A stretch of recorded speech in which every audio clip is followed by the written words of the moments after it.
Oh, there we go. Wait, can I ask you for a favor later to record the intro? Because I want to do the ears thing, and I'm going to like tell people to come to the stream. Oh my Here you go. Thank you. Yeah, just a little bit, like maybe like a minute of it. What's this called in English? Portrait. Tower size. Portrait. Portrait. Portrait. Portrait. Yeah. But just a little bit of it. Just as it. Oh my god, I can't believe this works. Holy shit. I like you're just excited about the one little thing. It's like, it works. It works. We can do from me and then zoom out the high guy as well. Yeah. Oh.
Welcome to Indie Wavemaker gamescom Asia 2023 day 3.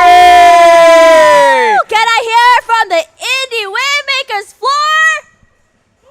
There we go. For a moment, it was silent, and they're like, "Oh, they're talking to me." Yeah, we're talking to you guys. Today is day 3. Yes, it is day 3. Oh my goodness, it's already the last day. I feel like everything just went really fast. Too fast. Too fast. Like the Initial D song you were singing earlier. Yeah, you guys didn't know, but we were singing Initial D running in the 90s, although it's 2023. We were running in the 90s and we were running in Gamescom over the Indie Wavemaker stage. That was so good. Yeah, that was smooth. So that was good. smooth. I was like, oh wow, yeah, you got it. So anywho, this is the last day, but we will be showcasing more and more indie games. So you guys, you indie game freaks. Who you call it a freak? Well, you know, I'm a freak for indie games, aren't you? I'm a person. I'm just kidding. I'm a person. I'm a person. I could be a human and still love indie games. You know, I mean, like, you know, I love indie games. Me so too. that's why indie game. Yeah. Anywho, so we do still have a giveaway as well. So, you know, if you want some Game Pass, stay tuned. And we'll be showcasing a lot more indie games as well. And then we will be having an award ceremony for a lot of these indie games that was been showcased. So we'll see who won. Yep, that's right. Starting off today, like the music that Hi Guy was singing earlier, we are going to be starting off today with a rhythm game. So do not go Ooh. anywhere because this is going to be a good one. Yes. Alrighty then. So do not go anywhere. We'll be showcasing that indie game, the rhythm game, but for a moment we'll be leaving, but we'll be right back. So don't go anywhere. Dewa, let's get it started. Nyang nyang.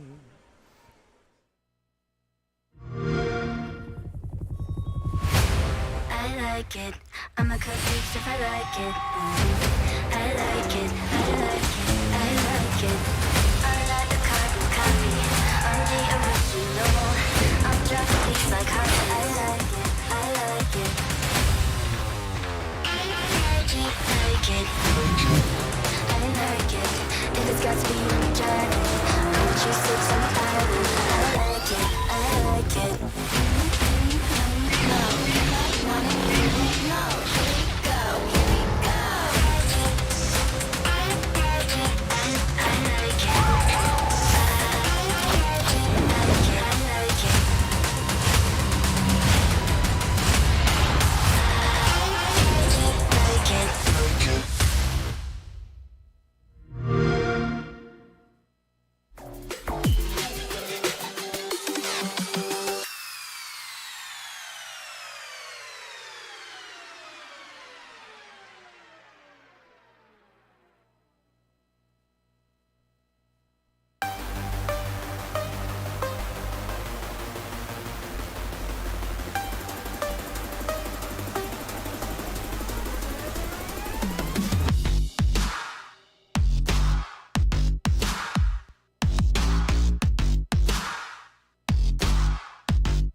Usually when we talk about rhythm games, you want to touch all of the circles and touch all of the buttons, but apparently not this one. Sparkline is a game made here in Southeast Asia. Tash Buddy here at Indie Wavemakers, where we are live from Gamescom Asia. Day 3 happening. With me, I have William from WizDream Games, and this is a very exciting one. Starting off the day today is a rhythm game. So let's hear a little bit more about this game. Why a game where you can't touch all the circles? It's something different. Sorry? It's it's something. It's yeah, something something different. Different? Yeah. Yeah. What inspired that? Um, there was an arcade game in Japan called Ongeki. It's made by Sega. Right. There are some things a lot of things you have to dodge. It's like a bullet hell. Yeah. Like Toho, right? Yeah. Yeah. It's a mix of Toho and rhythm game. So I got a little bit inspired from that. Yeah. Let's see if a mobile game can have something that you also cannot tap. You know what? I'm gonna just fix his mic real quick Okay, just okay, to cool. help you out. Here we go. Okay, cool. Like that. Cool, That was cool, much cool. better. There we go. Okay. All right, so let's talk a little bit about this game. So you talked about the inspiration. You talked about like what brought the game to life in your mind. But let's talk a little bit about why you decided to make this game out of everything. I mean, I saw there's a storyline going Yes. on in there. You guys have like very interesting mechanics. Like, what brought about this idea? I play rhythm games a lot. A Mostly. lot? Okay, Yeah. like what? In the arcade, there's a lot of games. Even Yeah. below in Suntec City. Yeah, and how many rhythm games have you played?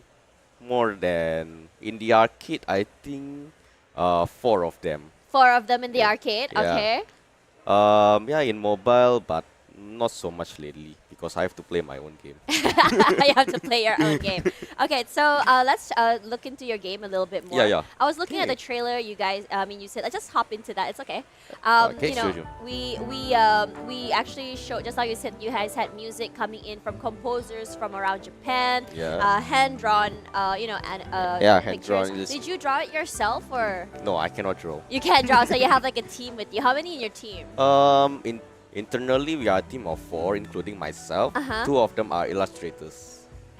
2 of them are illustrators, Yeah. and I don't blame you because I think most of this game, or at least a big part of this game, is also the illustrations Yeah, themselves. definitely. So you guys use also. I also noticed like over 20 songs from composers in Japan. You said? No, not the case. Not just 20 anymore. Oh, there's more. Now it's the 49. 49. And how many songs are you planning on having in the future? Wow. Hopefully we can reach by our anniversary. We can reach at least 80 songs. 80 songs by your anniversary, which is like next year. 28 July. 28th July. Wow, that's real. That's not too far off if you think about it. It's only about Q2 next year ish. So that's Yeah. kind of exciting. And how long has this game been in development? Since from if we talk about full time, it is from July 2022. July 2022. Yeah. So technically next year will be the second year. Yeah, I guess we can say that. Yeah, around the second year that you Yeah. guys are. But Yeah. but I did it start doing it on my free time from August 2020 during the COVID era. Okay, so it was actually longer. It was like a slow sort of thing while Yeah. you were like a side Yeah, thing that you were doing Yeah, before you finally hopped into it full time. yeah, something like that. Right. And how was the journey like for that game? That was the journey. Yeah. Um, yeah, there was honestly it's tough, honestly. Yeah, of course lah, because there are a lot of things we have to do for the very first time. Right. I mean, I was a programmer in another company before, Yeah. for 4 years. But yeah, back then I was only just one cog in a big machine. Yeah. Then you make your game yourself, and then you have to understand all the A to Z. Yeah. Yeah, it's really a lot of things we have to learn for the first time. Right. And this is maybe what I think is going to be the final product. This game is already fully released. Oh, what? Yeah, This is already the full release. yeah. Wow. But it's still updated. Of course. I mean, you said there was music coming and Yeah. all the levels. Let's talk a little bit about level design. So how do you decide what patterns go in? How does that work? A lot of testing. Testing. A lot of, yeah. But we generally have an idea. When you hear the song, you have an idea. I'm going to make it like this. Right. And yeah, what motion do you want the player to? Yeah, do you want the player to emulate? Right. Then Right. yeah, you iterate a bit, and sometimes in the middle, and yeah, maybe this is a bit unnatural, the motion. Then yeah, you fix it up. You keep iterating until you get something you're satisfied with. Right. So let's look into the game now, and I'm really excited about Yeah. this one because there's a lot more show than tell into this game. So why don't you show me your favorite song from the game, and let's see how the mechanics work. Favorite song is all of them. Ah, cannot. Okay, let's do a hype one. Let's hype one. Yeah, because it's so Okay, early in the Let's morning. see one song songs that are very recently released. Yeah. Let me see. There's a song pack. We already released this Wednesday. Just last Wednesday. This coming soon. This Wednesday. It is gonna be released. Yeah, only 4 days ago. Wow. Yeah. Okay, this is really exciting. Okay, Yeah. let's see it. What's it called? Yeah. W. Warp Out. This song is called Warp Out by Warp Out. Ray-O featuring Okayu. Ooh. Okay. Let's see it. Yeah, there are 7 songs. I'll introduce them one by one. Right. Supreme Masterpiece by Miki Kamiya. Kayor Hexis by Yuma Mizunoguchi featuring Ai Osera and Sin. Okay. Lunar Far Side by Muyu. Mm-hmm. And then Kosekai by Tejimo Yomigi. And this one is the boss song of the DLC. That one. Yeah, this song is the boss song. Jackpot Streamer by Dada Dice. Yeah. If you play Arcadia or the popular rhythm games, I think you should know this guy. Okay. Yeah.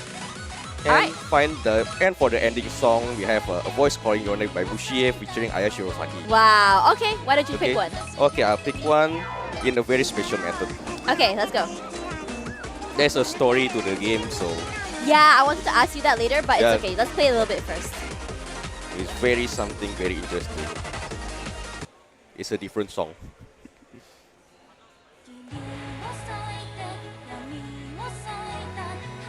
By the way, I can talk while playing, so it's okay if you keep asking. It's okay. Yeah, Oh, I guess that's a hold mechanic yeah, over it's there. a whole mechanic. And then there's a yeah, dodge. Yeah, Oh, so it's more like a tap. yeah, tap. So it's not really like slide, like Osu, like a slide, right? Yeah. The main inspiration is probably Citus. I see. Yeah. Sorry, I didn't mean to like It's okay, but compare to Osu because the only game I know is Osu. yeah, I know. Yeah. Right? I but watch- it's okay. yeah, I but I heard it think- every now and then. Yeah, but I think this is a great way of trying to introduce more different games Yeah. into the genre and the Yeah. community as well. Yeah. And I think for a lot of your music, I know that you try to concentrate as well, but let me pick your brains as you do this. Yeah. How do you manage to get the music or choose the music for your game? Usually when I play rhythm game, I hear the song from these composers. Right. I got interested and then I keep digging their songs in their albums and their SoundCloud. Yeah. Then SoundCloud. Yeah, for existing songs from the album usually. And then Right. yeah, I like the song and I think it fits the game. Then I contact the composers to either email or DM, Twitter DM, X sorry. Ah, Uh, the new yeah, name. Yeah, please. Yeah, and I say to this composer, hi, I'm William from Wistream Games. We are making a rhythm game called Sparkline with this example video. Then yeah, I would like to license the song because I feel it suits the game. Yeah, so let me know if the song is available for licensing and your price. So So you actually pay for the licensing for the for music, most of them, right? And is it like a lot of money put into getting the licensing for the games? it depends on you are asking.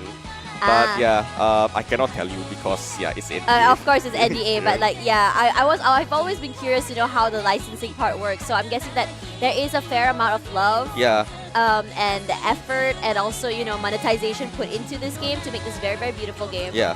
And right now, for this game in particular, is it free to play for you guys, or is there like, or is it? It's a freemium model. There are quite a lot of free songs.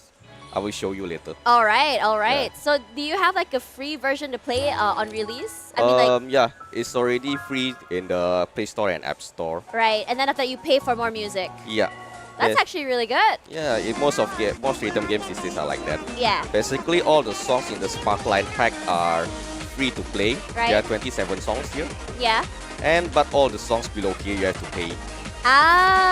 Okay. So like out of like all of this, I saw that there was a storyline. Yeah. So you saw that there was a certain way to play the music. So I'm guessing each part of that is part of a story.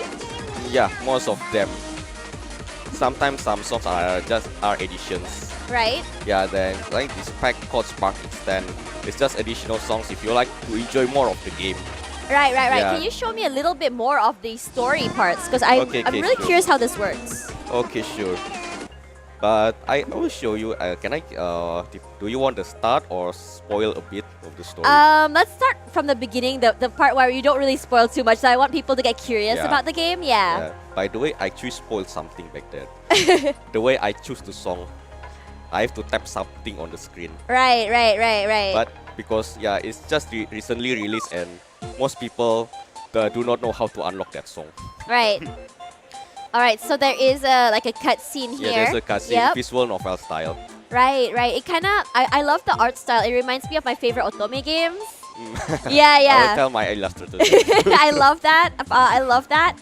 The way they talk as well. Also, it's really really it's exciting as a well. bit difficult because some characters have accents. Accents. Yeah. Okay. So how do you portray accent in that? Why don't you check how Happy and Kwon talks? Let me see. Yeah.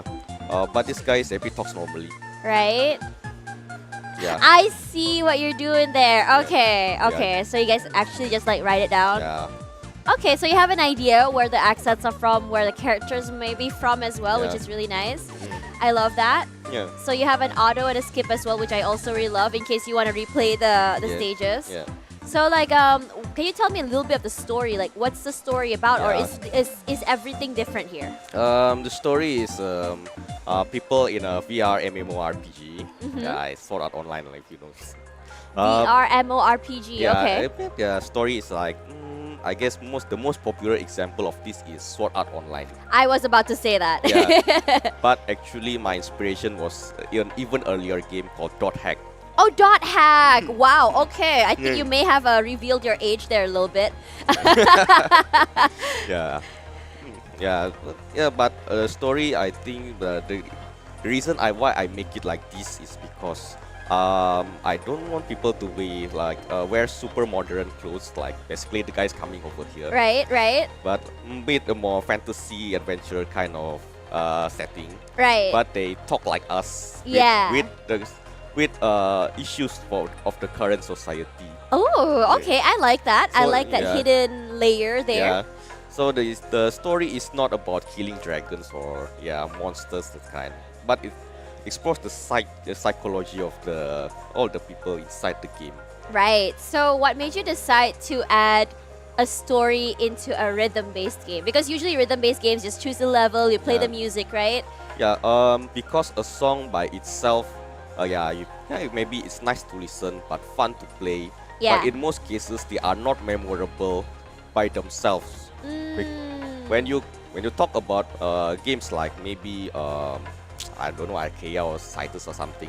Yeah. When the song list is so big, the songs people remember are mostly the boss songs. The boss songs. Yes, The yes. Otoge core songs. Yeah, but so you have to I will reveal my age a bit more.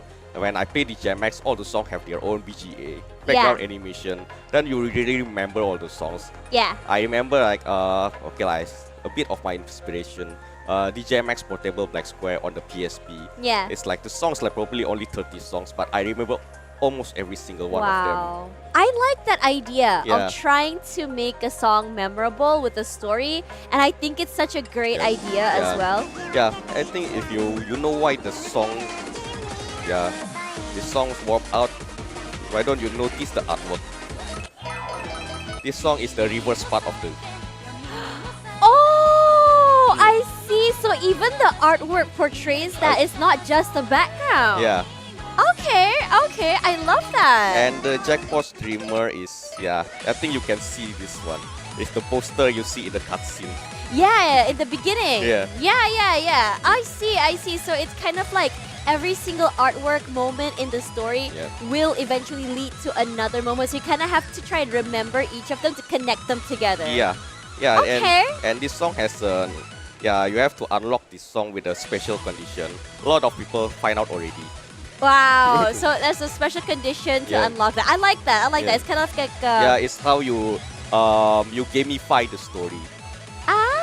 okay. So it's kind of like a combination Everything, of the songs. it's where everything comes together. So, Right, yeah, right. I like that. I Yeah. like that. Yeah, so this DLC was this part which was released just this Wednesday was I admit a bit crunch here. Yeah. But it's where I'm most satisfied with the story so far because everything comes together. That's actually so good. I'm Yeah. so happy for you for getting there in your game. Yeah. And so let's before that, I really want to see. I know that you said your favorite song is Everything. but why don't you play a song that that signifies a special part of your journey in this game? I just said for most people, the most memorable songs are the boss songs. So But for you, I guess we can try lah. yeah, let's see it. It's a level 14. I love the level stuff and that you Uh, put in, so that people like me who's new can still get into it. But for the first play, I played on hard so that it's easy for you to follow. I think this one will be, hopefully, you guys can catch up with it. Let's see, Master! Oh my god!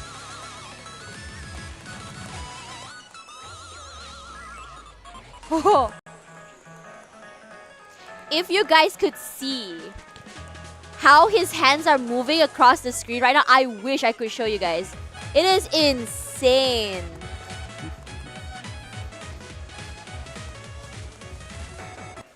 Oh shit. Oh, what did you do there? Sorry, it's a bit. I think the position has to be a bit specific for one. Okay. Okay, now you go. There Yeah. we go. Thank you, producer, for that. She was so quick on that. Look at how fast his hands are moving here. I don't know how he's dodging and pressing at the same time because it's just defying the laws of my eyes, which is apparently not here today. But he seems to, Master seems to be almost impossible.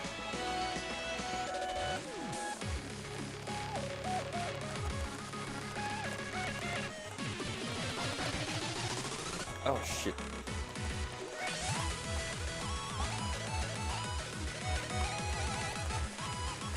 Oh my god. There's actually like left, right going down, directions to move to. Pretty intense.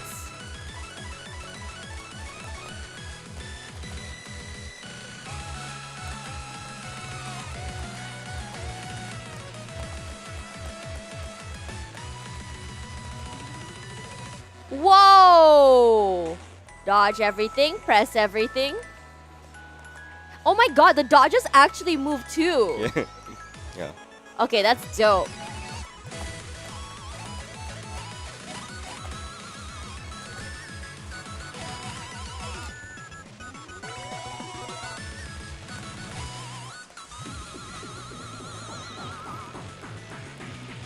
He's actually hitting the scores. And you got it clear with Master. Yeah. So, like, would you say that people who are so used to playing rhythm games would be able to just easily get into this? Or is there like a skill cap level for that? I think because most of the recent rhythm games are the top-down kind of rhythm games. Yeah. Basically, if we say Osu is Osu Mania, Yeah. I think it will take some time to get used to it. Right. But that's why you should try to playing on normal first.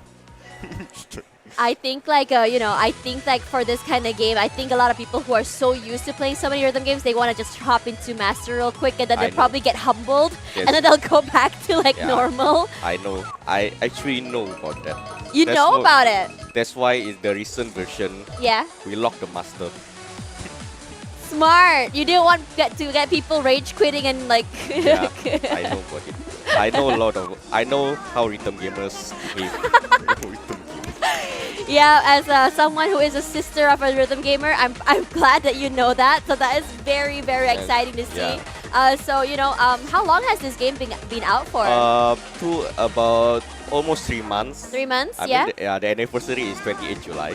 Wow, So and yeah, it was released exactly on that date. wow. So like, how's the reception for this game like? Not so much. I guess not so much yet, but Yeah, there was whenever people play, most of them say it's fun. it's fun. So it's Yeah. just about getting the word out, and I hope that more people actually hop into this game. Yeah. A very different type of a rhythm game for rhythm gamers out there in the market. William, thank you so much for sharing your game with me. Thank you so I much. love the concept. I'm so excited to get into it. It's available on iOS as well as Android. Yeah.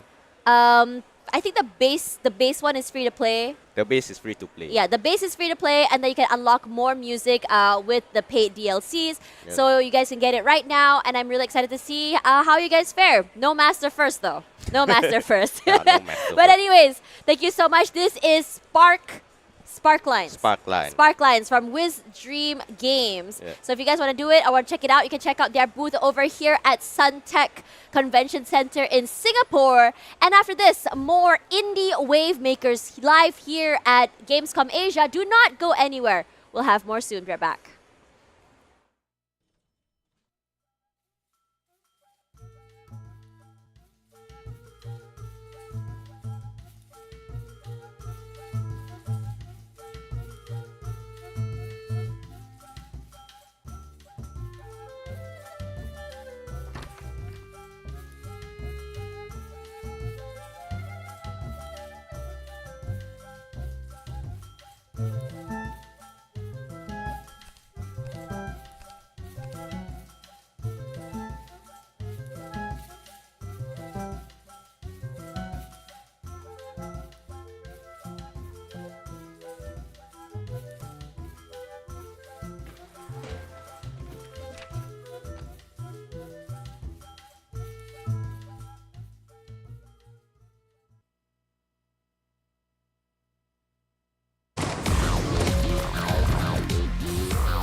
sky rage suddenly. These bastards are taking our most precious possessions, our fathers, sons, and brothers. The families of the victims have no choice but to mourn their loss. They know they will never see their loved ones again. Peggy 7.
There is a tale about a distant, magic world shattered by a catastrophe, about an evil that settled on its once peaceful lands, a tale about a stranger from another place and time that will come and decide the fate of this world. But since you're here with me now, you do understand that's not just a tale, right?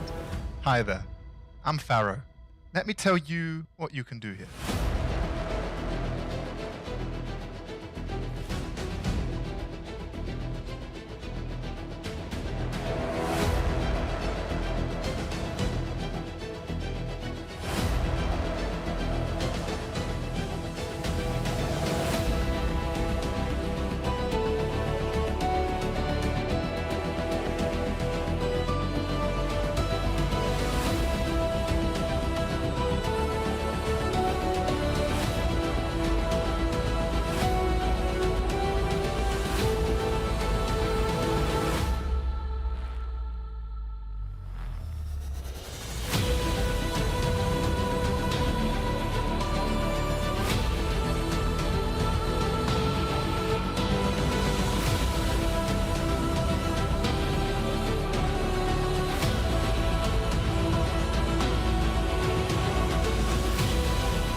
the best thing about indie games is not only about representation, but also the cultures, languages, and colors that we have here in Asia. With me from Korea, we have a game called Pio by Star of Star Studio, and they are based in Korea. And I have Junhoon as well as Tony on stage with me right now, flying all the way down here with their game, and their game looks phenomenal. How are you? Hi, nice to meet you. Nice to meet you guys too. Nice to meet you. How are you guys feeling today? And can you tell me a little bit more about your studio as well as the background of your game, Pio? 오늘 오신 그 소감이랑 이제 그 게임에 대한 전체적인 배경 설명 부탁드립니다. 소개. 오늘 이제 국내에서만 시연을 하다가 해외에서 이렇게 시연이 돼서 네. 너무나 되게 많은 정보를 얻을 수 있었고요.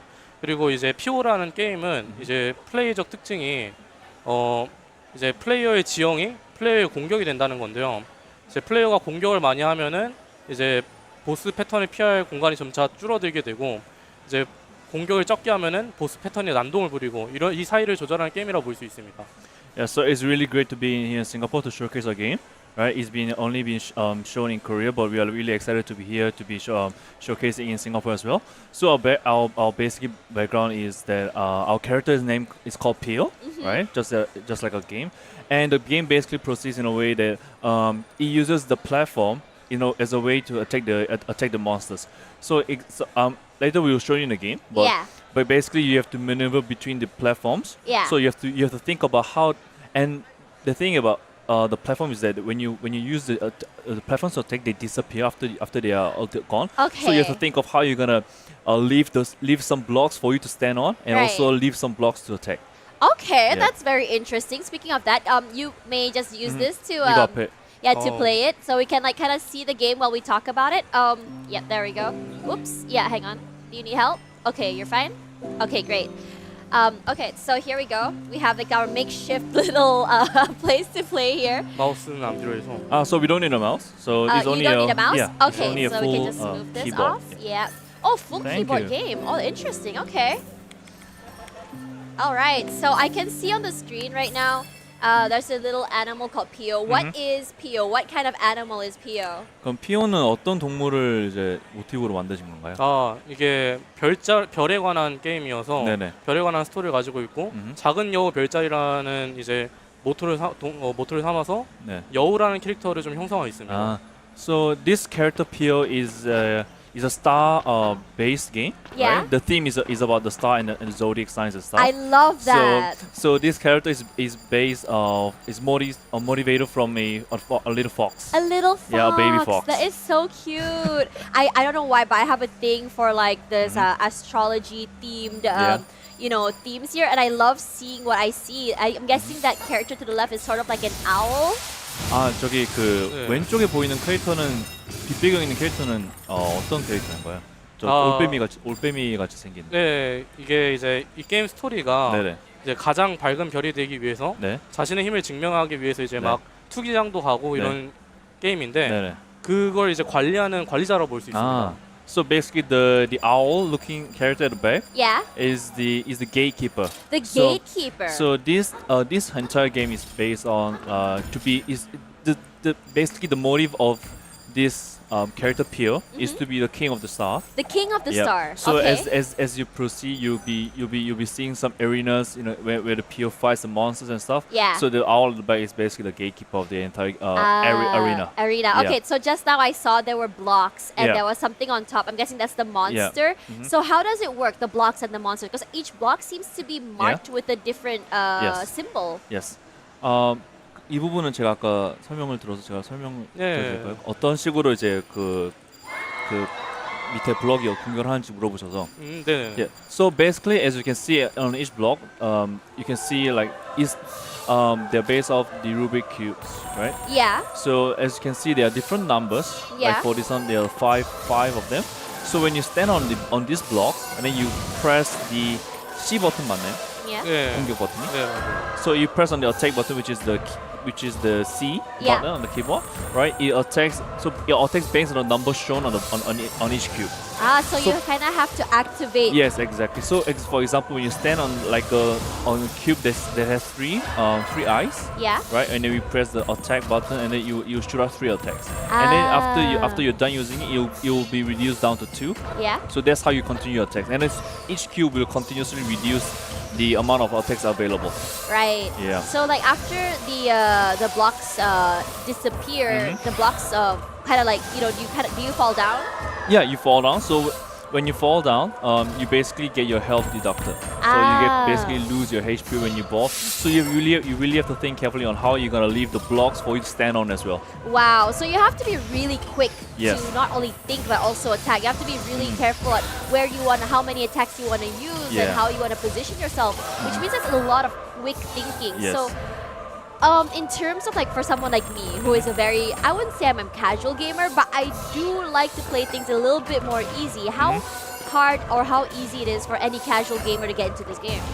지금 보이셨다시피 되게 설명해 주신 것처럼 굉장히 좀 복잡하고 굉장히 이제 순발력을 요구하는 게임인데 네.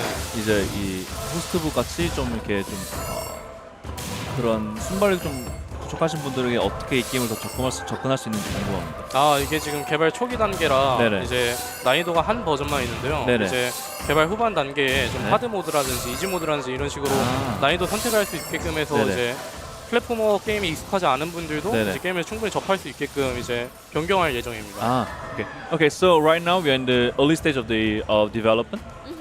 Development. So as we near the date of our publishing, we will be adding some more different modes of difficulties, such as like easy mode and hard mode to cater to different types of users with different experience. Yeah. So let's talk a little bit about what inspired you to create this sort of platformer, because this is something definitely very new to me. What inspired this game?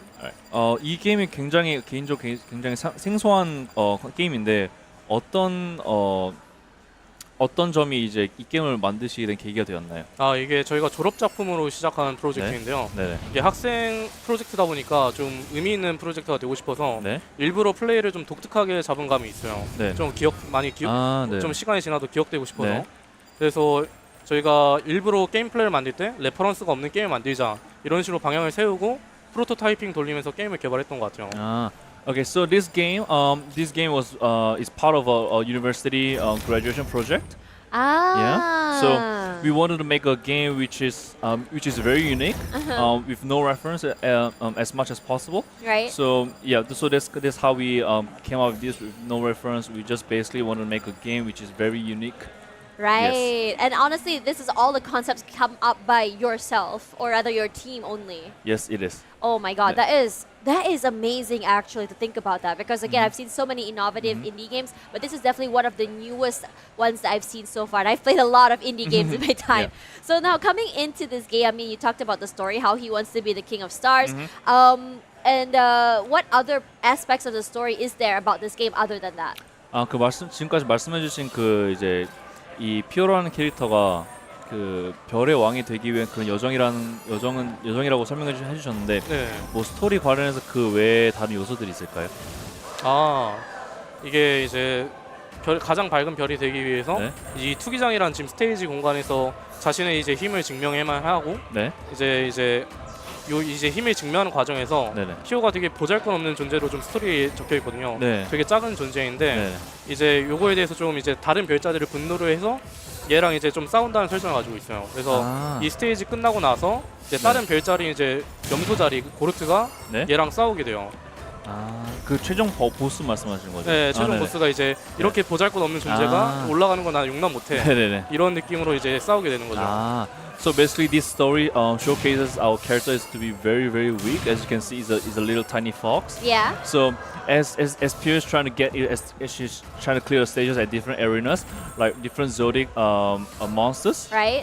Don't want to allow her to be the king of the stars. Yeah. Basically, because she's such a tiny little character, Fox, right? yeah. So that's how that's the background of the story. Right. Okay. So it's about getting stronger and getting better. To be the star. To be the shiniest star. Yeah, the Oh, shiniest yes. star. I love that. So right now you said it's very early in the developments. How far along in development are you? How long have you Uh-huh. been developing this game for? 이 개발 기간은 얼마나 되셨나요? 총 17명이 개발을 했고 네네. 총 5개월을 개발했습니다. 아, so is we are 5 months into the development? Only 5 Yes, months. with a team of 17 of us. 17? Yes. Wow, that's quite a Yeah. big team That is, actually. yeah. And this was a university project before. Yes, it is. For like a kind of a graduation project. Graduation project, Yes. and now that it's done, you wanted to turn it into a full thing. Yes, exactly. All Yeah. right. So now, coming into this game, how much longer do you think you need to complete this game, and when are you, planning on perhaps getting the first demo out for the public to play? 오케이. 이 개발 끝나는 시점은 어느 정도로 예상되고, 네. 혹시 출시 일정은 어떻게 되는지 궁금합니다. 이게 올해 12월에 끝이 나고요. 네네. 올해 12월에 스팀에 네. 데모 버전을 업로드할 생각입니다. So we are expecting to finish the development in by December this year. Wow, Yeah. that is very ambitious. That is very, very ambitious. And we are planning to publish it on Steam On as a demo play as well. By December. Yes. By December. Yes. Oh, so that's not like the full build, it's just the demo. Yes, demo. Oh, okay, okay. I thought it was gonna finish the whole game by December. That would be insane. Yes. And how many hours of gameplay do you plan and have on this by the time you release somewhere in the future? I'm sorry. How many game hours? How many hours total do you want to have? Like maybe 10 hours of gameplay, 12 hours of gameplay? 혹시 게임플레이 같은 경우는 혹시 생각해주신 시간이 있을까요? 게임 플레이 타임이죠. 네네네, 타임. 지금 35분에서 45분 이 정도로 네. 지금 상정하고 있어요. So we're looking at 30 to 45 minutes. 30 to 45 Yes, minutes as a for game. the whole game, Yeah, for the whole story game, yes. based game. Yeah. And are you planning on having like maybe a survival mode or a never-ending mode where you just continue, just like go through stages without any story after that? 오케이, 게임이 끝나고 나서 다른 스토리 모드라든지 다른 모드 이제 최종 보스가 없이 이제 계속 올라가는 그런 끝이 없는 모드라든가 다른 종류의 모드를 만드실 생각이 있으신가요? 그거 뭔가 계속 이어지는 건 네네. 아직 상정하진 않았고 네네. 대신 게임에 등장하는 보스들을 네네. 좀 더 어렵게 만들어서 이제 하드 모드 그거는 계획이 있습니다. So we are currently not looking at like a never-ending stage. So we always have a final boss that appears to defeat. But we are looking at different types of monsters, like at the final bosses. Yeah. In the different modes we mentioned, like the hard mode and easy mode and Oh, stuff. that is going to be Yes. amazing. So far, how's the journey like for you creating this game? 혹시 지금까지 이 게임을 개발하면서 가장 느끼는 소감은 어떻게 되실까요? 이 게임을 개발하면서 네네네, 개발하면서요. 레퍼런스가 없는 게임이다 보니까 네. 이제 재미를 검증하는 과정이 되게 어려웠던 것 같고 네네. 그 과정에서 좀 개발 팀원들이 많이 힘들었던 것 같습니다. 그리고, 그리고 이제 네. 그 레퍼런스 없는 플레이다 보니까 네. 이제 아트 팀원들도 이제 이런 밑에 탄환을 쓰는 게임이기 때문에 네네. 이거에 대한 아트적 리소스 만드는 것도 되게 어려웠던 것 같아요. 약간 비주얼적으로. 네. So as you mentioned, we didn't have any referrals while developing this game. Yeah. So one of the main challenges we faced was that on how we're gonna show how we're gonna prove that Yeah. it's gonna be a fun game. Yeah. Right? Because we have no referrals, as you mentioned. It's a Yeah. totally new, It's a new unique concept. Yeah. So we really had a hard time thinking of how we're gonna prove that it's going to be fun and Yeah. successful. Yeah. And another thing is that in terms of the visuals, Uh-huh. like how we're gonna make this more visually more aesthetic and stuff. Yeah, I love the visuals Yes. already. So those were the two main challenges that we faced while Yeah. developing this game. All right, happy, very, very happy to hear. It's gonna be out on Steam Yes. very soon. I'm excited to play it, even though I'm not really a puzzle platformer. It does look like a puzzle platformer to me, and I'm really excited for this a graduation project that is turning into a full-blown game that's just so visually aesthetic. Congratulations on making it this far onto the game, and for your big team as well. Is there anything you want to say to your, to the supporters or the people who are looking forward to this game?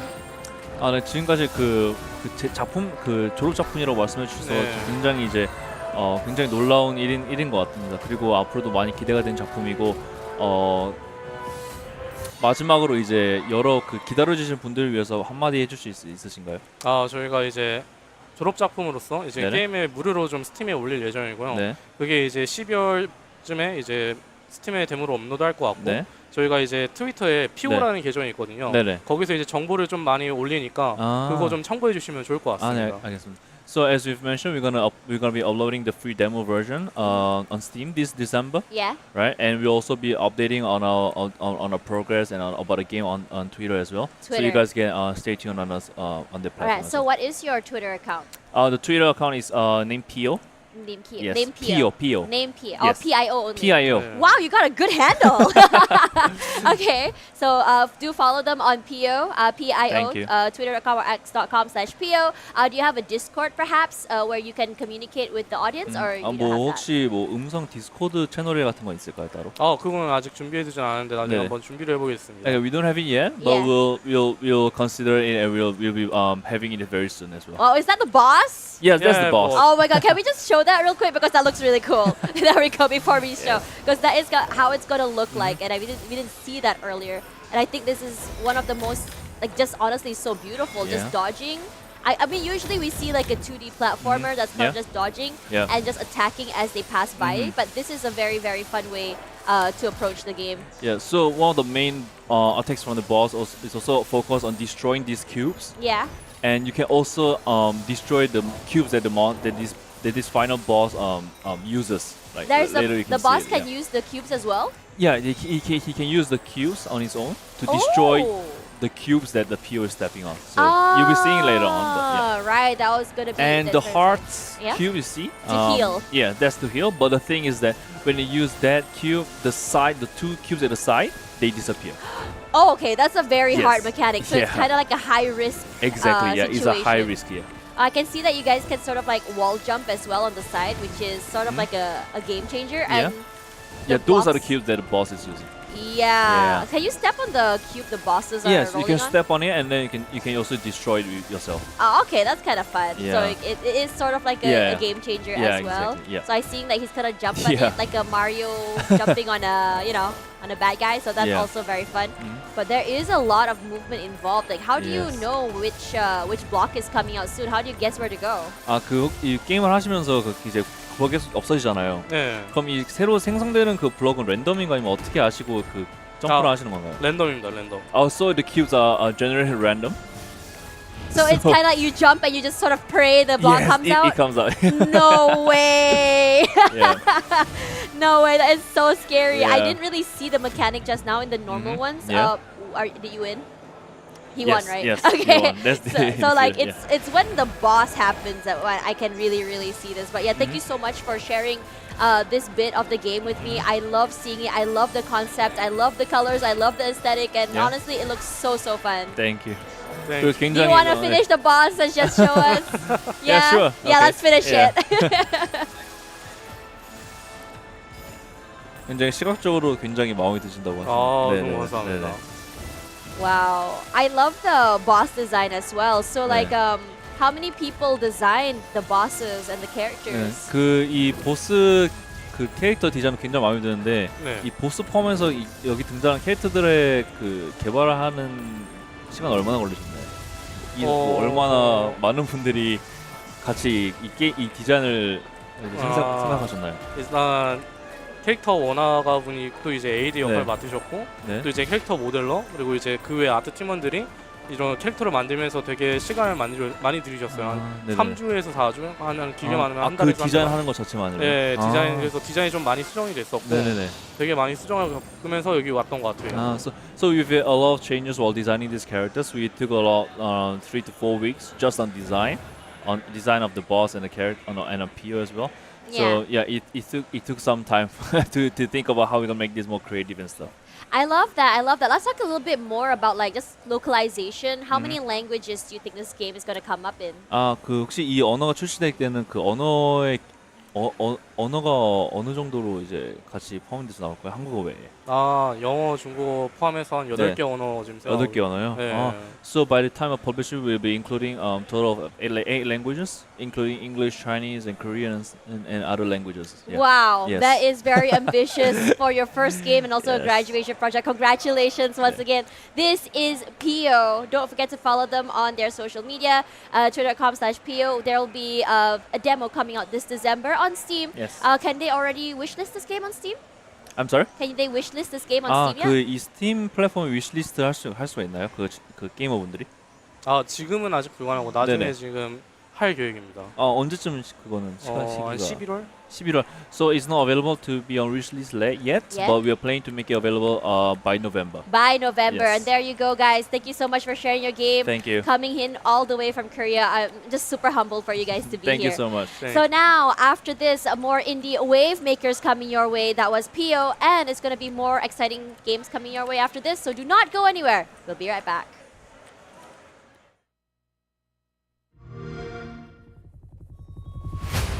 I like it. I'm a cookie if I like it.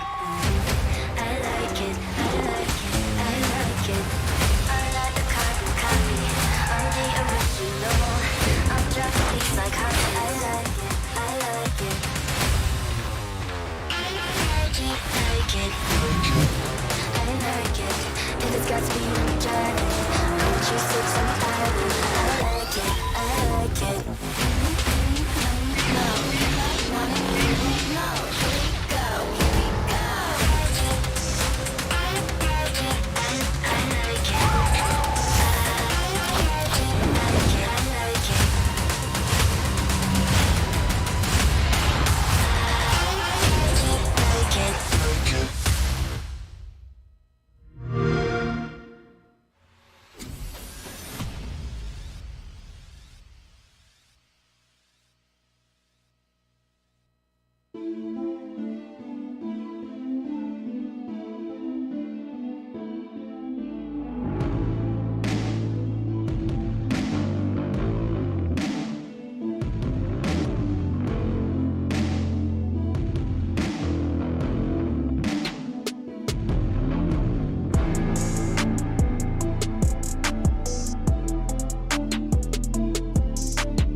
While we talk about indie games being very innovative, let's talk a little bit about throwback. This game, Poplings, that I have on stage with me right now, is a homage, I believe, to the arcadey days or even the 8-bit days back in the day, where we were just talking about how our childhood games would bring back the sense of nostalgia and growing up. Tashmani here over at Indie Wavemakers stage live from Gamescom Asia. With me, I have Philip Whitehall. Hi. Very famous name. I'm just kidding. Philip with me on stage from Sprite to Soar. That's right. I got it right. You got it right. I got you it right. Well done. Thank you very much. Yeah, it's so nice to have you here. So tell me a little bit more about Poplings. So Poplings is a competitive puzzle game. Competitive puzzle game. Yep. It's a 1v1 for the most part. 1v1, okay. Yep. And how do I say? It is, as you say, it's a throwback to some of the 90s puzzle games that you may have seen from that era. And you'll recognize some of the elements from things. Well, I don't know if I should mention the names of those games, but there's the elements of color, speed, and tactics. Tactics, as well. 8-bit. Yes, Yeah, 8-bit. love that. 8-bit, 16-bit, yep. Yes. And Yeah. also I did notice that there's also like a story behind it as well. There is, because obviously puzzle games need a story. So Not necessarily true, but we'll go with that. Yes. So since it is a 1v1, do you want to 1v1 me while we talk about the game? we could try, yeah, sure. Okay, let's do it. All right, I'll give you one of the This is- controllers. Thank you. This is my first time actually playing on this stage as well, so this is exciting. Right. Right. We'll dive straight into the arcade mode where All we right. can do 1v1. Okay, let's do this. So this is kind of remind me of the Bubble Bop games back in the day. That's right. Yeah. Yep. So you have these characters. Do Yes. these characters have any special traits? to Yeah, them? they do. So for each of the there's 8 in total right now. Oh my God, is that a dog? That is a dog. Yes. Where's the cat? I've been asked about that many times. Did It's something I to press think that by about. accident? Sorry about Oh that. yeah. Sorry. Nintendo Switch, A button. Yeah, I There we forgot go. about that. So you can choose the dog. Yes. Each character has a different power up. It's supposed to help you if you're struggling through the right. battle as well. Bang. Take a bite out of the grid. Yeah. Okay. So I'm going to choose. I'll go with Klaas today. And we ready to go? Yes, let's go. All right, let's go. So because I'm player 1, I'm on the left-hand side. All right. We're switching places from where we sit. Okay, so I'm that side. Yeah. So All your right. first piece is actually a special piece already. It's one that can clear a horizontal line. That didn't do anything. That didn't do too much because there's nothing else on that line. Yeah, for real. Okay, There so we go. kind of like just go on the Bubble Bop. Okay, Yeah. so tell me a little bit about why you decided to do this Bubble Bop game. Sorry. Oh yeah, why did you decide to make this this Bubble So- Bop Poplings game? So this game was because previously my previous game was a rhythm game. I wanted to try a completely different genre, and a genre that I also felt really passionate about. So Yeah. in our house, between myself and my wife, we played a lot of puzzle games. In particular, we played a game called Panel de Pon on the Super Nintendo. It's a very crazy Super Nintendo puzzle game, and very high speed, very intense. We wanted to grab some of that element for this game. Right. Obviously, it's not exactly the same. In fact, it's not the same mechanics at all, other than it's in a 6x12 grid like that game. Yeah. But it was we wanted to capture the pace, if Right. anything, the pace and the intensity of doing a 1v1. So Right. that's where we got to with that. So the idea is more of the 1v1s rather than anything else. It started off as the 1v1, and then we realized that actually there are different modes that we can add to this game, which we can have a look at later Right. if we have the time. And yeah, it just became a fully fledged game that was released on both Steam and Nintendo Switch. So we're playing the Switch version Right, now. Steam and Nintendo Switch. So not a lot of games have like a Steam and Nintendo Switch. So what made you decide to go the Nintendo Switch route? I mean, I love Nintendo and I love the consoles. I and, am losing. Oh no, that's really bad. I don't know what to do. I'm going to hold on my power up to give you an opportunity. How about that? I think I'm about to die. Oh Yeah, dear. that Oh, there we ended. go. Oh no. It's been a while. It's been a while since I played this. Oh, that's so. fair enough. So it's quite fun. So you wanted to make this more of like a couch co-op, or can you play It's a this online? couch co-op, yeah. So it's enjoyable by both Steam, by both PC and Nintendo Switch players. But this game is already out. It's already out. This one's already out. It's been on Steam since May last year, but also on Switch since December last year. What we've noticed is that we're getting a lot of good feedback from both, but the main players that we're seeing is actually the Nintendo Switch crowd. I mean, if you Yeah. look at the graphics, I feel like it is a lot more Nintendo-esque. It is. To be honest with it, and that's not to have a dig at Steam or anything. It's just that the crowd is on Switch for this kind I of game. agree. I feel like a lot of games like this one, it's like the appeal of it for the Switch, I mean, has always been party games. So it Yeah. does fit the genre so well if you think about it. Yeah. And I love the idea of that you made more games for that. Because when you think about party games, people think about Mario Party. Yes. They think about, that kind of games. And I feel like, we need more party games that's not Mario Party. Of course, party game for all ages. So this one we've been exhibiting here at Gamescom Asia, and Yeah. we have noticed there's two distinctive crowds who really like this game. Yeah. The first one are the younger audience with families, siblings fighting each other over this game, and Yeah. also the other crowd are the ones who like to have the parties at home and then relax at night, but also enjoy a good time with friends and fighting over this. That So, sounds about right. That sounds yeah. just like me. I don't like going out. I like staying home, but I also want to hang out with my friends, you see? So, yeah. Yeah, this is something to fight over of who's buying the next round or who what not. So yeah, that's the audience. How do I use my power? Oh! There's a Y button. There we go. Did I There There we you go. go. I did not know I could do that. There we go. Okay, so what else can you tell me about this game? So as you mentioned earlier, there's a story mode, Yeah. and so the story mode is really to go through the lore of this Popling's world.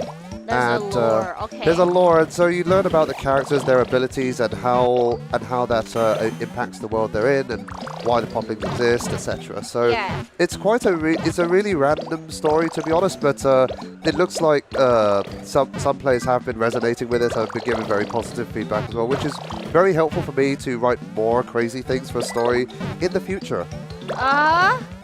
Oh no, are you losing again? I'm so sorry. How many There times we have go. you played this game, sir?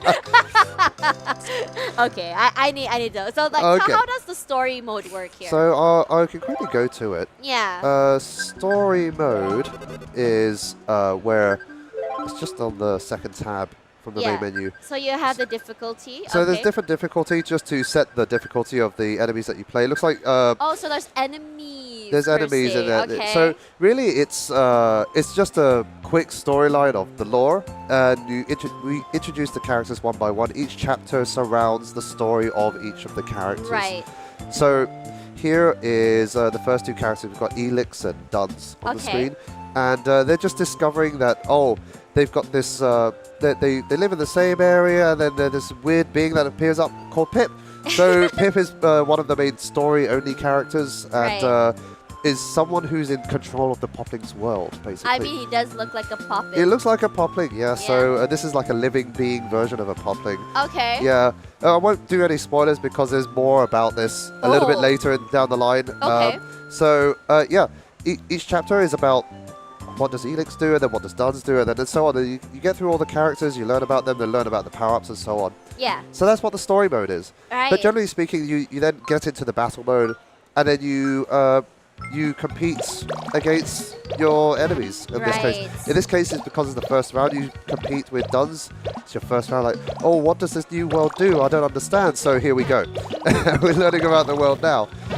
But I'm already losing. So This is hard mode? this is actually on medium. I might just be talking too much. That's true. I can't really think and play. Let's be real here. Single-minded things. Anyways. Oh. Yeah, well, Yeah. there we go. Anyway, Yeah. I failed the first story mode. But anyway, that's fine. That's fine. All right. So, There's- like, what made you decide to make like a puzzle, like a bubble popping game mixed with a story? Like, what inspired that?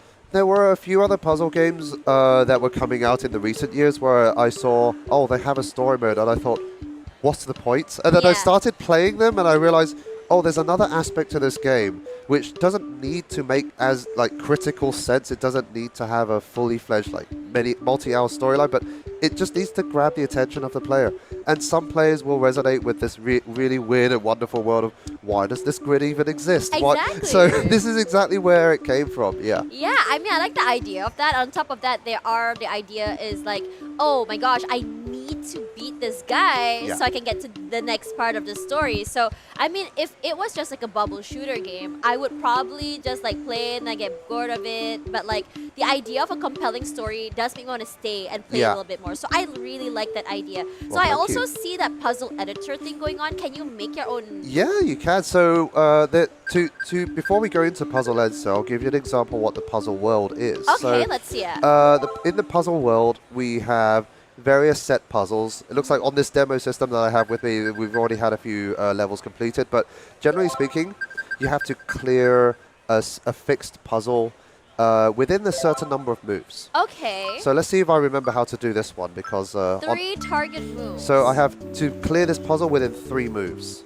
Oh, that's crazy. So Let's see it. I've got my horizontal piece, I believe it goes in there. Yep. So that clears all of that. Okay. And I've got 2 pieces to go, and I can see that both of them are square clearing, so probably one goes in here. Right. And another one probably goes in here. Right. So understanding what each bubble do. Yes, really that's right. It helps. takes you through what the different pieces are and how you can make the different shapes to clear. Ah, in that's the probably game. what you had over me just now, which I didn't Yes. have. So that's like there's a whole bank. There's 64 puzzles included Alright. with the game. But then Okay. if you run out of that or you feel really creative, by all means you can go into the puzzle editor mode. This reminds me of the creative mode that you see maybe on Fortnite. Yeah. Or there was a Mario Maker. Mario Maker also Yeah. had something like this. Yeah. Yes. So you can see here I am just adding pieces to a grid, Yeah. designing my own puzzle basically, and trying to come up with a way that if I want someone else to play this game, Mm-hmm. then what colors, what order do I want to put these in, and it will automatically determine how many pieces it should take to clear as well, Right. based on what you've set up. So in this example here, I'm just adding a few, to make a very, very basic example of this. We go through to here, maybe there's, just to mimic the puzzle that we just went through actually, is to have a Right. line clear in the middle, like this maybe? Yeah. Then maybe some greens, and then now I've set up the puzzle that I really want. Yeah. Now I need to set like what shooting order I'm giving to the player. So Oh, there's you like a can fixed choose set. that too? You can choose that too. So here we Okay. have like, oh, I want to have a horizontal piece. Yeah. That's one of the pieces, and then maybe because then I see the horizontal will clear all of those random colors in the middle. Yeah. Everything will shove upwards. Yeah. And will clear those colors as well. But I still have a green, so I need to find a green piece as well to add to the Right. shooting order. So here I've set up my game. Yeah. So now I can press the start button and either playtest or save it so that other people can play. Yeah. Or go into the puzzle manager and manage the existing puzzles that are already created. Right. So just to give that very quick example, here's the puzzle I've just created. Uh-huh. And then I can go into here. Oh, like, okay, it's horizontal.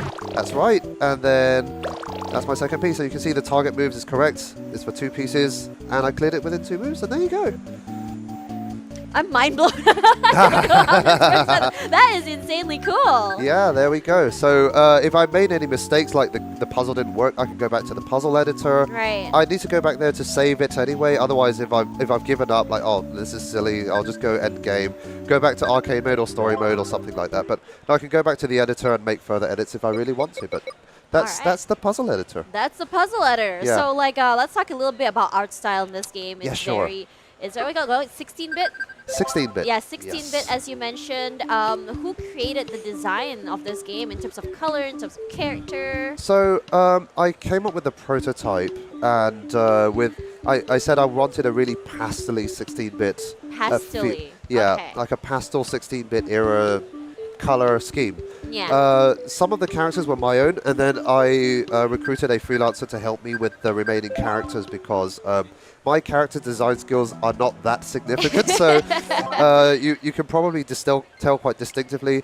I made the first 4 human characters, and then we've got more creative characters coming from our artists. So like everyone's favorite, the dog Zipper. Yeah, but I want a cat. You want a cat as well? Yes, please. Let's see if we can get the cat in the game. Yeah, so course. are there going to be any more characters coming in soon now that you mentioned that? So, I mean, the game has been out for a little while. Yeah. I think it's due an update, if I'm brutally honest with myself. So, Yeah. there are options on the table of how can we keep the longevity of this game going. Right. So, I mean, a cat is a ticket that we have. Where it and sits, the I power don't up know. is a scratch. Or Oh. it can knock things off. Uh-huh. Yeah, because cats Because are like cats do knock the. things off. Yes. Yeah, yeah, yeah. that could work. That could Yeah, work. yeah, yeah. So there's that. But yeah, you mentioned an update Yeah. coming soon. So what do you have in store? I mean, there's also the story characters, and unfortunately, they're currently unplayable, but they are like mechanically ready to be an arcade. In the arcade mode as well, so Right. those are for consideration. There's also some fine-tuning around the balance with the game, so we've noticed that some of the games can be quite long depending on the skill set of the player. It could go for a really long time, which is really cool to watch. Yeah. But for events like at the show floor, it can generate a bit of a queue. So, Yeah. so we're quite aware of that. So a lot of fine-tuning, a few additional characters maybe, and well, I guess we'll see. There's lots to go through. Yeah, there is a lot to go through. Thank you so much for sharing this game with me. No problem. This game is out on Steam as well as Nintendo Switch. That's right. Yep. Right. And on Steam, for anyone unaware, with Gamescom Asia, there is the Gamescom Asia Steam page, and we're featured on there. We're one of the games currently on sale as part of the. On of the- sale. It's on sale. Yeah. Oh, okay. So Yeah. there you go, guys. If you guys like this kind of like bubble shooting game, now is the time for you to get it. I think I'm gonna get it as well because I don't know why. There is something about bubble shooting games that's really fun. But I also like the other dimension that you have added these skills coming with the characters as well. So very good job on that because I would never in you. my life have thought of that as well. Because usually when I see a bubble shooting game, it's just gonna be shooting bubbles with my friends and that's it. So a whole different way to approach this game. Thank you for sharing this game. Thank and you very if much. say that people are playing this game and they do want to get in touch with you, they do want to give you some feedback, where can they reach you? So obviously we'll be on the Steam page. If you're on the Nintendo eShop, there's also the game listed on there. To get in contact with us directly, we have a Discord channel for Sprytosaur, which is this spelling here, SPRYTO. SAUR. SAUR. There we go. The- Sprytosaur. You can see at the bottom of the screen as well. Sprytosaur. Yeah, there we do go. follow them on Discord. Join their Discord. Actually, they can communicate directly with you. Yep. Give your feedback, and if you guys have any, what do I say that? Any feedback, any ideas or suggestions, feel free to let him know as well. Especially the cat, guys. Like at him, at Philip. Hey, where's the cat? Yeah. Yeah, and the producer agrees too. So that's gonna happen. So yeah, thank you so much again Thank for you very sharing. If you much. guys are here at Suntech, do you have a booth? I think I saw your We booth. have a over here. booth, There it yes. is. It's right over there. So go to his booth, try it out, get it, and support his game. Okay, guys, I think that will be the end for this session. And after this, more Indie Wavemakers live here for Gamescom Asia. Tash Bunny on the show floor. I'll see you in a bit.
Red Sky raged suddenly.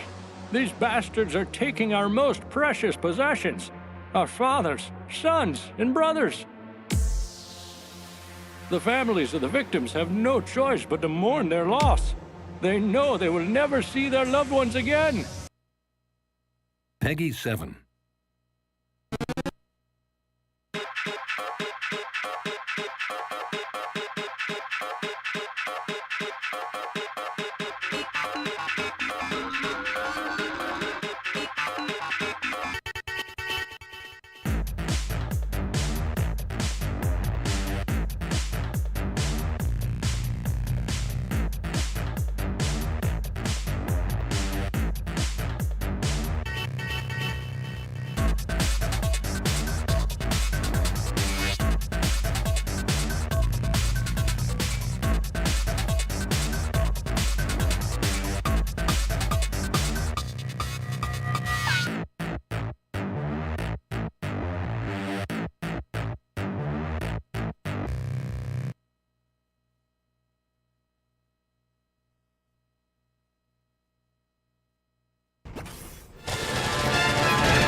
like it. I'm a cookie if I like it. I like it, I like it, I like it. I like the carbon copy. I'm the original. I'm dropping these like honey. I like it, I like it. I like it, like it. I like it. If it's got to be on the journey, I want you 6 on the island. I like it, I like it.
We've done so many different titles here at Gamescom Asia over on the Indie Wavemakers stage live from Gamescom Asia, Suntec City, Singapore. Tajmani here on the stage, and with me I have Jung Woo from Spica Soft, and his game is called Lumin Night. And this is sort of like a noir detective game, and this is one genre that I was so surprised that we haven't done yet here at Gamescom Asia. So let's tell me a little bit more about Lumin Night.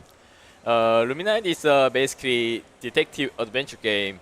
The player is basically about a mystery case, which is about a serial murder. Yeah. And there is a city named Somerset in USA 1950. And 1950. Yeah, 1950, and you adventure around the city to gather some evidence. Right. And sometimes you sneak into a forbidden place to get some evidence, Information, and yeah. and you crack through the puzzles, and sometimes there are puzzles like escape room puzzles also, and Escape room puzzles. yeah, and there are some ciphers also, some many mysterious puzzles and other stuff. So Yeah. you follow through the narrative to crack and get the bottom of the case. That's the whole game of the Luminize. Right. So this is very story heavy, I believe. And I saw, like, just like you also had a stealth mode. But let's talk a little bit about the story. So 1950s America, what made you decide that you wanted to choose that particular setting? Because I know that you're based in Korea. So, like, what inspired this? Firstly, we are inspired by cold cases. Court cases. Because there are many mystery cold cases, but yeah. none of them are like easily solved, and Yeah. people are more curious about what really happened behind the case. So, Right. so that's why we started making a game introducing about the cold case. And the era 1950s that we choose it because nowadays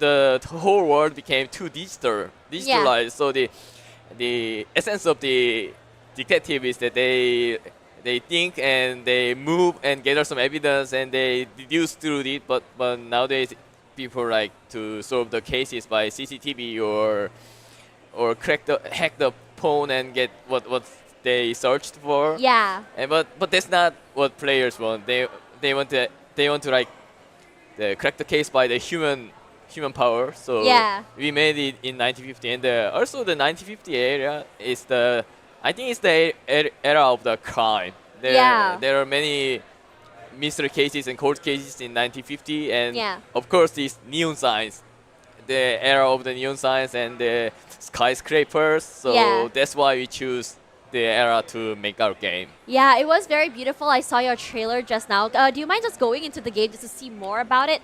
So, like, how you said this game is not out yet. So, how far into the game are you?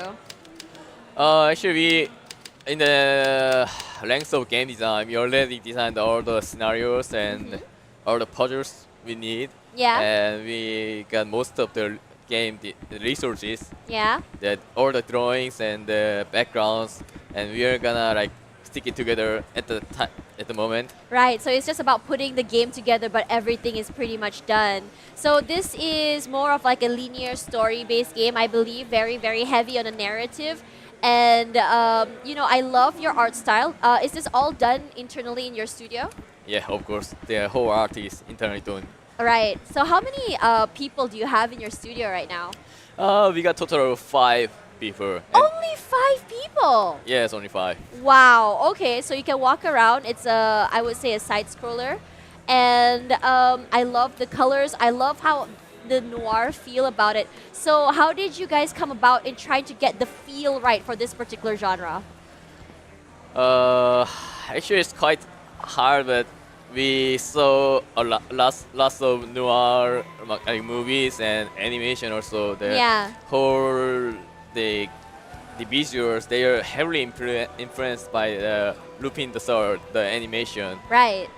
So it's about looping the animation for this part. So you can talk to all these people, gather the information, and this is how the scenes look like for a conversation. I love the dark and the light to bring this character front to back. That's also very, very fun.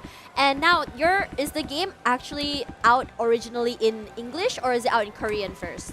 It's gonna be released in English and and Korean at the first. And At the same Yeah, time. at the same time. Right. So is there any voiceovers in this game, or is it just fully just conversational like this? We would really like to have a voiceover, but Yeah.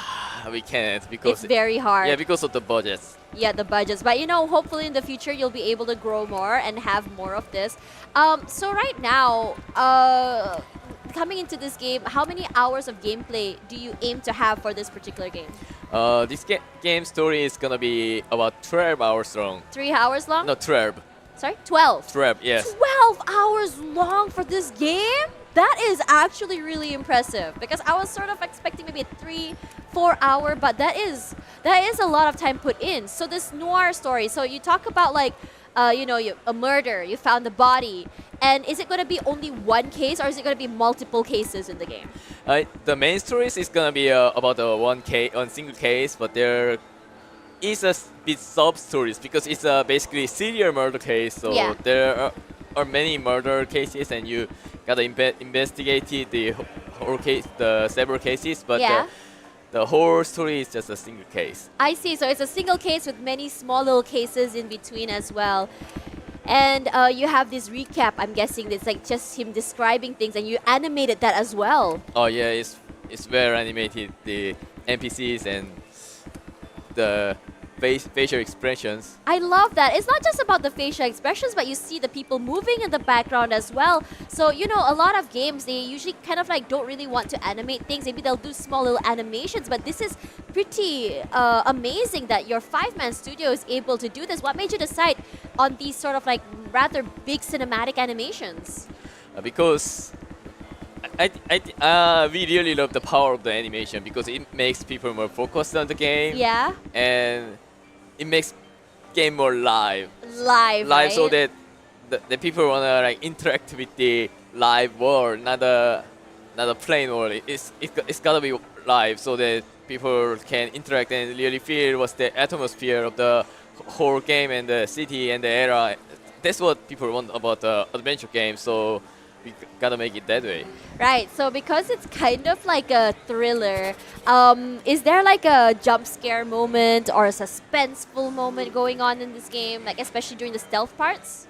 Actually no, but there's some kind of disturbing scenes maybe in the scene because you see the corpse.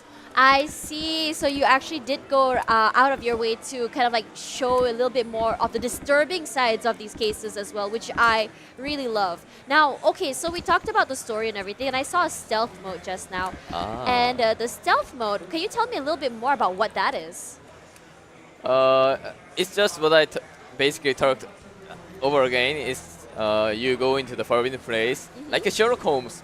Ah, okay, so just stealth around the area, never ending? Yeah. May I show the? Oh, yes, just show it first. Yes. Yeah. So It's that's more like basically like the core gameplay of the game is basically just stealth. The sneak mode is just one of the mini games in the stage. Oh my god, I love this character. She's so cute. She's the main character. She's the main character? Yeah, female detective. Oh my god, I love it. I thought it was the guy. The guy's the father of her. Oh, that's her dad. Yeah. Okay. Oh my gosh. She's the main character, but she later appears in the main scenario. But so in the demo we uploaded on Steam, she doesn't appear. So we uploaded this sneak mini game to show her. I see. So it's kind of like you didn't know that it was her as the main character. Oh wow, that's beautiful. So at first I was gonna say like, oh my gosh, this doesn't really look very anime like. But then suddenly I saw the girl, I'm like, okay, I love this because that's the kind of art style that I like. But at the same time, you managed to marry two different art styles but still make it work at the same time. Oh yeah, that was kind of hard work for us. Yeah. Because this girl and father, they are from different worlds. So yeah. Yes. So we try hard to mix them together. Right, that makes sense. So like you managed to do that. Uh-oh, yeah, I think you have to hide. Uh-oh. Yeah, so in this sneak mode, there's a patroller or like patrolling around. So yeah, there he goes, and she stares and freaks out. Ah, okay, so she hides under the table. Oh! Oh, Oh no!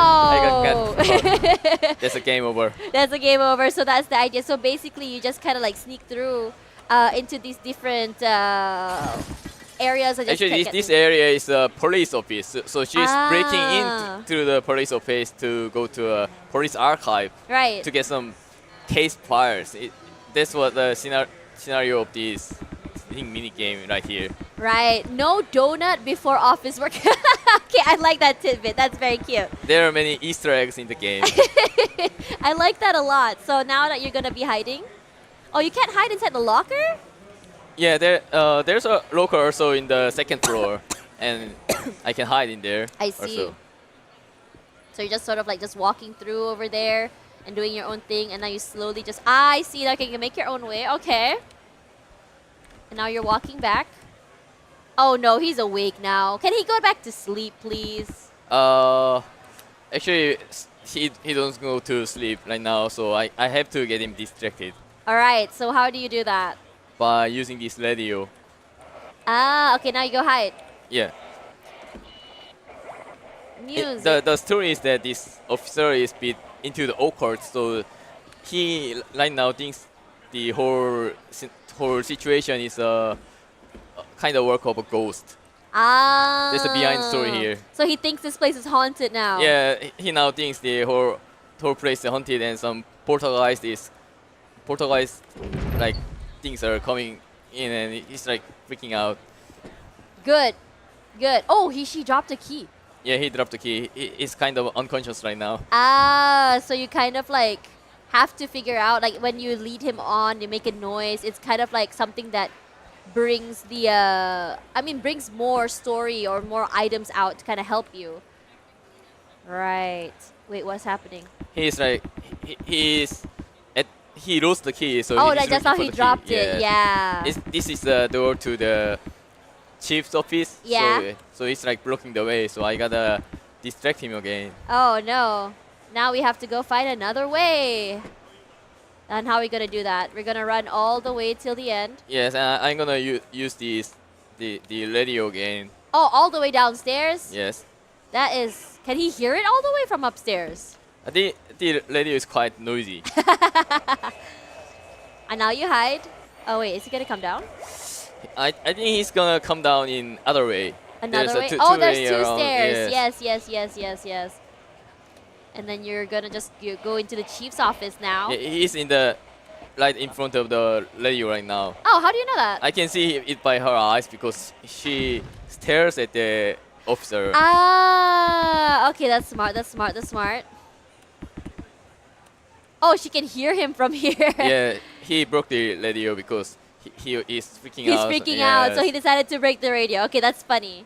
So this is the sneak mode. So like in the sneak mode, right? Is there a lot of different stories or like levels that you can do? There are multiple sneak levels, but basically in the sneak mode, the sneak mini game, Yeah. not many of us stories come out. Right. So it's just kind of like a challenge Yeah, for it's you to just sneak a through. challenge mini game because the detective game like this may seem like a visual novel, Yeah. and we wanted the players to be like more enthusiastic to the game, so we wanted people to be more focused and like doing some things, interact with the things. So we made the level so that people can stay awake. Yeah, I like that because honestly, for me, if I see everything that's interactable, I want to click on everything, and then suddenly it's gonna make a noise, and then the police gonna Oh. come after me.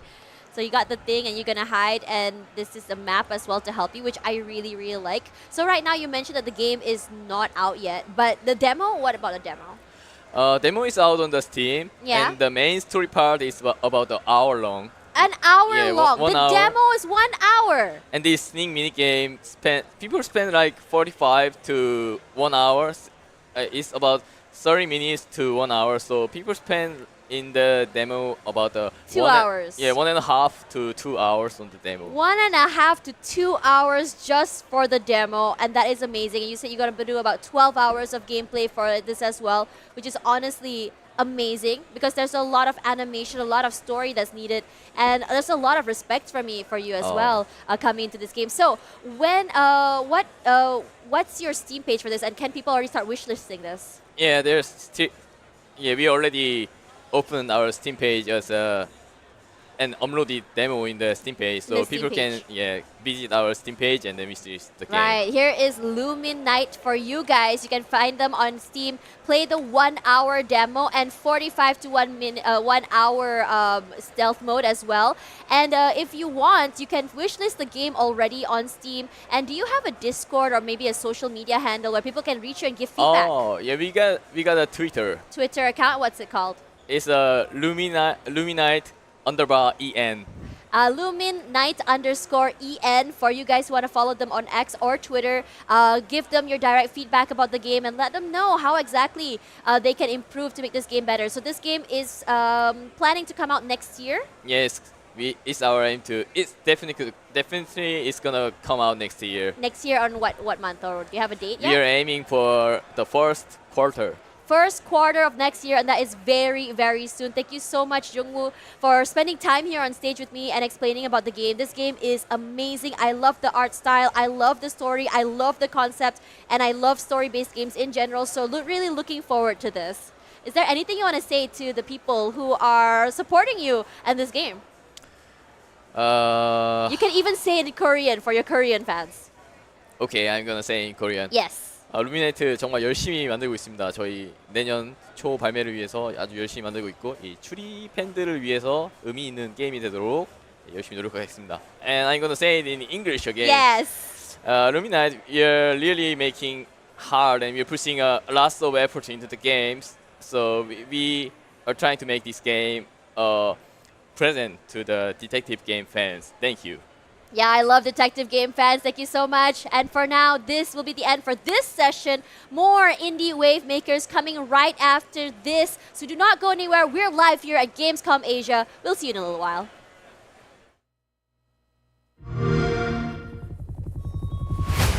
I like it. I'm a cookie if I like it. I like it. I like it. I like it. I like the carbon copy. I'm the original. I'm dropping beats like honey. I like it. I like it. I like it. Like it. I like it. If it's got to be in the dragon, I want you 6 on the island. I like it. I like it.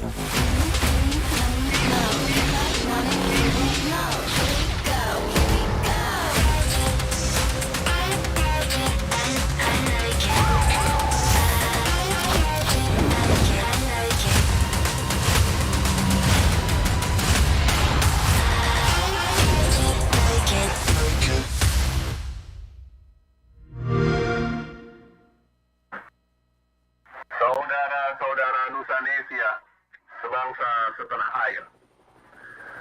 Sesungguhnya kemerdekaan ialah hak segala bangsa. Sudah terlalu lama bangsa ini dijajah, diinjak-injak oleh tentara asing. Namun hari yang kita nantikan telah tiba. Rakyat Nusanesia menyatakan dengan ini kemerdekaannya.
Hello, Toge Productions here, and welcome to the first gameplay reveal of Whisper Mountain Outbreak. Whisper Mountain Outbreak is an isometric survival horror game that can be played solo or online co-op with your friends. Set in the year 1998, when a mining operation at Mount Bisik accidentally awakens an ancient malevolent entity who triggers an undead outbreak in the fictional town of Daha. You're one of the few remaining humans. Together with other players, you must struggle to survive and find a way to escape from the Eldritch Terror. Spread out. Or stay in a group to explore the map and find the best route to escape.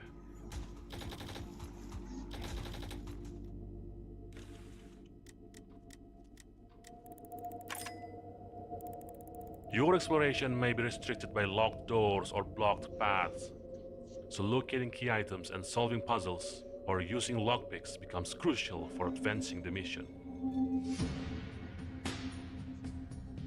The stage is filled with numerous surprises.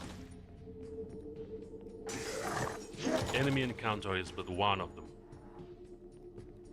Stay alert and equip your best weapon when combat is inevitable.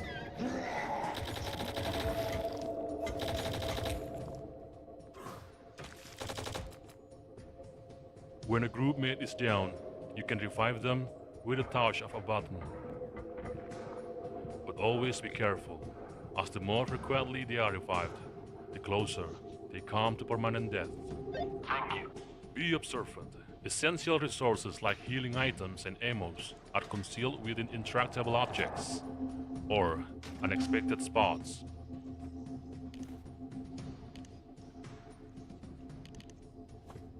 Resources are key elements for the survival of both you and your team.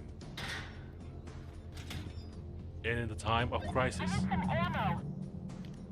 you can always share your resources to help a group mate or keep them for your own sake. We are thrilled to share this, and we can't wait to bring this survival horror experience to you. So prepare yourself to confront the terror of Mount Bisik and its dangerous whisper. For Whisper Mountain Outbreak demo is coming this October.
Welcome back to Indie Wavemaker. It's your boy. Hi guys, back. I know. And today we're going to be talking about more indie games. And the indie game we're going to be talking about today, right now, is going to be Kue. And we got William here to talk about it. Hello, Hey, what's up, William. man? What's up? How are you doing? Yeah, How's day 3 of Gamescom? Well, Asia? it's better than I expected. The amount of indie games here is crazy. The quality of indie games here has been transcended since like 5 years ago. Oh It's yeah, crazy. definitely. It's really nice, especially like if you walk around the show floor. Yeah. You realize the most crowded area is this indie game Yes, area. that's so right, that's I'm like, right. yo, indie games are the hot topic Yes, right yes, now, yes. and it's love it. And now, speaking of hot, I saw a little bit of the trailer. Kue seemed a little more chiller, so Yes. sometimes you gotta cool down That's after right. you're like a crazy hotness. So what kind of game is Kue? Right. So Kue is actually a wholesome, cozy restaurant management game. Oh, okay. With a lot of Southeast Asian elements, wholesome narrative behind it. There's a lot of Asian culture, especially around Southeast Asia. Oh, okay. So people from, I guess, the Asian diaspora outside of Southeast Asia will be able to relate. Like maybe they grew up in their kampong, their village, or anywhere else that they were from, or their parents were from. And then they would tell stories about their how it was like back in the 50s, the 60s. No, It's like back in my day. Yeah, back in my day. It's like, okay, grandma, Yeah, okay, yeah. grandma. But it's actually really nice because every time I see like Cooking Simulator, usually it's Western or like I see Japanese Cooking Simulator, but I don't see like East Asian dishes. So, like I feel like Cooking Simulator wise, we always see like the similar like dish every time, and then now if we're talking about East Asian territories, we can actually, or at least for me, who's not familiar with like a lot of Eastern Asian dishes, I can actually get to see a lot more of these, like discover more East Asian dishes as well, is what I'm assuming. Yeah. So in Kue, we do things a little bit differently. So in a lot of games that we've seen that has cooking mechanics, right? Especially when it comes to games like Venba, we have Cuisinia over there as well with their really cool Southeast Asian food representation. We Southeast Asian, we love our food, like. But what we do differently in Kue is that we do delights.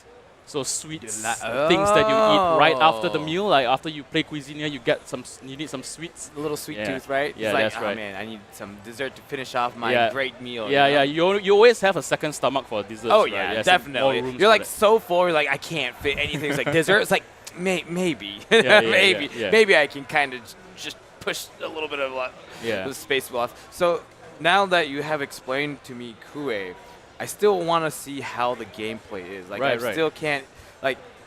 The concept sounds great, but now I need to see it to believe it, if that makes sense. Yeah. So let me show you. Okay, let me set this up. Yep. Where's my mouse? Right there. Yeah, that's good. There we go. So you play as a I would want to say 20 something, but we don't really want to put an age on it yet. It's all right. Okay, so you play as someone that came back from the city. So you are a white collar worker. You came back because your parents tells you that we are closing down the restaurant. Oh. Then please come back and help us pack up. So you came back. You can see in this short trailer thing. You rummaging through your childhood stuff, and then you found this book that you just nonchalantly just threw away. But then you threw a bit too hard. Went out the window, and then you got sucked in. Oh snap! Okay. It kind of threw me a curveball right there. It's like, oh snap! It's like going to a fancy kind of land. Yes. So the reason why we go with this is to explain a lot of things, because in this game, narrative-wise, you will transcend to different times, different eras, to recollect back the pages of your family's recipe book. Yeah. So the reason why we do like you got transported into a magical world is to prevent more like what's that word? To explain or to not to explain why certain families are still around when they are from the 50s, but they're still around in the 2000s when it's supposed to be not there.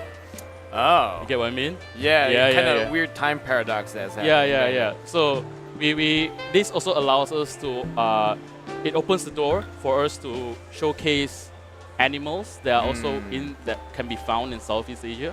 So now you can see that there's a tapir. Not sure if you are familiar with it, but it's one of the endangered species. And we have a conservation centers just for this. Oh, really? Kind of reminded me of a little bit of Baku, like, you know, the Yeah, dreaming yeah. animal. I was like, oh.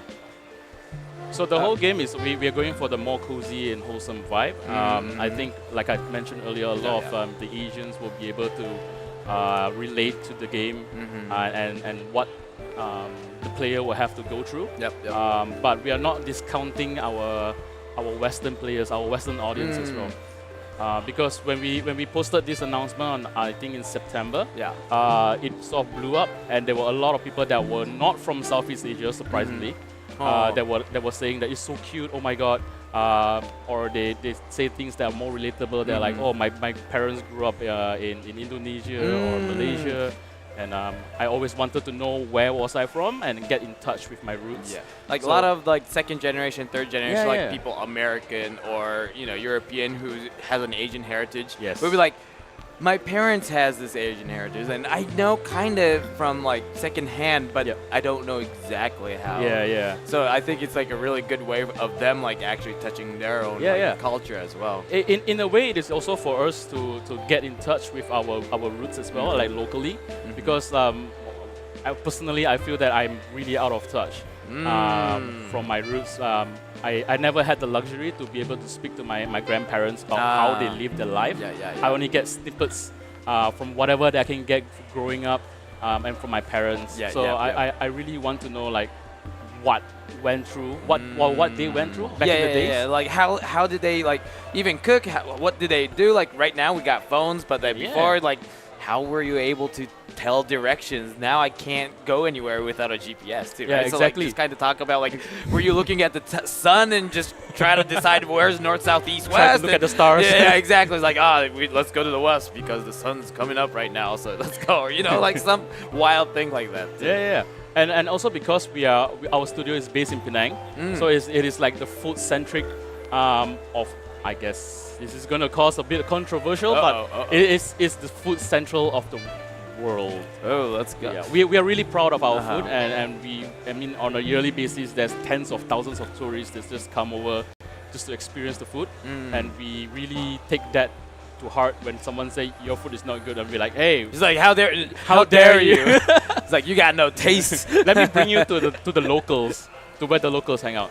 So in Penang, there's a lot of heritage buildings that is still preserved. I think we are under the UNESCO heritage thing.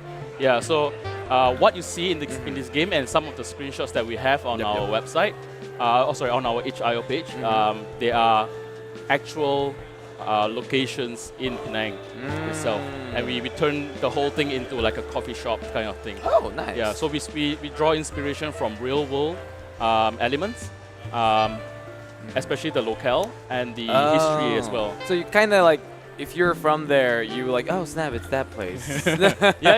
You will be able to see places that you may be able to still see it today, but what was it like back in the 50s, the 60s, right? Got it. Yeah. So you made your first.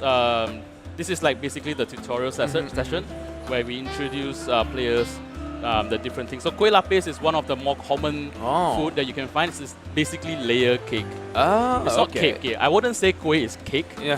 Because cake is more flour based, but kueh is more glutinous, like mochi. Okay. But it also depends on where you're from or who you are. So It depends, like, you can have like same ramen, and then from Japan and China, different, different, like noodles, exactly, right? Exactly. So kueh lapis is more, if I'm not wrong, it came from the Malay side of the ethnic group. So in Malaysia, we have three major ethnic groups. So we have the Malays, we have the Chinese, and we have the Indians. So different representation of kueh, they're all different depending on which race. But it's all good. It's all good. I loved it. So over here, we introduce you on like the first phase of the game. So the Yep, game yep. has 3 phases. So you have the cooking phase. Yep. So you need to basically Time it. Time it, yeah. Add this. there you go. There we go. So add the Yeah. salt. Add some water. And some And coconut milk. Yes. Or just coconut itself, huh? So the recipes, the ingredients that that's presented here are real life recipes. Yes. That you can actually take and home and cook. So Really? you can look it up. We sort of simplified it a little bit more. We don't really follow the steps, but if you look it up, like how to make kueh lapis, It's like the same ingredients. yeah, and same you're like, ingredients. Definitely different amount because it's gamified, but the ingredients are there. Nice. So we in this demo we sort of simplified a lot more. Yep. So actually you still need more than these 3 ingredients, but we sort of simplified it. We have to tier it so that it's more progression. There's Of more course. progression for players, right? Of course. So kopi O is basically our version of Americano. Oh, okay. So it's just simple hot water and coffee grounds. That's all. Oh. That's all you go. So it's more water based, like all Americanos. Oh, Yeah. nice. So we have to finish all the recipe. So we sort of have the difficulty element as well. So Onde, I think, not sure if you know the creators of No Straight Roads. Oh yeah. Yes. Right. So they are making a game called Onde. So it's actually a food. It's a type of kueh. It's a type of kueh. Yeah, it's a type of kueh. It's I think it's like mochi, but inside the filling is gula melaka. Huh. What's it's Guang Melaka? Gula melaka is sugar, something called it's something sugar. I don't really know how to explain. It's a different way of doing it. Yeah. There we go. So we're still using placeholders for now. We're still actively updating the game. Yeah. Our team, we are a really small team based up in Penang. There's only me, myself, a programmer, and a partially disabled artist. Oh. So she's doing all the art. She's drawing with one hand, and she's incredible. Oh wow. All the art. The art's cute already. Yeah. So I'm like just incredible. She must be incredibly talented for sure. We also had help from another local outsourcing studio called Komodo Range. No. So they helped us with a lot of the art because we were pushing this in 2 months just to make it in time for Level Up KL in September. So we so the pretty much development time is like around like 3-4 months still. about 3. Yeah, about Wow. 3. So it was really rushed, so we needed some extra help. So we got some friends up aboard to basically help us to fill in the roles. So Tet Tarik, is that a beer? This is our version of milk tea. Milk tea. Oh my goodness, this that's is the so hard fast. one. Oh my goodness. I'm just gonna spam this. There you go. Just spam it. So depending on how you do during the QTE phase, so the quick time event, you will be rated. So if you realize that there's no more stars here, because I was spamming the fast part. Gotcha. Yeah, we're gonna scale it better. Yep. All right. So depending on the rating of the food, it also affects the price, the cooking time, for when you move on to the next phase. Yep. So you cooked it just to make sure, like you know how to cook it now, and then now you gotta sell it. Yeah. So right now we're still in phase 1 of the game. This is where you collect a lot of ingredients, the things that you need. So we have the temple thing over here where you just collected a daily check-in kind of thing. But this daily check-in is like in-game. So it is a single-player game for PC. So we don't want to do microtransactions. It's gonna be weird.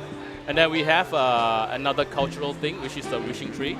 So in Chinese culture, certain parts of Malaysia, they will have this really big tree by the temple where you can write wishes on this red paper. Yeah, like I seen it in like movies where it just have like a little ring or coin that's tied to like red. I was like, oh, okay. Yeah. I didn't know how. I just seen it. Yeah. I'm like, I didn't know any like what is it about? What do you do? What kind of belief is that? So as far as we know, we did really little research, but we've seen people, we've observed. We went to the temples and observed how people do it. So you sort of write the wishes along this red line, tie it to a coin or a rock. You will throw it up to the tree. So let me just put this in. So you're gonna wish for an ingredient. Yeah. It's So like this is I want this ingredient. So this is like our gacha segment. So if you hit the green part, which means you have a higher chance of getting what you wish for. So Gotcha. there Nice. you go. Yeah. Now you can cook more. Yes. So down the road, we're gonna have more rare ingredients that you can wish for with a lower chance. So, whoa, this is this is That's the a one, jackpot, right? This is 1%. Okay, calm down. Okay. No, All right. okay. All right. So I've never seen this before. Oh, really? honestly. I was like, damn, you get a lot of ingredients. I So- guess that was pretty rare. Yes. This is we've never. Whenever we tried the game, the most that we've got was probably like 4. Uh-huh. Oh, wow. So Yeah. that's like 9. That's 9. That's a lot more. So that's cool. So we have that, and then this is the part where we will move on to the next phase, Got which it. is the cafe management phase. So you already cooked your ingredients, so now you just gotta pass it to Yeah. people. So this part is I think Diner Dash players would be more familiar with. So you get to cook whatever that you have discovered earlier. Got it. Got And it. it is a very simplified cooking part. Uh, So remember the timer that I was talking about? Yep. Yeah. Oh, because it says like 7 seconds. Literally. Yeah. Got it. So you just put it on the tray. You can find this tray in every single mom and pop, pops and mom shop. Oh, really? It is a This is- food grade plastic, and they just put food on top. And then you just like go pick it up. Yeah. Oh. So just cook something else. So we are still in the tutorial phase. Yeah. Okay, let's go. So it is because the pacing is a lot slower. So in the beginning there will be less customers that will be coming in. But as you progress through the game, you get more and more intense. So you gotta like cook as much as possible. Yes. Okay. So this is supposed to be someone else, but we have to use the placeholder for now. Oh yeah. In the game, you'll meet 2 types of customers. Oh. So you have the normal anamorphic characters, which are tapirs or maybe tiger. Yeah. Animals that you can find in Southeast Asia Yep. or exclusively find in Southeast Asia. Maybe the hornbill, if you've heard of it. We have a harimau Malaya. There's a Malayan tiger. Oh, okay. Yeah, so apparently they are endangered as well. Oh, okay. So you serve food to normal customers, and then you also meet your ancestors. Oh. You also have to serve them, and by serving them, you'll be able to unlock more recipes, and that's how you progress through. They're the like, game. okay, like giving the ancestor like an idea of like Yes. a food, so they come up with like a recipe, and you're Yes. like, the Yeah. recipe book just kind of increases because of that. So the customers they have different behaviors. They will either have it in they will have it in here, or they will take away. To go kind of. Yeah, to go. Yeah. So Now he now wants I have something yeah, different. something so else. So I need the cook onde. it. They're lining up. So I can just skip this guy. Would and just he give him- be pissed though? He's like, yo, what's going on? Where's my food? Yeah, I mean, you gotta make it fresh, okay? That is true. Yeah. So you have if you see like the customer that just walked out. Okay, I didn't know there was a panning feature. I think. Yeah. I was like, yo, okay, cool. Yeah. So down the road, if you see on the top right here, that's the time of day. Yeah, So certain customers will only appear on certain time of day and certain days of the week. So you can just move this. Just give it up. And we are trying not to make the game too punishing. We want it to be more relaxed, Like relaxed, chill, yeah, like has a cute aesthetic anyways. Yes, and that's right, If that's you're like, right. I Yeah, gotta no, cook it's- so much, I was like, oh my god, it's so hard to be a We're trying to fill that gap where we are not in the quadrant with in the same quadrant with Diner Dash or Overcooked. Those are fun games. I'm not gonna lie. I really love those games, but sometimes you just need to slow down a little bit. After a long day. And it's like, why bother make a same game when you want to make your own unique game, right? Yeah. Put your own taste in it. Yeah, but it's not only that. It's more like sometimes you just need variety. Yeah. Right? Like I love cooking games. I love Venba. I love Overcooked, playing with my friends. The rush, the adrenaline. But sometimes I just want to after a long day, I just want to chill. Yep. Just relax. Yeah, just relax. So after the time is up, you have the last customer, and then Overtime. So get out of here. Yeah, We're closing. Okay, so this is the end of second phase. So you can go back to recipe discovery. Is when if you have gotten the recipe from your ancestor during the day, you can come back here and then you can cook again. Or you can cook again to maybe you want to try to three star this data Ah, rate, you can do got it, got it. Because right now you don't have a 3-star, so Yeah, it's like yeah. you're serving like a mediocre drink. drink. Yeah, and then some conditions for ancestors, they would require to have a 3-star item before they are happy with it. If they're not happy and if they happen to visit, they'll have a different dialogue. They say like, oh man, you. It's like this what is sucks. this? What is this, man? Come on. So I'm sorry. It's like I've had better. So you can choose the end day as well. Yep. Ending the day would bring you back to the ingredient gathering phase, Yep, where yep.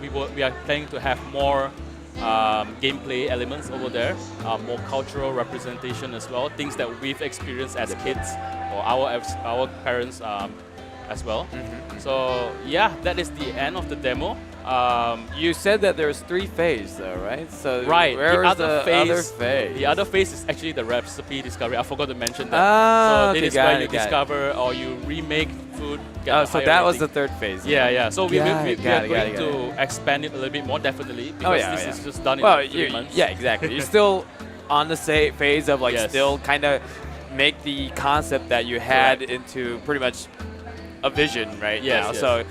So to be honest, like in 3 months, it's pretty a solid like Yes, build. I would say I was like I was it quite is pretty- surprised as well. Like my team was able to pull it off. Yeah. I was like, oh crap, okay. Yeah, for with just 3 team and one's just an illustrator and Yeah, then yeah, it's yeah. just you and another Yeah, guy. I mean, like given that we did receive some help Oh, from yeah, other yeah, yeah, friends, yeah, yeah. right?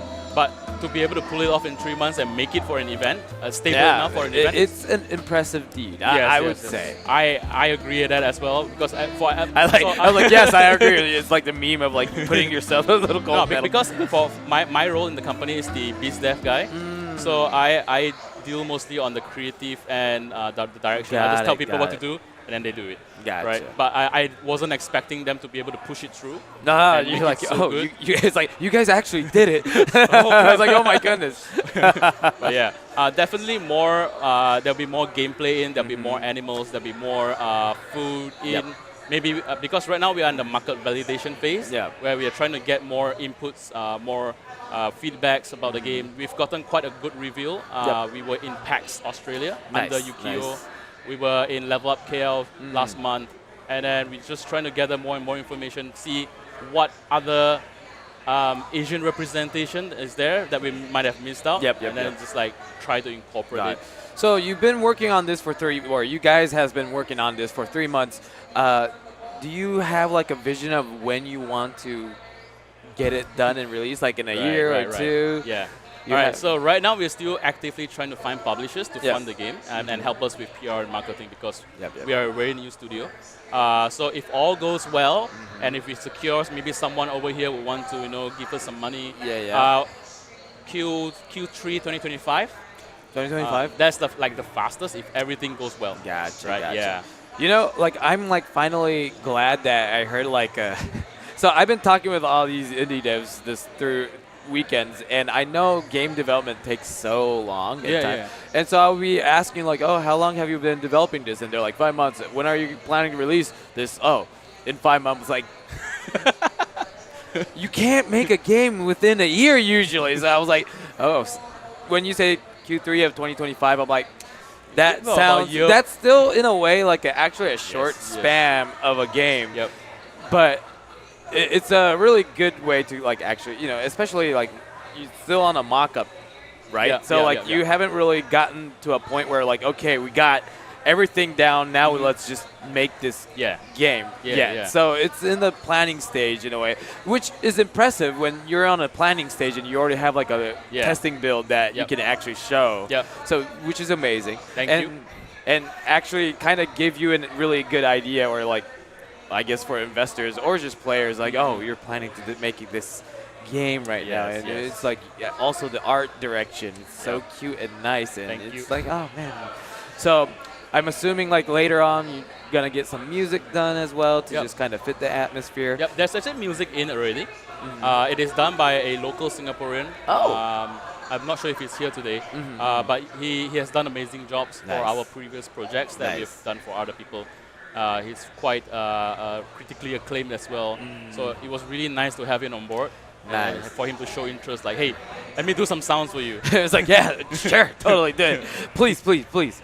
So now I want to ask, like in the very beginning or at the end of the demo, it showed a QR code for people to like actually access the game. But where can they, for the people who's really interested in this game, or even investors who might be watching, can they go to get more information about this game or any updates or anything like that? So we actively we are actively maintaining our Twitter.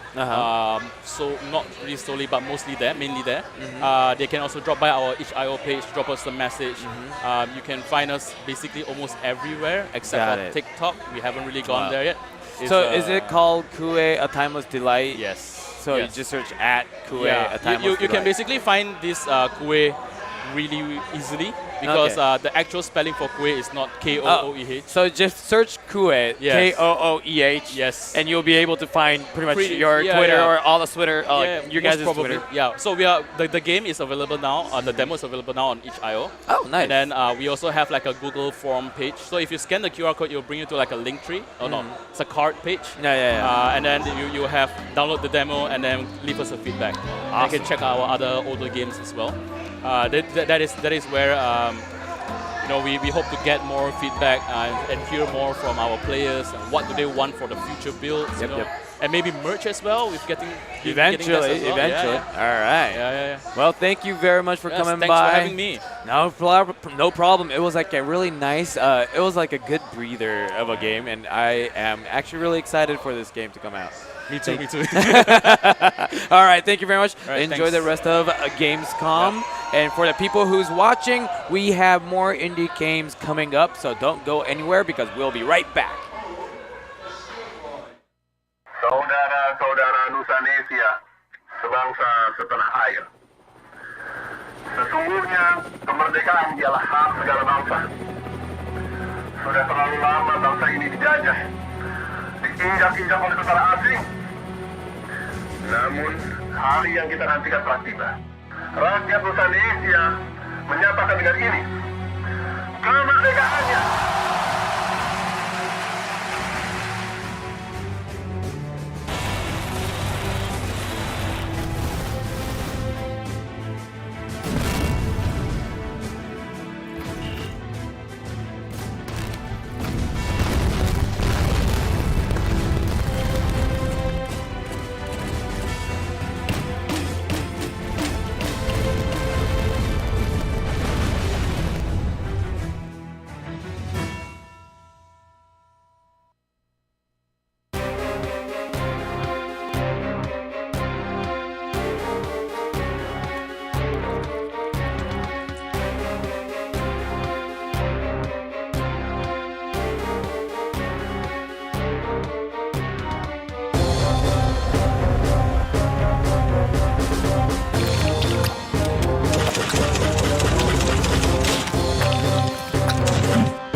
Hello, Toge Productions here, and welcome to the first gameplay reveal of Whisper Mountain Outbreak.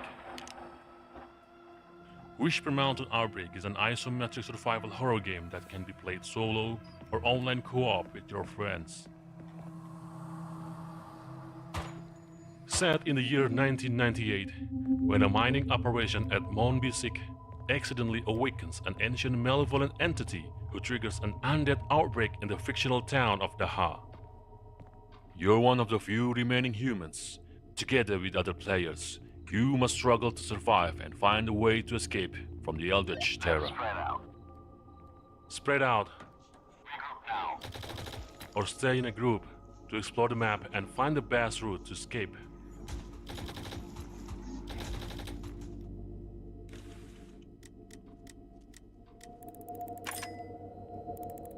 Your exploration may be restricted by locked doors or blocked paths.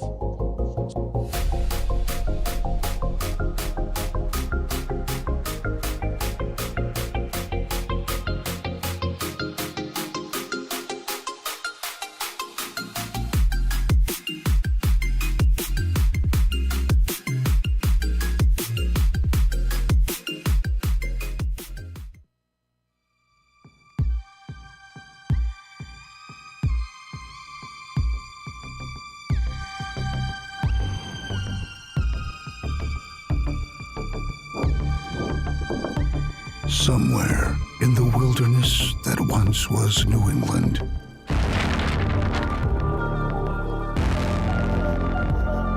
a dark ritual is cast.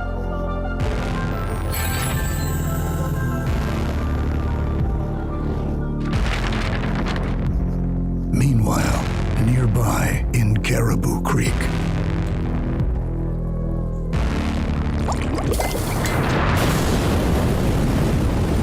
an explosion lights up the night.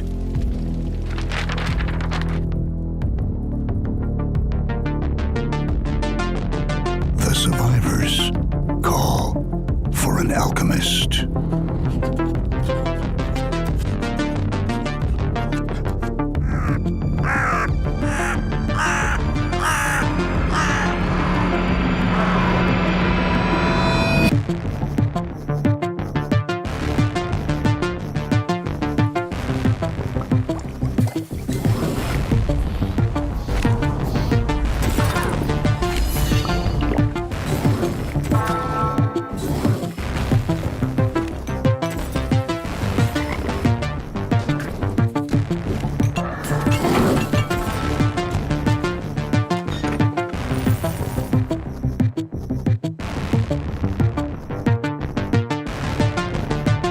And welcome back to Indie Wavemaker. It's your host, Hi Guy, and the next game that we're going to be talking about is Battle Juice Alchemist. And we have our usual friend that we talked yesterday, Alexander. Welcome. How are you doing today? Great. Great. Third day, last day. Last day, great weather, great atmosphere. Yeah. Hole in the hole here, yeah. So, yeah. All right, so Battle Juice. First of all, the name is interesting name. As well, always, I feel like all your games that you've been publishing, definitely interesting names. So Battle Juice Alchemist. What kind of game is this? So Battle Juice Alchemist is a classic action RPG game, but not that classic. So yeah, classic, but not that classic. So yeah, the developers just think about why potions is so not that use it in action RPG games. You have still several potions, but you use it and that's all. But why we don't we have more of it's always like potion is usually just for just recovering. Just recovering MP and HP. Maybe speed, maybe something like this. Yeah, a little bit of above. The math. This one, yes. And yeah. So yes, but what we could have more. Yeah. And the Alchemist works, what they did, they inspired by Diablo, by other action RPG games, but what if we don't have any weapons? And we have just potions. And your main weapon is your potions. That's all about Battle Juice Alchemist. In this game, you play from the juice, so really like Alchemists themselves. Yep. In New England, so New England, like in this universe, yes. On this one, yes, in our universe, you sent to fight demons. Yes, of course. Who is alchemist? Yeah, I was like, why alchemists? Like, don't they have like warriors or? Yeah. But demons, they don't have like so warriors cannot like beat like a demons or other like monsters or something like this one, but alchemist could do it, and he stands like for this one and beat the demons. All right. So yep. Okay, let's then go ahead and check out the gameplay. Yep. So let's jump into the game. Yes. So yes. I'm really curious of like how are you gonna make potions and then throw at demons at the same time? So. Yep. Let's start the game. So we have different classes. So yes. So they got different alchemist class. Yes. Okay. Yes. One is more like close combat. For example, you take a potion and push it somewhere nearby, like a grenade. Okay, So it's fun. okay. Another one could, for example, like take a potion and like push it like a rocket. So Got this it, one. like super far range. Yes, super far range on this one. So like yes, let's select. We could customize character. That's so nice. we could do. I love the change character. the graphic design as well. Like, kind of reminds me of like a classic style of like, and also during the trailer it was like showcasing that it was like a book. There was, Yep. like picture book kind of style, like and with the pop up. and yes, and Alan, the main developer from Alchemist work, he was inspired by Tim Burton moves.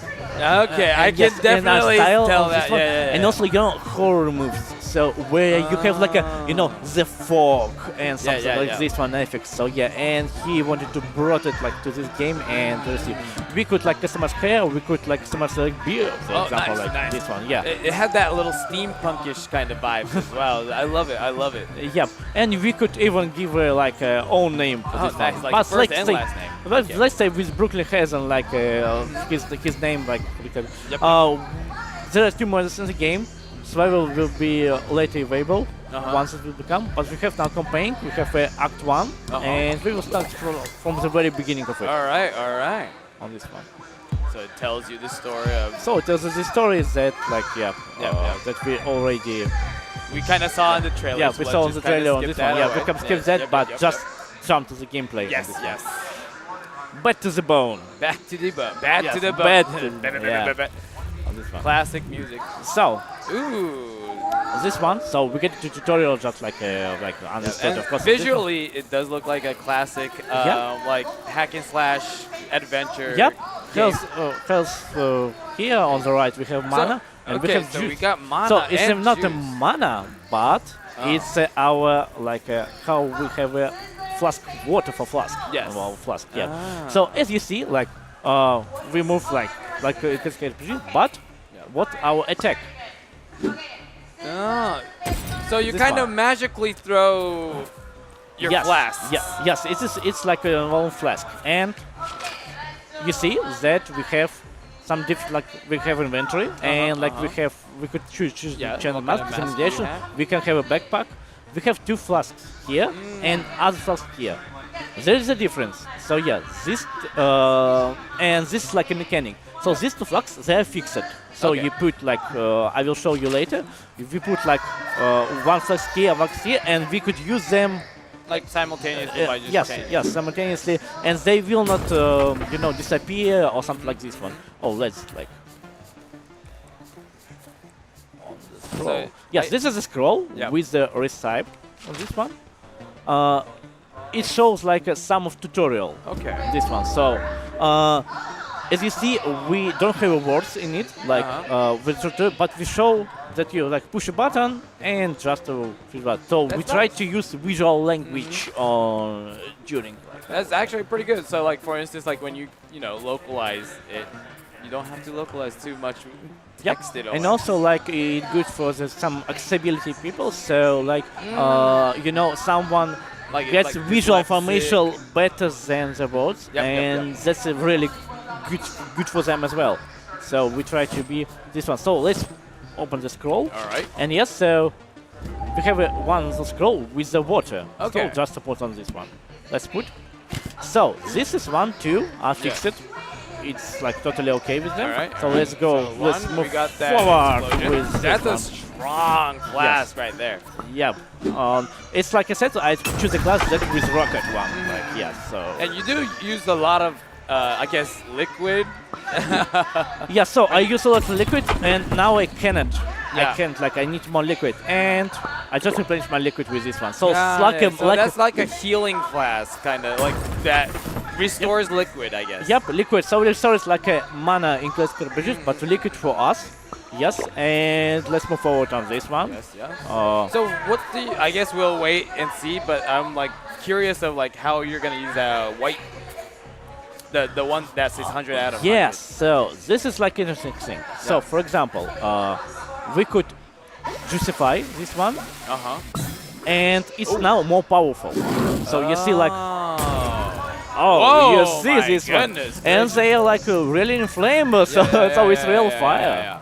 Yeah. Is everything just burning right now? Oh my goodness. Yep, action is started on this one. So like we have a scroll like how to equip health flask, but yep. So we equip health flask, and here how it comes. So yeah, like I was like curious of how are you going to use the random flask? Yeah. So you see that it comes in random. Oh, so if you put all of that, it just kind of when you use it, it just randomly just. Yes. So that's one. There's an enemy. Guy. Wow, gruesome. And we could it's like right, I was like, oh my goodness. And we could just missed. burn him. Yeah. But he'll just walk into it. But he burning. Yeah. He burning on this one. So yes. So all is like interactable. So you see that all trees just disappeared because of our fire. So yes. So you can kind of do like a natural trap in a way. Yes, and you see, so this reflex, if you have more flasks, they will appear randomly on this one. So, and you could, for example, equip all of them, and they will just appear randomly. But you have here a queue. We will see it like later in the gameplay. That and you could plan. You know, it's something like a deck building. So yeah, you have a cards, and you would like to have a better deck on this one. And you choose which one you could have, but they appear randomly. You don't know which one will be next for the so deck. you have like a healing deck, and then you do like exactly. So it's something like connection of the different mechanics on this one. So like here's like a deck mechanic. So yeah, so it's pretty like. Yep. They. So this. Really different, like different enemies, like we got like growth of calls. Oh yeah. So yeah, there are different type of enemies. Some they could like charging to you. Sometimes. So yeah, so you see that this one is not close combat but range combat. So you can understand like. There you go. Easy. Yes. This character seems really tricky because it takes a little time to attack, rather than just. Yes. Like goes, and. Another one class, that's the meal class. It's like he is like a close one. He in close combat he just push. Immediately. Yes. And like here you see like it's more like long range, but not quick. It's some of like bunch of guys like summon the new. Yep, some of them like yes, but let's flame them. There we go. Perfect. Level up. So when you level up, do you learn like more like just stats up, or can? Let's just finish them. Yes. So yes, we have like new skills on this one. He don't want to die. Yes, finally. There we go. Yep. So yes. So when we level up, we have 4 skills on this one. You could agility. So it's like our speed on this one and combat. You have health of course. Juiciousness is how like we justify and we have like to have more of your justify bar. And of course liquidity. Let's do liquidity because always you want to throw more flasks. Yes, because like we need to attack and something like this. So you see that we completed the quest. We have a different quest. It could be like main plot quests and also some secondary quests that is not this optional, but it has interesting story, like part of story in it. Story, and also it kind of gives you a better thing if you want. And to set a better environment and like where we are, atmosphere around it. So we have a small quest. Yes. We apply it, and you see that it resets. Yes, resets our deck, and you see that I received like a 2 smoke flask and this one. Smoke flask give you a fate on some seconds on this one. Got it. You see, like we have someone strong ones. It's on the mini map. Yeah, and that's like we could learn like Ooh, I hope you There's found like the a smoke pumpkin point. demon. Yes, Halloween is Nice, soon. nice. Halloween is soon. That is Yep. true. Like Yep. really, just in a week. Yep, and he's like a strong guy. Oh so my he- goodness, He killed us wow. build by one. Yep, So, yep, yep. okay, we understand that it's like a strong He's guy. really yep. strong. And He we need can't- to do something on this one. Yes. Like, yep. Opa. I just played. So smoke And yep. blast.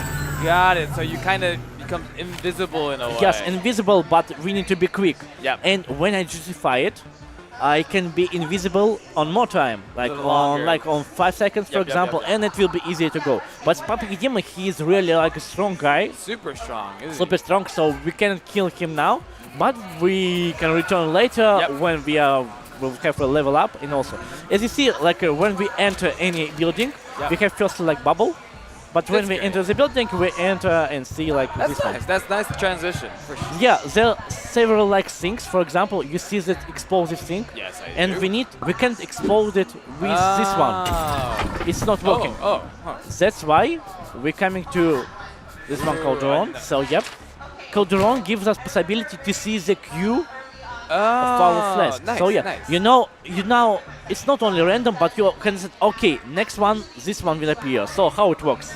Like I you put use this it? one, and I know that health potion will come here. Just got it, got it. It doesn't just.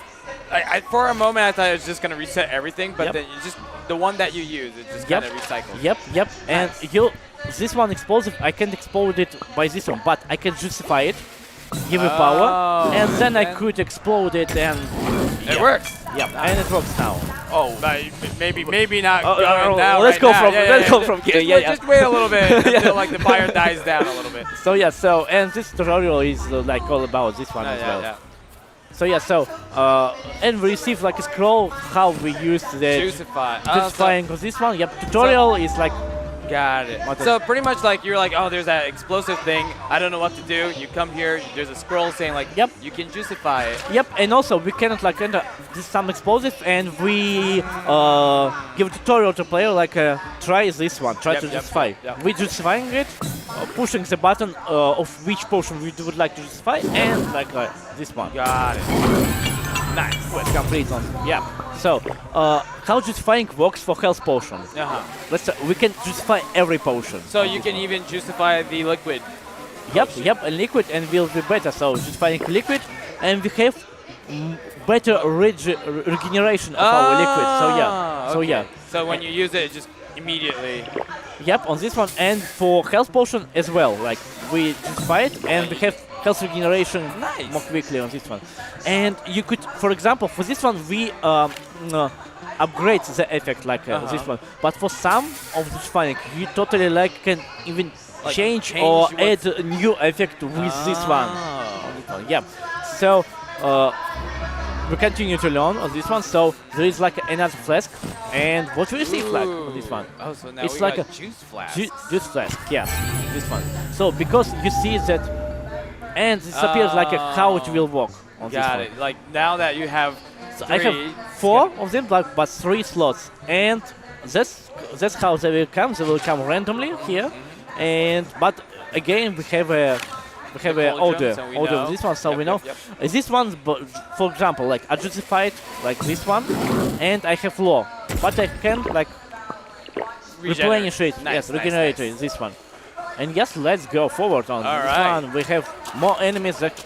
There's swimming. a lot more Yep, enemies. yep, so a now lot you more. know how to justify it Yep, too. So and you also just, like, yep, I now justifying, and I can just like kill them all. Oh, you missed, but yeah, they are pretty like quick guys.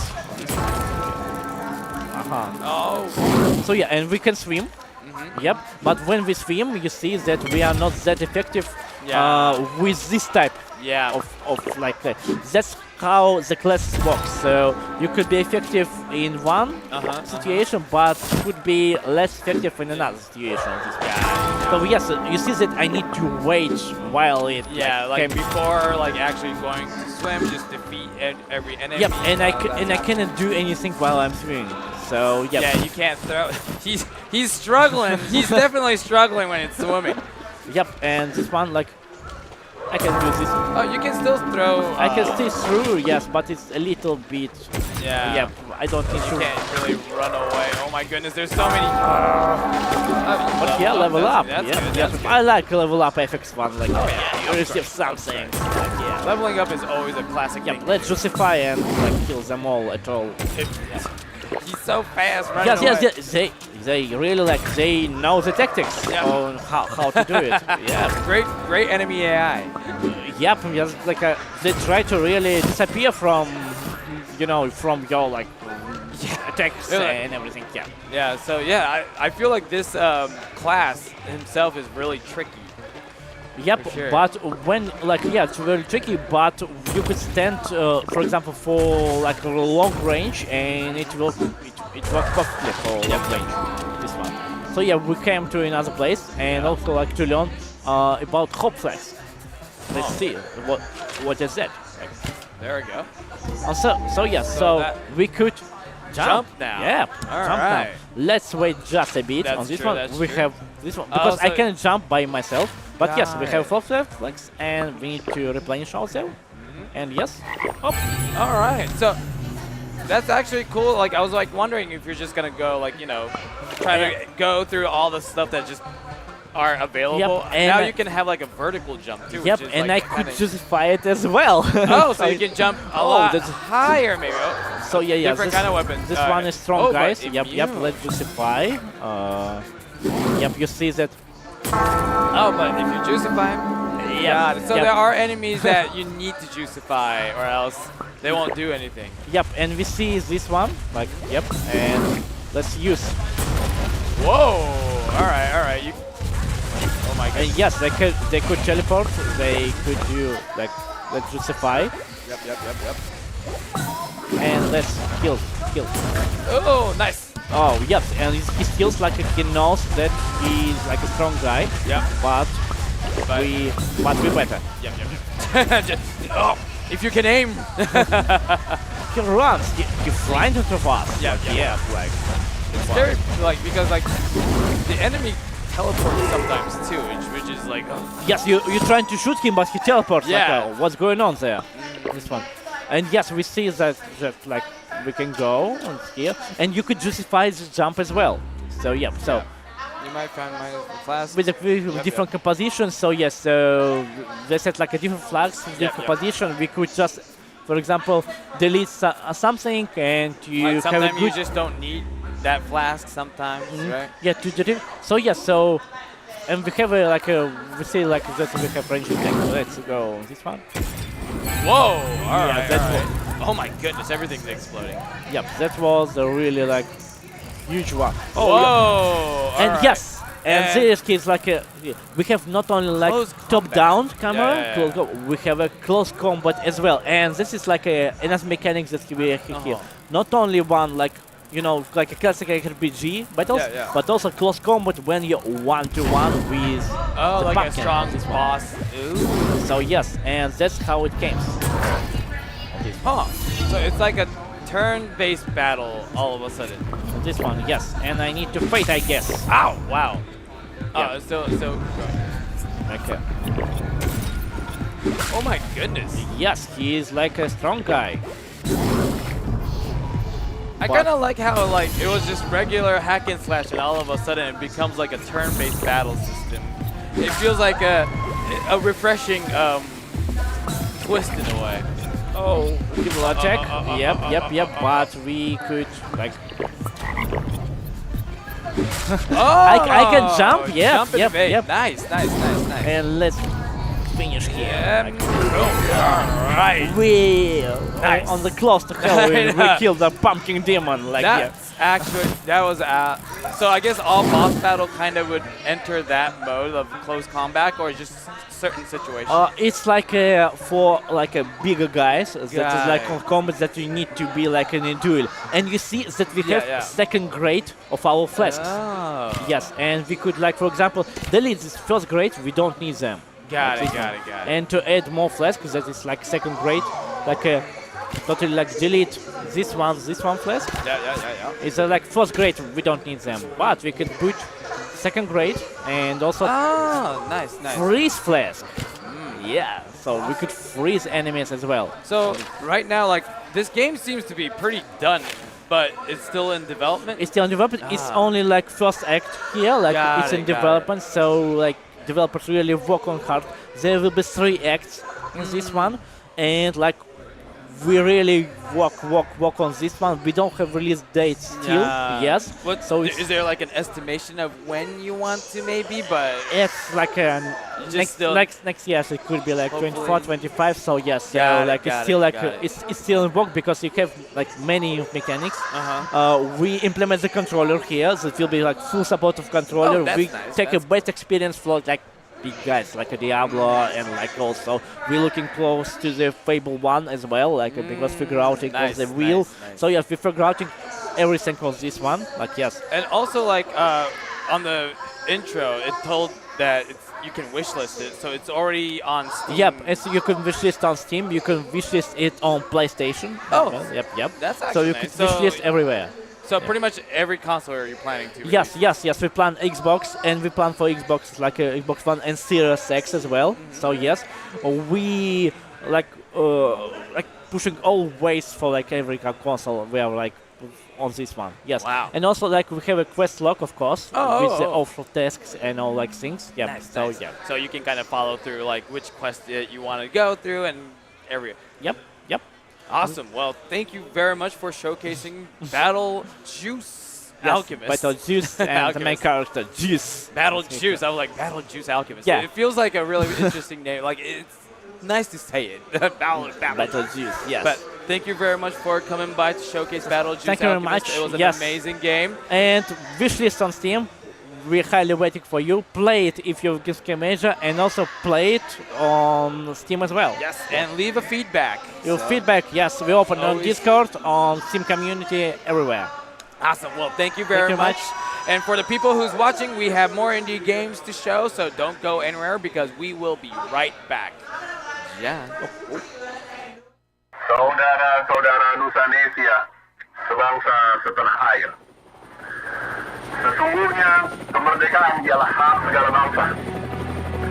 Sudah terlalu lama bangsa ini dijajah, diinjak-injak oleh tentara asing.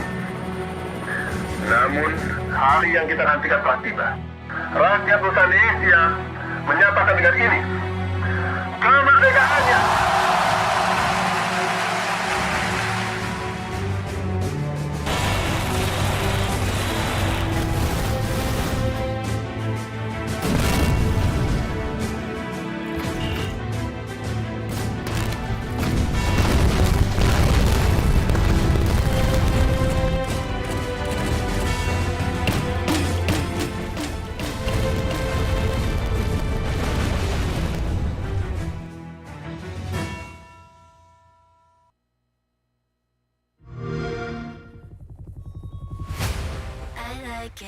I'm a cookie if I like it.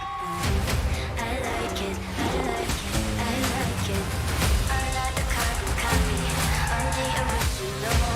I'm dropping things like heart. I like it. I like it. I like it. Like it. I like it.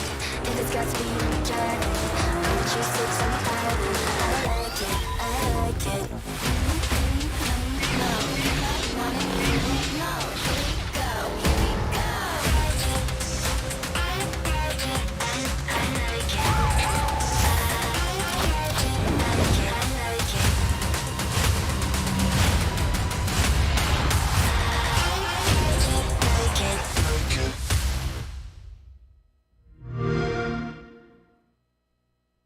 Saudara-saudara Nusanesia, sebangsa setanah air.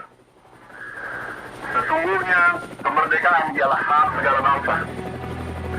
Sudah terlalu lama bangsa ini dijajah, diinjak-injak oleh tentara asing. Namun hari yang kita nantikan telah tiba. Rakyat Nusanesia menyatakan dengan ini kemerdekaannya.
Toge Productions here, and welcome to the first gameplay reveal of Whisper Mountain Outbreak. Whisper Mountain Outbreak is an isometric survival horror game that can be played solo or online co-op with your friends. Set in the year 1998, when a mining operation at Mount Bisik accidentally awakens an ancient malevolent entity who triggers an undead outbreak in the fictional town of Daha. You're one of the few remaining humans. Together with other players, you must struggle to survive and find a way to escape from the Eldritch Terror. Spread out. Or stay in a group to explore the map and find the best route to escape.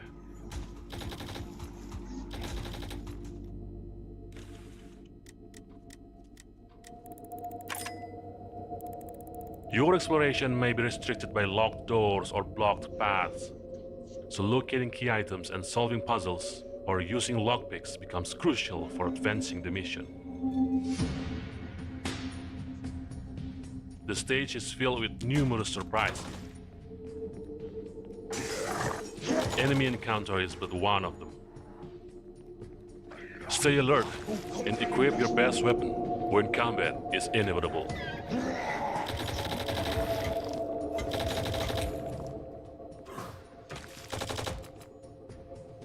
When a group mate is down, you can revive them with a touch of a button. But always be careful, as the more frequently they are revived, the closer they come to permanent death. Thank you. Be observant. Essential resources like healing items and ammos are concealed within intractable objects or unexpected spots.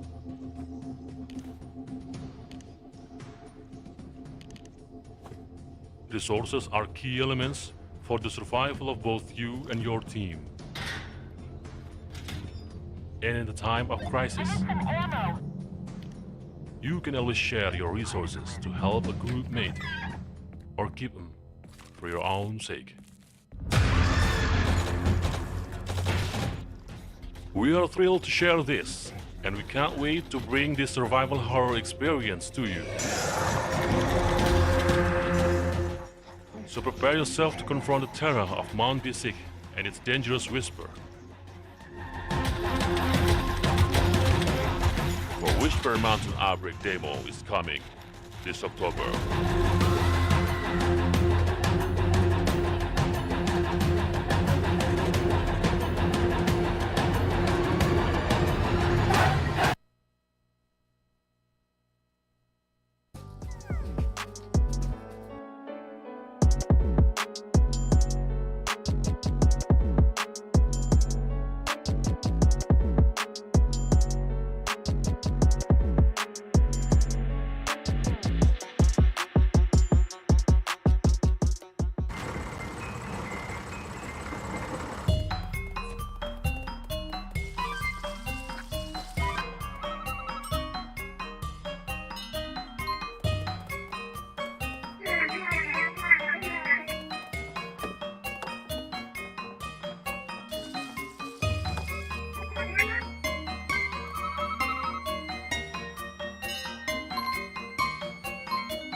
And welcome back to Indie Wavemakers, your boy, hi guy, and we're gonna be talking about Sadap. And as you can see, we got the whole crew with us to pretty much talk about this amazing game. If you guys can kind of introduce your guys to the audience. Yeah, sure. So hi, I'm Jay. I'm the producer of Sadap. Beside me, we have Nadia. She's the art lead, and we also have Jing Ting over here. She's the programmer for the game.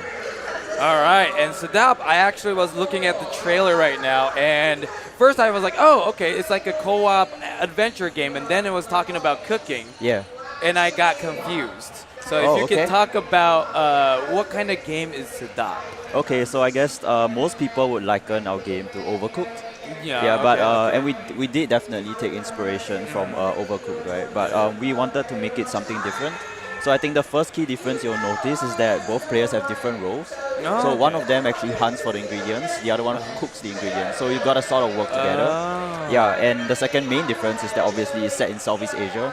You're going to see a lot of Southeast Asian dishes, dishes that we three of us grew up with, and dishes from beyond. We were from Singapore, beyond Singapore. Just we wanted to showcase the cultures and the cuisines of each region and stuff. I'm actually really interested because I guess there's so many these cooking games nowadays, but then they don't really. I see a cooking game in Japan or Western, Overcooked or anything like that. They show a classic burger with fries, pizza, or sushi or something like that. Yeah. But then they don't really show any Eastern Asian dish, which I don't know a lot. But then I do love fair share. The ones that I know, I love. So I'm actually really excited to see what kind of dishes does Southeast Asia have that I don't know yet as well. Yeah. And it's interesting that you took that little point of actually getting ingredients as well rather than just cooking. You just wait for the ingredients and you just cook it, but you actually got to go out and I guess get these ingredients. And so you say Southeast Asian food, but then when I was looking at the trailer, it felt like it's also in a interesting fantasy setting as well. And so this world, is it a fantasy setting, or it's roughly kind of takes place in East Asia and a little fancy area or anything? I would say that the game is mostly set in a completely fantastical kind of region and time period, but a lot of the aesthetics and a lot of the I would say monsters, all the cuisine, everything is very much inspired by and based on Southeast Asia. So we did everything while referencing the cultures of Southeast Asia. Nice. I love it. I love it. And now you have described to me what kind of game it is. I saw the trailer, but I feel like I need to now see the actual gameplay to understand really what kind of game this is. So could we just dive right into the gameplay? Sure, let's go. All right. So I can see there's a person with a controller and then keyboard. Yeah. So I guess it's controller support, keyboard support. Yeah, we want to make it as accessible as possible. That's awesome. So I'm gonna go straight into the main game. All right. All right, let's go. Okay, so is the keyboard working? Oh, it's not working. Hold on. Yeah, okay, now there we go. All right. Okay. So yeah, okay, Nadia, go. Yeah, so as you can see, we have two players running around. The one that's pinkish in color, the reddish colored one, that's our chef. And the one running around with the sword killing chicken as we speak, that's the hunter.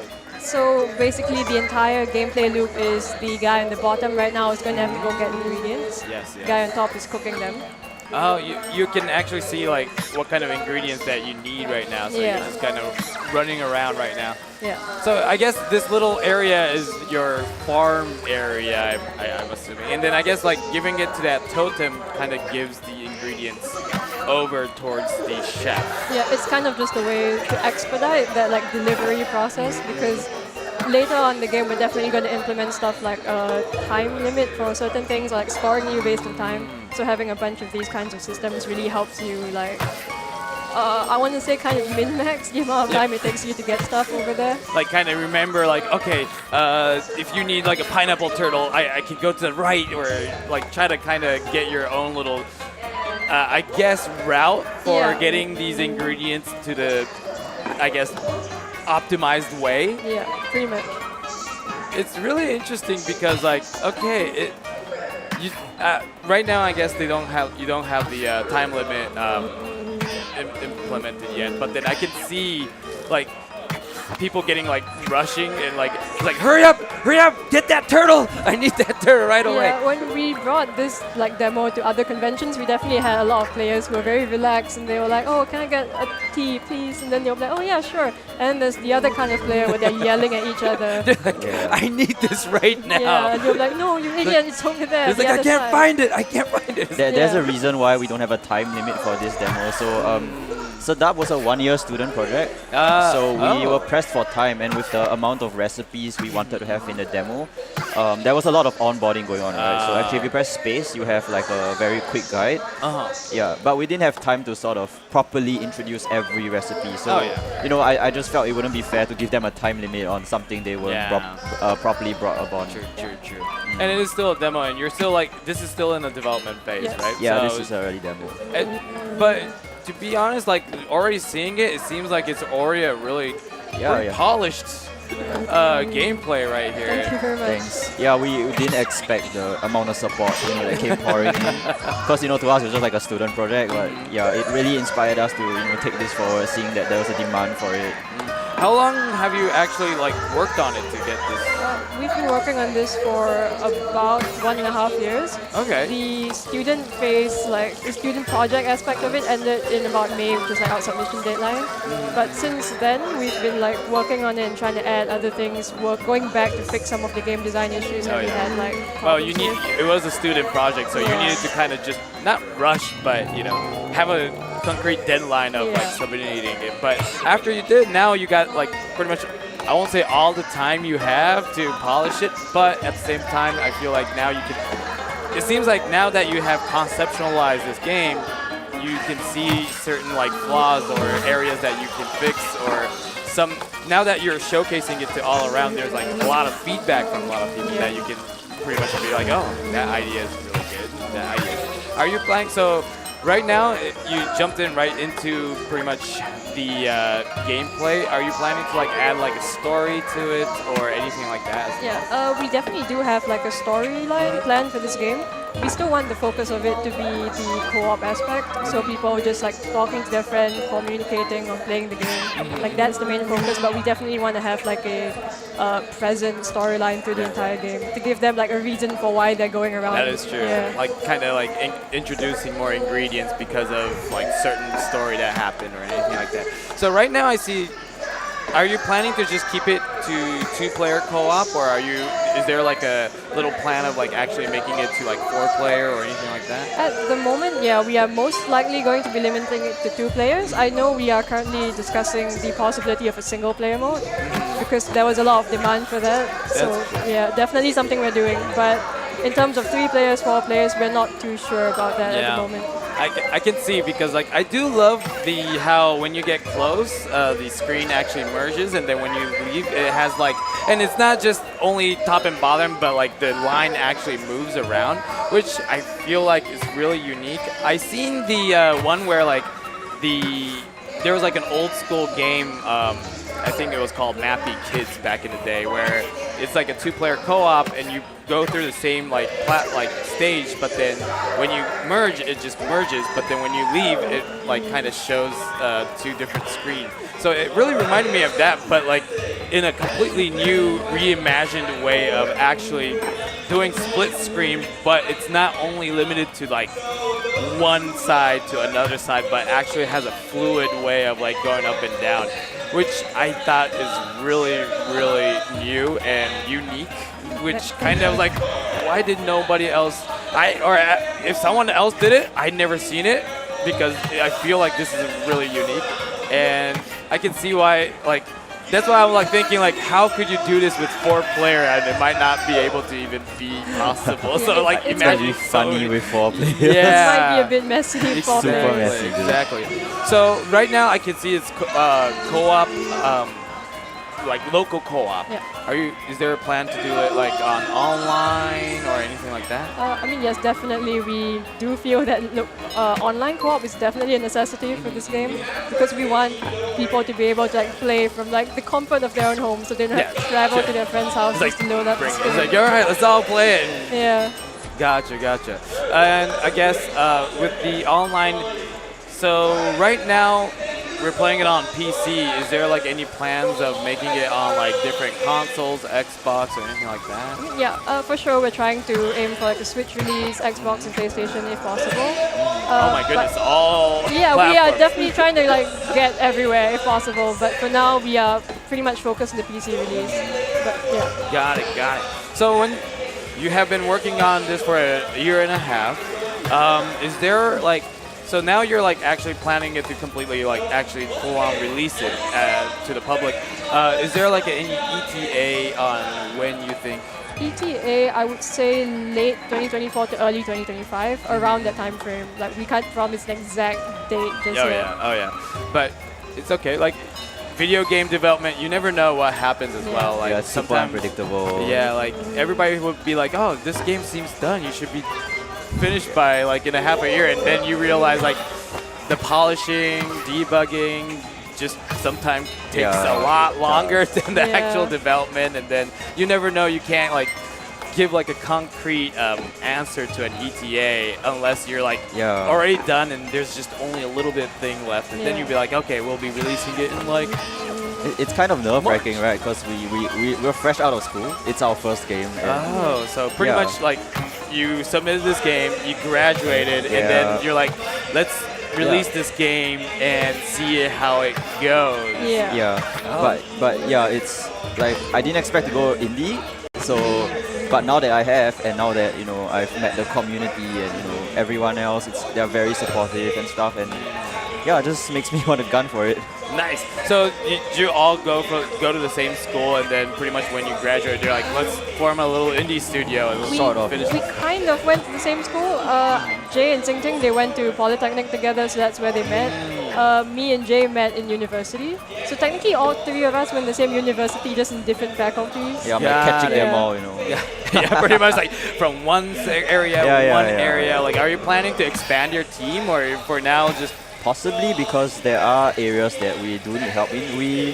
So fun fact is that the music in the game, it's composed by my friend from secondary school. So and it was then we were like, you know what, next time we should like collab together. So I told her like, you know what, Southeast Asian game, let's compose with Southeast Asian music, and she did that. So everything you're hearing right now, it's mostly Asian instruments and stuff. Really? Like actual classic like Asian instruments? Yeah. That's actually awesome. What about like the character design or stuff like that? Like character design, for sure. Yeah, we wanted to make sure that their outfits were reminiscent of like more traditional sort of Southeast Asian clothing. I would say with the hunter, we were leaning more towards like Vietnamese kind of appearance, and with the cooker, I was very much like leaning into my knowledge of like Malay sort of dressing.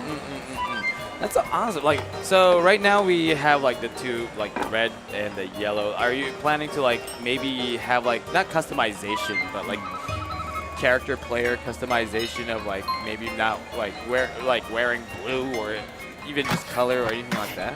I feel like color scheme, probably I would like to keep it the same. This is coming from me as like the art person, because we're trying to like have this striking like colors of this person is for sure the chef. Got it. In terms of customization, there is a chance to do like skins and stuff like that. I have to discuss this with you. It's all it has to go through approval by me. No, I'm kidding, but yeah. It's like I control everything. Yeah, you have no rights. Oh goddamn! It's like never know. Yeah. It's like you never know. Maybe a coup d'état would happen. It's like I'll take over the whole. Maybe. You never know. We'll let you know if that happens. That's awesome. So I know that you're trying to release it maybe next year or early 2025, possibly all platform, but PC first. For people who wants to get to know more about this game, or is there like a demo out already or not? Oh, really? There is a demo on our itch.io page, which it's free to download, so you can go on play with your friends. You can go ham. You can go ham. It's basically this is the demo. Pretty much. Yeah. Okay. And it's endless, so you can go ham if you want. Oh, nice. Yeah. Is there like a scoring system, or you just pretty much for now just enjoy? For now, just chilling. Yeah, Nice, I would say if you want to track like how much you've played the game, you can go by the order numbers at the top right, because there's a very small number there. We've seen people play all the way up to like 150 or something. Oh my goodness. Yeah, which is a lot. Which is a lot. I'm more very concerned impressed. than happy. No, actually, it's good. It's good. Enjoy the game. It's awesome. So right now, like I'm looking at like ways of cooking certain stuff. Are you planning to add more like ways of cooking, like chopping, anything like that as well? For sure. And we in the full version, we do want to introduce like, because right now it's just like you press A and the thing cooks, right? So we want to introduce like a variety of ways to cook with different kitchenware, just to make sure gameplay doesn't become too stagnant after a while. Or like maybe I guess customization of the cooking space Yes. or like the, Yes, spot on. the ingredients area, and then I guess more you play, more levels I guess you unlock. It just has like different kitchen I love utensils. customization in video games, so definitely I'd like to have that in my game. Awesome. Oh man, so thank you very much. For people who wants to know more about the game, well, they can go to the itch.io and get the demo, but do you have any like social medias they can follow or website that they can get more updates or even send feedback or anything like that? Yes, yeah. We do have Twitter and Instagram. Nice. Both of them are at Place.game. So you very can keep up with like development or like any news in the game, like any demos, any need for QA testers, anything like that. So, yeah. We have a Discord as well, and actually our Steam page was just up over the weekend. Oh, so really? People, Okay. go and wishlist Sadap. Go and wishlist Sadap. Wishlist is free, everybody. Free and keeps us Free going. and helps out the devs a lot. It gives Exactly. pretty much incentive updates, pretty much show like how much people are interested in the game. Yes. And there's like no limit to wishlisting. There's like no like only you can wish 1,000 games or anything like that. You can wishlist endless amount of games. So wishlist is important. Exactly. If you have like any little bit like that game looks interesting, just go search it, wishlist it, and you're done.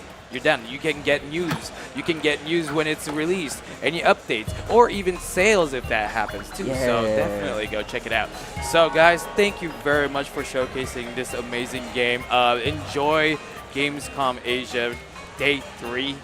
Hopefully you guys have a wonderful day, and thank you all for coming by. Thank you so much for having us. No problem, It's no a great, problem. great opportunity to be able to stream the game. No problem, no problem. It was my honor. It was my honor. Thank you so much. And for the people who's watching right now, we have more indie games to showcase, so don't go anywhere because we will be right back.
It's been a long time.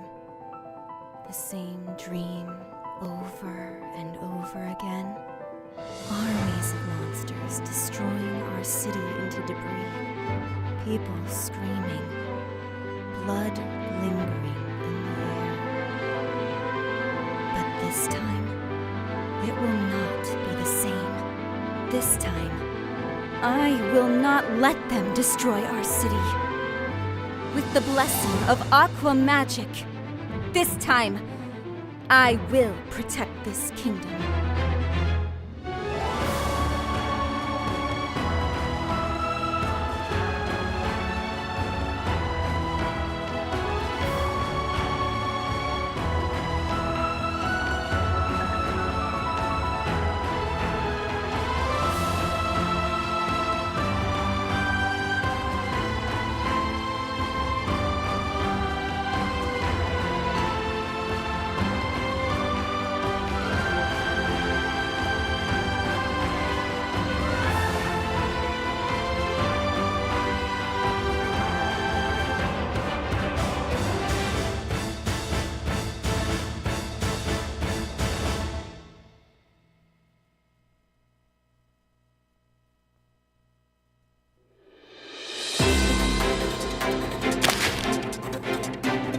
어서 오게. 새벽 일본은 다시 예전의 영광을 되찾을 수 있을 거야.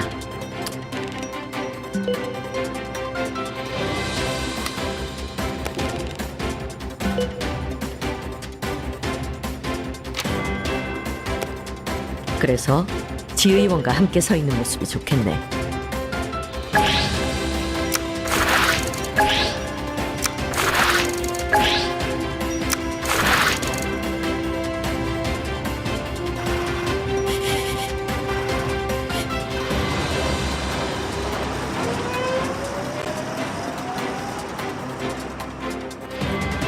이 사람이 보좌관이군. 지의원 피살이라. 얼굴인데. 앞으로 수사가 어떻게 진행될까?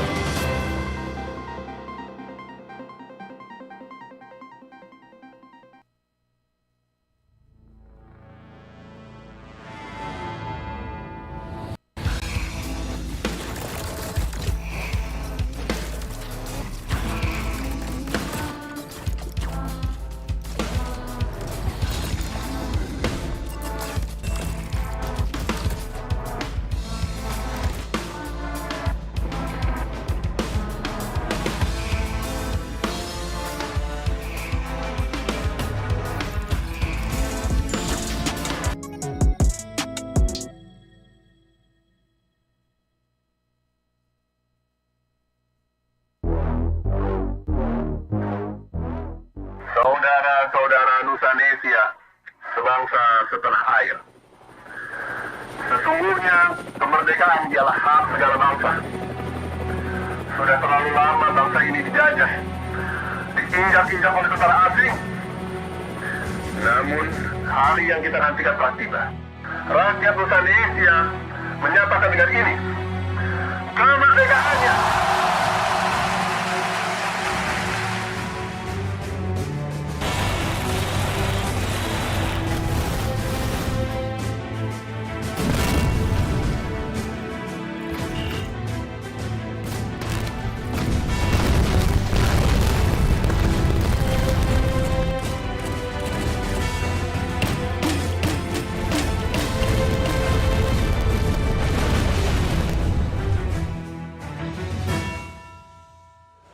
And welcome back to Indie Wavemaker, your host, Hi Guy here, and today we're talking about another game, and we always have a producer or developer or someone who's working on it, and we got Sarah today. Hello, hello, hello. How are you doing today? Hello. So this is Craig's Front Tactics. Yes.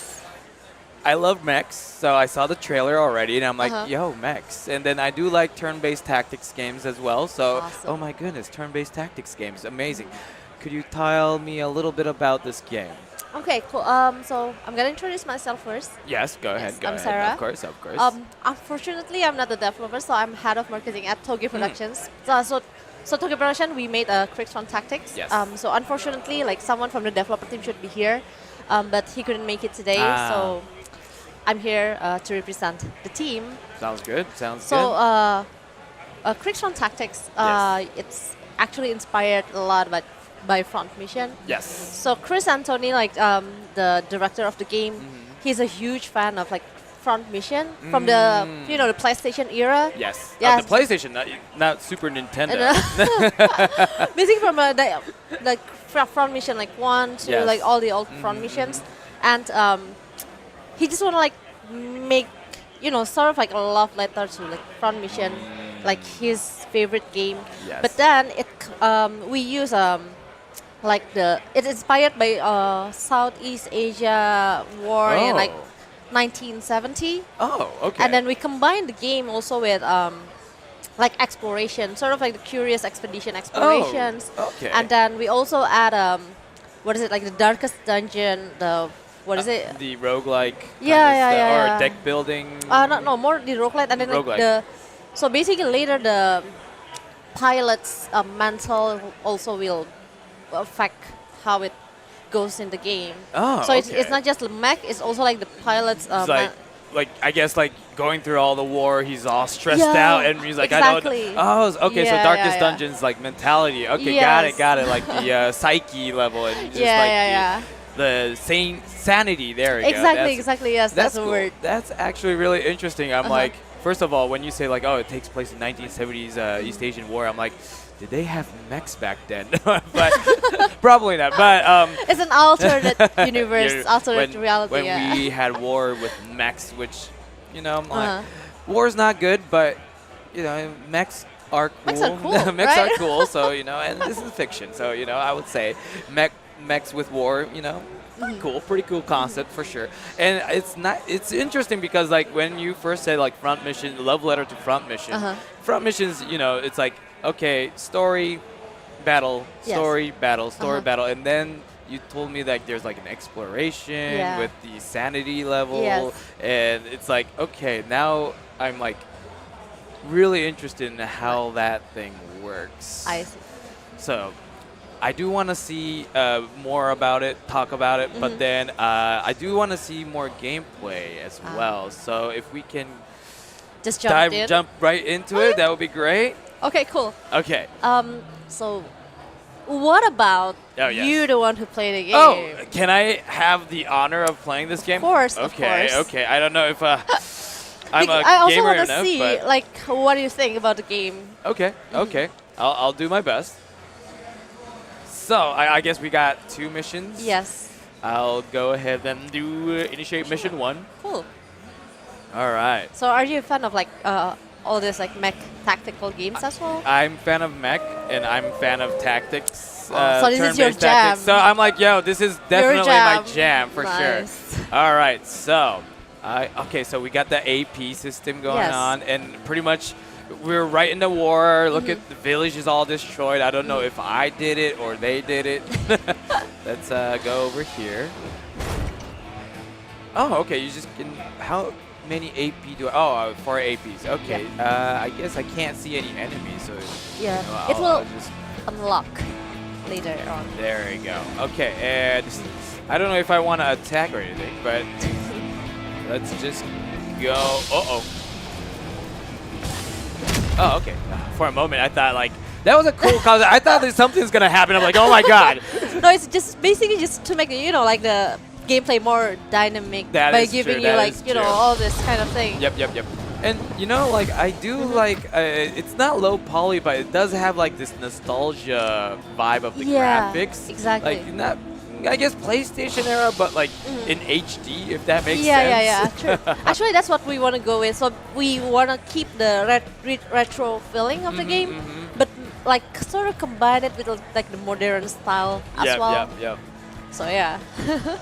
I like, oh, that. There you go. Okay, there we go. I do like how there's like the dark area where you can't like see. So I guess the exploration part, I guess we'll say like kind of close to like Warcraft or anything like that, where like you need to go a little further to uncover the little mystery area. So you have to explore your, what is it, like the area. Exactly. So I don't know if I got. You know what? I'm just gonna go for it. Let's go! Nice. Okay, there were more people. Drill. You know, drill and mechs are it's amazing. And if you think about the logistic and like the, you know, is it really good to have drill and mechs? It's like, is it? Maybe not, but it just looks cool, so I think it's just great. Actually, later on in the game, so right now we already have like the combat demo available on Steam, and later in the full game we wanted to have like, what is it? You can customize your own mech, and then like so basically there will be like 4 different manufacturer in this world, and each manufacturer they have their own what is it? Specialty, like for example, like the one from we say like in from the Nusanesia one, they will, because it's based on as a it is a mining countries. So like you see all the drills, like the body of the mechs will be like very big, like all the things that you usually use for mining and stuff. But from the alternate Japanese one, it will be different.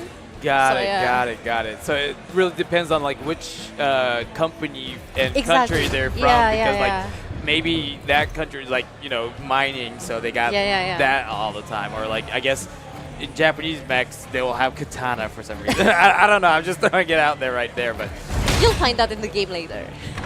and that mech has a hammer, so I guess like they're really like scavenger style. They got drill, hammer.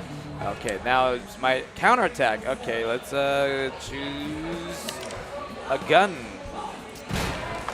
All right. So I like how there's arms and legs and the body. So I guess you can destroy either one. I'm assuming if you destroy the body, they're just done. So exactly. But then if arms, I guess they're just like, okay, I don't have to. You know, they're still alive, but I guess they can't shoot. Exactly. Like for example, you just want to destroy the arm and get off the weapon from their hand, or maybe like some they have like this big a battery on the back, and you just want to destroy it right away. So all the strategy, that's how you like give the excitement. Yes. But also like there will be accuracy, so sometimes you might hit or miss and stuff.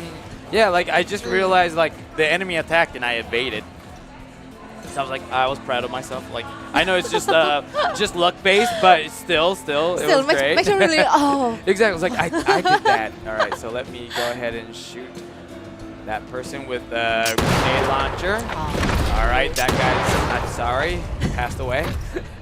How do you like the animations? I do love it. I actually it really reminds me of I guess a classic mech game. Like it's really like I do love mechs where they're heavy and it seems like they're crunchy, like crunchy, like they're onto earth kinda, and you can feel the gravity towards it. Yes. So I can see definitely that they got I got 2 pistols. All right.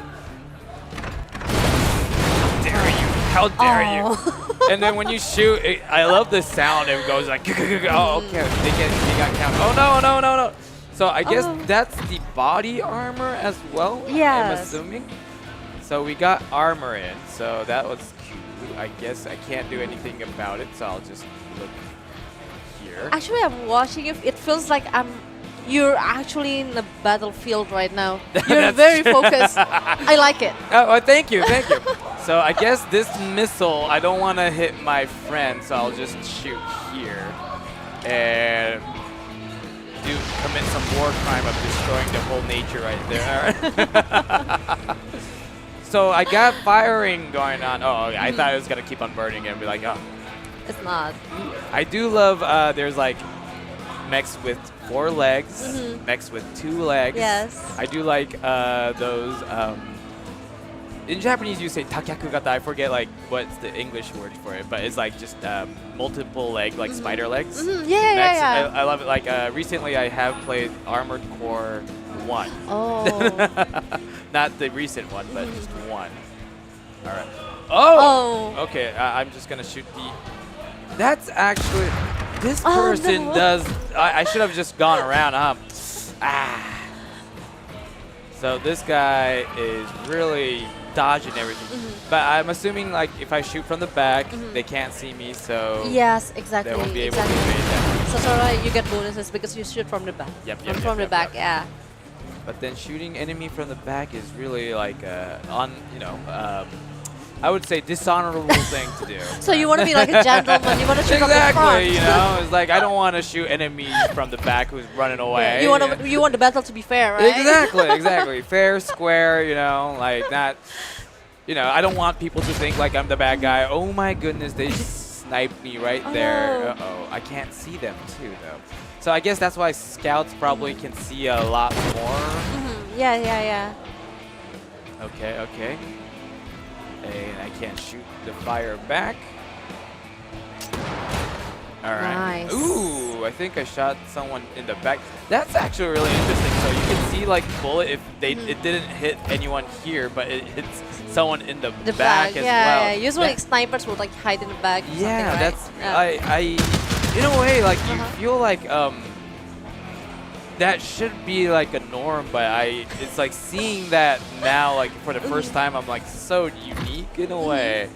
Awesome. I'm having too much fun right here. I'm actually like focused. I'm like which is good. I was like which wait, is good. I got an interview, but I'm like wait, let me play this game right now. All right. So this is already part of the interview, right? I'm happy to see like how you enjoy the game. So I believe like the viewers here will also like you know, Yeah. they enjoy seeing you play the game. I just realized that I gotta reload the gun. Oh yeah, you have to. Oh, but then if I reload, I won't have enough AP. In that case, I'll go up. Maybe you should like back down or something. No. Gentleman And right then, there. wait, I can't tack. I thought I would be able to tackle. I guess I'll reload. There we go. Nice. And then at least I will be able to counterattack. So, all right. Wait. I was supposed to shoot him first. Okay. So that guy was a sniper that shot me. How dare you? And do I have? Oh, okay. You know what? Let's reload. Because Learn from the previous mistake, right? Exactly. So let's bomb that area.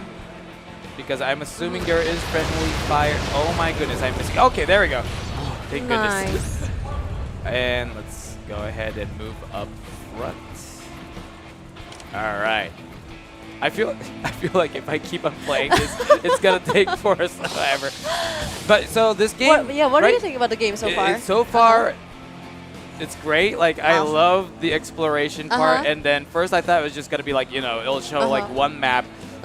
The whole map, and then you like just try to strategize like exactly. But then here, as you say, like exploration, I first was like wondering like what does that mean? What kind of exploration? Exactly, be, right? But now I can see how it's like exploring, and then a lot of like being able to shoot different parts.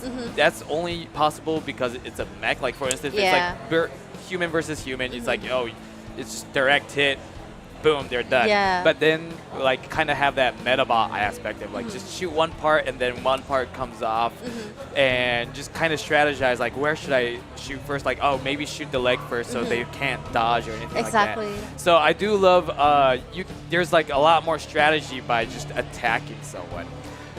You don't just be like, oh, point A, point B, attack. You should be like, okay, if I want to attack somewhere else, I want to be like, let's aim for there. And then I guess like eventually there's like each mech you can customize it. For instance, like for the scout we will have like I can see a little bit further away, so I can like for the sniper I can snipe. So I do love that as well. And I guess I gotta ask when, because I'm like I will keep on playing, but I feel like I shouldn't. When can I get this game officially? Is there an ETA on the release date? An ETA, technically, because we are still like right now the development progress. We're still working on we're gonna make another demo. So now the demo that we have, which you are playing right now, is just the combat demo. Yes. So there's no like the sanity system and all the things that are mentioned in the beginning. So we're now working on that. Plus we're working on the story as well. Because here you only see like, okay, there's mission and then there's combat. So this is the combat demo. So the next demo, probably like soon. Soon? We already prepared the announcement, so I cannot say when. But soon we will have the next demo, the complete demo with the story, with the more exploration, also with the management system, sanity system, real soon. And for the full game itself, we don't really have right now. We don't really have like the ETA, but hopefully maybe like 2025 is like our target. All right. I will be waiting.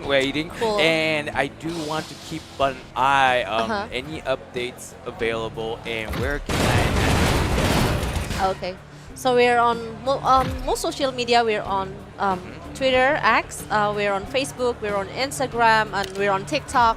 And we also post updates and devlogs on our YouTube as well. So for social media, just find Crixrun Tactics or at Crixruns. And on YouTube, just find Toge Productions. We regularly, like monthly or bi-monthly, post devlogs on the game. So yeah. Awesome. Well, thank you for You're letting me know. welcome. So right now, like I'm playing this on PC. Is there like a plan on releasing it in any other like consoles or anything like that? Of course, like we eager to like bring this on console as well, like on Xbox as well, because like this game initially was also on consoles, so we want to bring it to consoles. Like it is a love letter towards the front mission. So it's like let's bring it back to the consoles as well. That's amazing. I'm like While I'm talking, I I'm see like, you're still I'm playing the still game. playing. I'm still playing. I'm like, I still need to try to beat the game. But so I'm super excited to see more coming up. Let me snipe this guy. Like I missed last time, so I'm just gonna.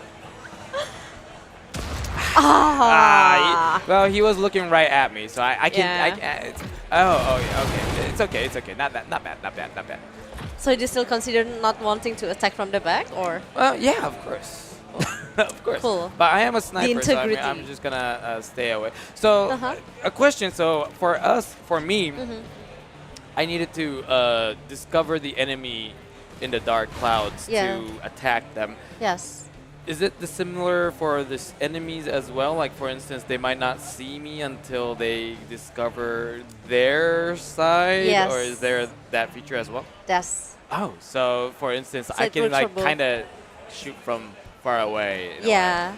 That's amazing. And also, there's like another question that I had. Like, speaking of like discoverability and like tactics, is there any plans on doing a versus mode against other players? Well, we didn't really have the idea until you Yeah. mentioned. Probably, I'm gonna take note of it. Because like, for instance, if it's just tactics, I can see just Uh-huh. one player. But then this discoverability, I feel like being able to, you know, fight Yeah. against another, Another player, like right? even completely same machine would be fine as well. Because if it's like, oh, I built this beast machine Yeah. and just destroy everybody, you know, Yes. it might not be like, you know, a good 1v1. But I was like thinking like being able to do like an online and having like I guess a template machines and then kind of I thought it would be fun. I don't know. I That seems like a good idea. I mean, like, well noted on that. Thank you. Thank you for noting whatever that I was thinking about. I think I can destroy this. So you can destroy like two at once. So close. It's so random.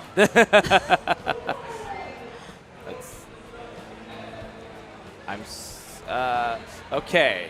So let's. Do not dodge this, please. Oh. That. Okay. Cool. For a moment, I thought he's gonna dodge that too because he was looking at me. So that was a rightful thing to do for me. But I feel like I should let it go. Yeah. This game is just too fun. I'm like, I'll wait for more updates and be looking forward to the actual release. Thank you so much. All right, Sarah. Thank you very much for showcasing Well, thank you for this doing game. like 90% of the job for me. Oh, no. Thank you very much for letting me play. So what's cool about being on this seat is that I get to watch so many games. Yes. What's kind of bad about this seat is I can't play those games. I see. So actually, like, I'm letting you. This was have, my like, first all the time fun. being able to play the game on stage, so thank Awesome. you.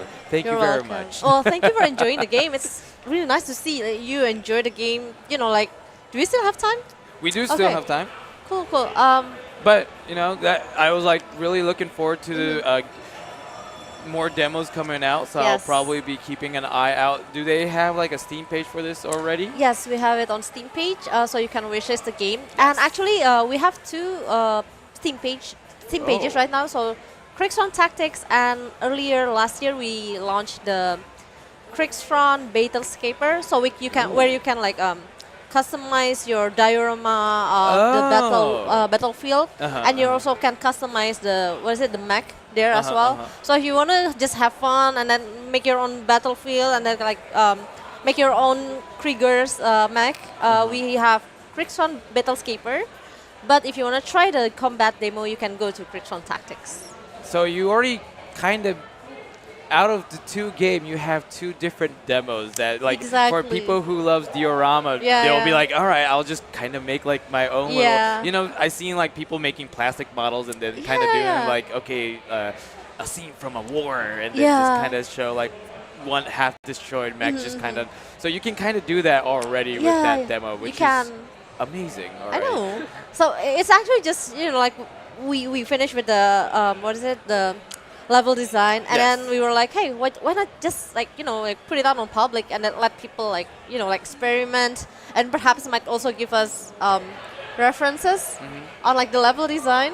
And then after that, we finish with the combat, and then hey, let's just put this out as a demo. So I am amazed. Like I'm already thinking of like, oh man, I want to. So okay, diorama, I can do that too. And it's nice that you know it's already you are able to do wish listing, so you can get all the updates, and also you can pretty much get message when it comes out as well. Yeah. So you know you wish list it. Maybe you forget about it, then you get an email saying like, Freaks Front finally Tactics is out. And you're like, Yes. oh my goodness, finally! I will definitely wish list it. So thank you very much, Sarah, for Thank you coming so by much. to showcase this amazing game. And for you guys who's watching, we got more indie games coming right now. So do not go anywhere because we'll be right back really soon. All right.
Hello, Toge Productions here, and welcome to the first gameplay reveal of Whisper Mountain Outbreak.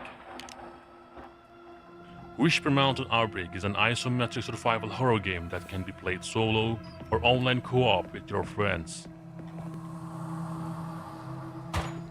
Set in the year 1998, when a mining operation at Mount Bisik accidentally awakens an ancient malevolent entity who triggers an undead outbreak in the fictional town of Daha. You're one of the few remaining humans. Together with other players, you must struggle to survive and find a way to escape from the Eldritch Terror. Spread out.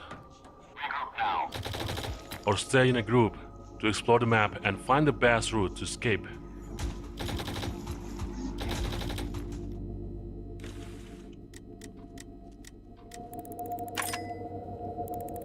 Your exploration may be restricted by locked doors or blocked paths, so locating key items and solving puzzles or using lockpicks becomes crucial for advancing the mission.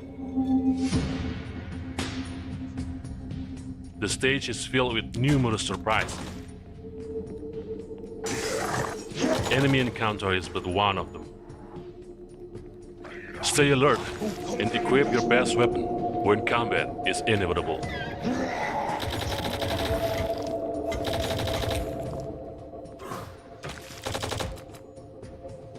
When a group mate is down, you can revive them with a touch of a button.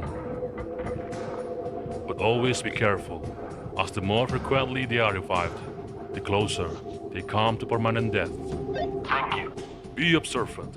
Essential resources like healing items and ammos are concealed within intractable objects or unexpected spots.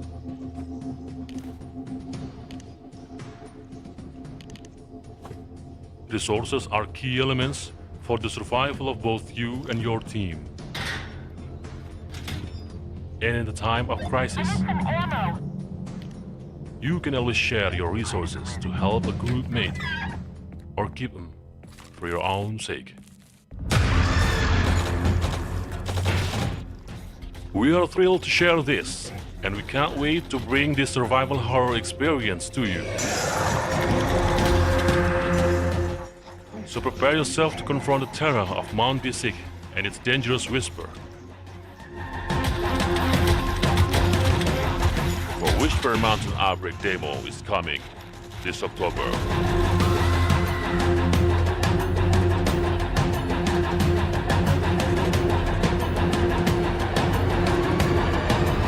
Hello, welcome back to Indie Wavemaker. Your host, Hi Guy, here again to show you next game called Whisper Mountain Outbreak. And we have Sarah from Toge Productions! Again, let's go! Woo! So Sarah, Yes. you have charmed me with an amazing tactics robot game. Thank and you. now, what game are you going to be charming me next? So next, I'm gonna make you play the game again, but this time. Okay, I'm like, time. thank goodness. I love Toge Productions. I get to thank play you. games on stage. I love Yes. Hi Guy. Oh, thank you. Thank you. So this time it's a co-op multiplayer survival game. So this one is inspired by Resident Evil Outbreak. Okay. So it's gonna be the setting is in Indonesia, in a mountain called Mount Bisik. So Bisik in Indonesia means whisper. So that's the name, that's Whisper why Mountain Whisper Outbreak. Mountain Outbreak. Yeah. So like. So there was an outbreak in the Whisper Mountain. Yeah. And then the story is that there's like this dark energy in the mountain that got unleashed when like the mining has happened. When they did like some mining, and then all the zombies like they're everywhere, and then like this group of people they got stuck in a hospital, and then they have to like get out of the hospital. You have to survive. The survival Yes. horror genre. Yeah. Which I love. Awesome. I love. So I'm like, I actually, I was telling you before, but I was like looking at the trailers. Like, if you guys watch this stream, during the breaks, we show a bunch of indie games trailer, and this game trailer was one of the games that I was like, that game looks really interesting. So, but I didn't, I didn't know if I was able to play it because I'll be strapped to the stage. And thank goodness you're here and also letting me play this game. Of So, course. you know, I do want to play it. So Uh-huh. can we jump right into it? Yes, of course. Thank you. Yeah. Just for information. Yes, so yes. later the demo, if you don't have a friend to play with, we have the solo offline. Okay. Yeah, so you can play solo. But if you want to play with your friends, you can Yes. play with up to 3 friends. So this game is for up to 4 players. 4 players. Yes. Nice. That's like, you know, a lot of people always make games where they're like multiplayer, and then I feel like the maximum amount of player that's like comfortably co-op is like 4 player. Yeah, yeah, And yeah. it's a Sure. perfect number. Yeah, we actually already tried several numbers. Like we even tried 8. Like this morning, I checked back my my notes, Yeah, yeah. and my notes say it's like up to 8 players. Oh wow! It was like, are We you ini- sure? Yeah, but initially we planned to have like up to 8, and then I think probably 8 is like too much. Like the balancing Yeah. will be hard, so Oh, we decrease yeah. it. So it turns out like 4 is like the sweet numbers, right? Yeah. Yeah. Like for instance, if it's just like not horror survival game Uh-huh. where you need to like try to get out somewhere, but just like a survival game where Yeah, you yeah, just yeah. have zombies and make camp, maybe 8 might be fine too. Yeah. You make different parties and kind of survive. Yeah. But as a party to just survive and try to Uh-huh. escape, I think 4 is Yeah. good enough. Actually, that's the thing about Whisper Mountain Outbreak. So instead of like just surviving from zombies, this game is we focus more on the puzzles, like the lock and key. But so imagine like you're trying to get out of a room, Yeah. but you're being chased by a zombie. Yeah. And then, but that's the beauty of it. So your friends will have to like back you up. Okay, hurry up, open the door, Hurry up! open the door. Hurry up! It's like you're like trying to pick. They're like, I'm trying. It's like, hurry up! The zombies are here. It's like, please, I want to relax. That's why I think instead of horror, it's more like a thrilling game. So Let's get into you know, it. all right, Yeah. let's go. Okay, let me pull out my handy dandy mouse and a keyboard. And so we play together this time. It's Yes. not just you alone. Thank you. But I thank think I'll you. just be NPC, so I'll you're free to like just explore and roam around. Sounds good. Sounds Yes. good. So okay. So Yeah, you you can change the camera angle. Yeah. we can open up locker rooms. That's awesome. That's awesome. Ooh, we got. What are those herbs? Yeah. Green herbs. Oh, well, we can see definitely the The inspiration reference, from. yeah. Yeah, for sure. All right.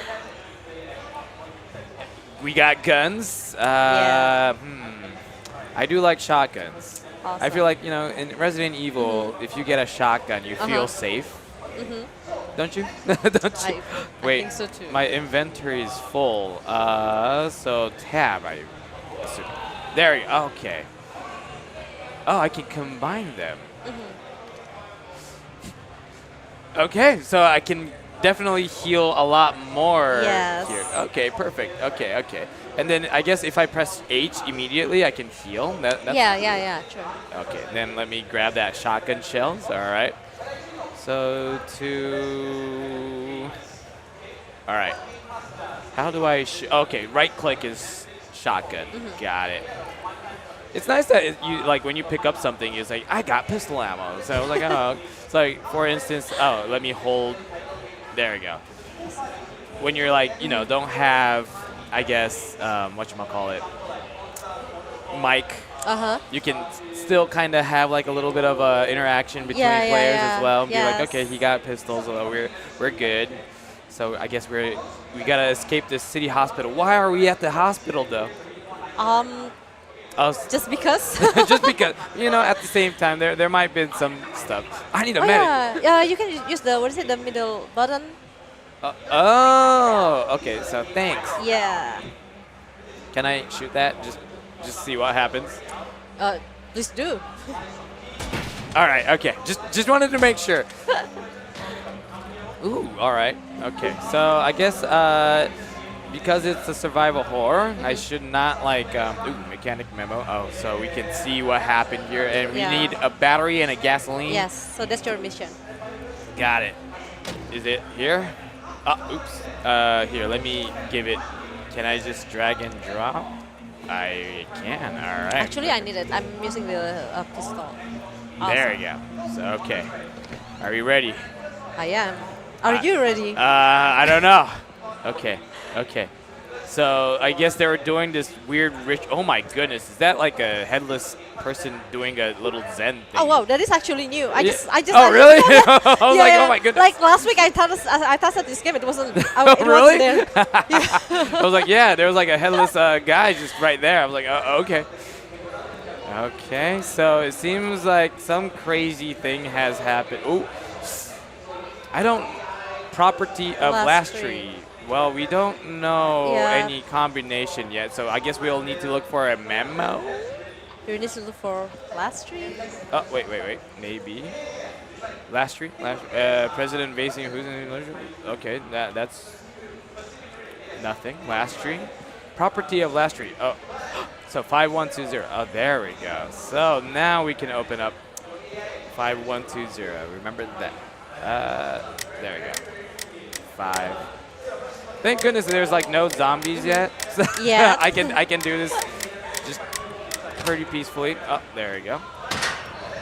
East Hall key. Okay, there we go. So East Hall, which means I'm assuming this is the east.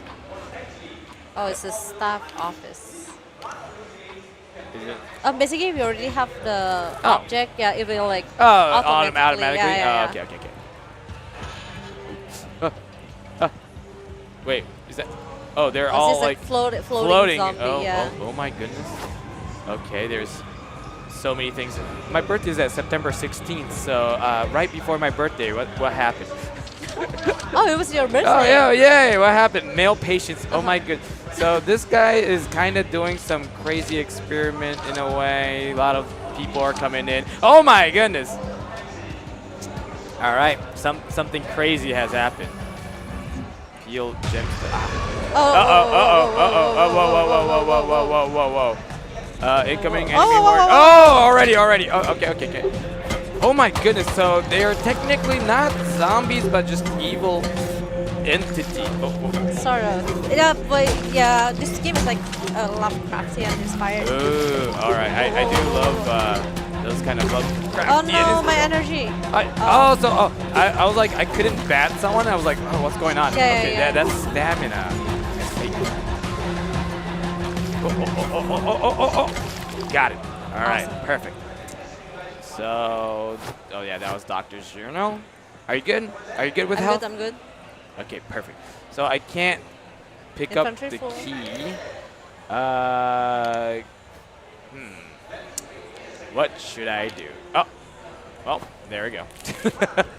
Here, I'll give you the herb and pearl gemstone. I can take the pearl gemstone. Thank you. Awesome. So I got another key. That's cool. There's nothing else in this room other than a shotgun. Oh no, SMG ammo. I don't need that. Okay, let's continue on to find the door. Oh, there we go. Let's see. So, whoa. You know, like they are looking. Shotgun's so good. I shouldn't waste ammo though. I don't know. I'm like thinking like, should I use him? Oh my goodness! It just jumped in.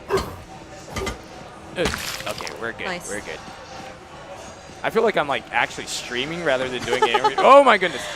Oh, I used the maintenance key. Yay! But they're crazy people. Ah! Okay, there we go. Ooh. So revolver rounds. Oh. I do not. But I think we haven't found the reform. Yeah, so let's just leave it. Oh my goodness. All right, we're good. Inventory, whatchamacallit, maintenance is pretty hard in this game, isn't it? Yeah. I need a USB flash drive. Okay. All right. And I couldn't open that because of numbers. Just numbers. All right, I guess I can't go here. Can we open this door? No. So I guess we need to go different route. Okay, perfect. Okay, let's. We're still. I'm okay. For a moment, I thought there was gonna be something crazier, but not bad. Not bad. Yet. Oh. Oh. Oh, your jump gun is so OP. I know. Ooh.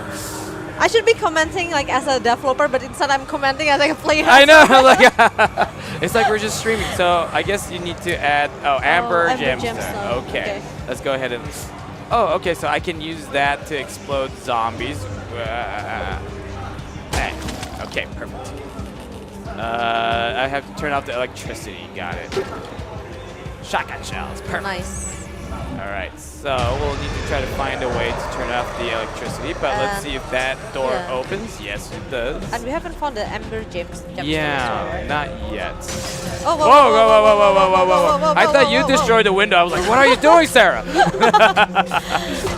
Oh, no. Oh, wait. Oh, my goodness. They're a horde. They're the horde. Oh, okay. shit. Oh, no, Sarah! Wait. Oh, shit. Oh no, I'm Sarah! I'm dying. Help! Okay. I can revive you right now. Sarah! Oh no! Okay. Oh, thank goodness. You. Okay, we're good. Let me. Oh wait. They're still. I'm gonna get the. No. Here. Okay, I'm back. Okay, cool. Those all right. That was cool. Still more. Wait, I thought the horde is like ending. I know. I guess there's just one guy left. Just for. So. I'll cover for you. Thank you. Wait. Doom. Oh wait. Doom. Oh, okay. I was like wondering. There you go. I got it. Cool. So it's like a timing game. Oh yes. My goodness. Oh, there you go. Oh my goodness. So while the horde was coming, I could have done this and like, Sarah, okay, keep. Good thing that you did this before the horde comes. There we go. Nice. Okay, we're back here. Found the amber gemstone. Oh, it was there. We missed it. Yeah, we definitely totally missed it, huh? Okay. But we're let's see if we. That's it, huh? All right. Okay, let's go. Okay, let's go. So we're going back to the outside, gate? Okay. the little park or whatever that was. Okay, cool. Oh wait. You want to check on something? Yes. Just in case. Oh, we got green herbs. What were they doing here? I got an antique box. Oh. Hey. Whoa. Hey. We're good. I'm like, looking for clues. There was that locker that we couldn't open, so I was like wondering, number, right? Yeah, I was like wondering if we could find the number. Oh, and also, so yes. you see the timer on the top. Yes. Like basically you can just like finish like the mission however you want it to be, like at your own pace. Yes. But the longer you stay in this hospital, the horde will be like stronger. There will be like more horde. The speed will also increase. So you wanna like you can't just take your time, but you wanna like try to beat it as much as possible. Yes, exactly. And also we want to give like the replayability. So when you like lose in the first run, you already know, oh, okay, then this is what we have to do. So in the second run, you will do faster. Yep. We're like, okay, I get it. The amberstone, gemstones. Yeah. There we go. Oops. Oh my god! Wow. Oh my goodness! I'm so Sarah, shoot it! Shoot it! Sarah! Oh no! Sarah, shoot it! Sarah! I die. Oh my goodness! I'm gonna die. You can do it. Oh no! Oh no! I can't. Stamina. Oh no! Stamina. Use your shotgun! Oh my goodness! Oh my!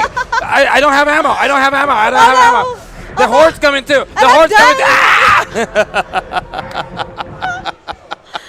Okay, I feel like we survived 10 minutes for sure.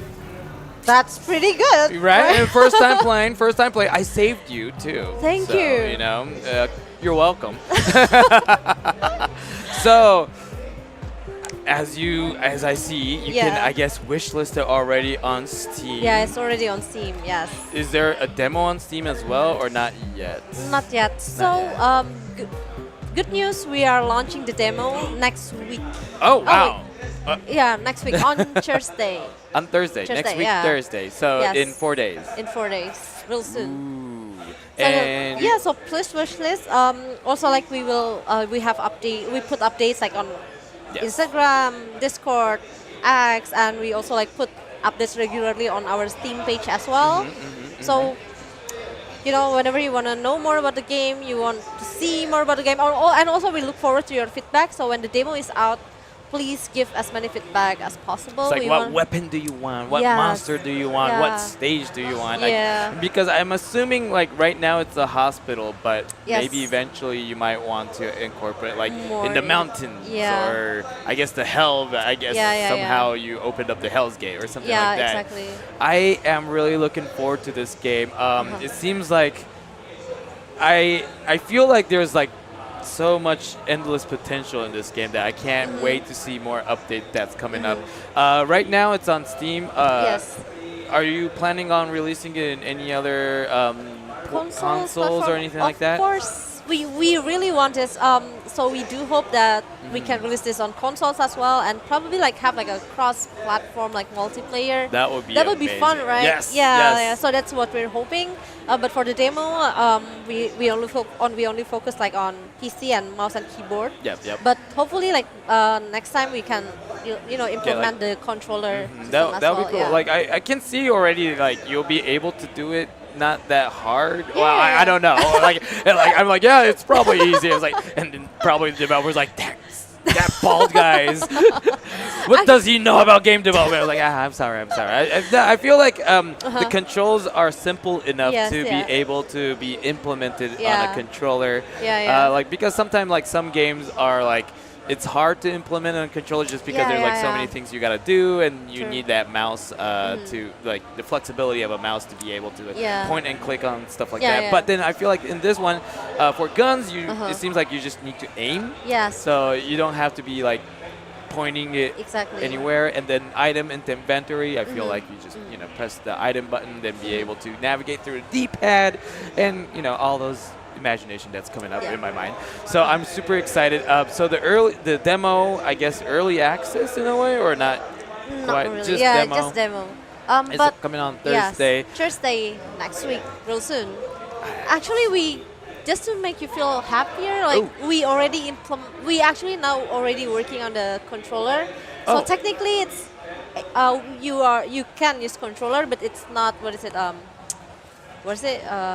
Optimized. Optimized yet.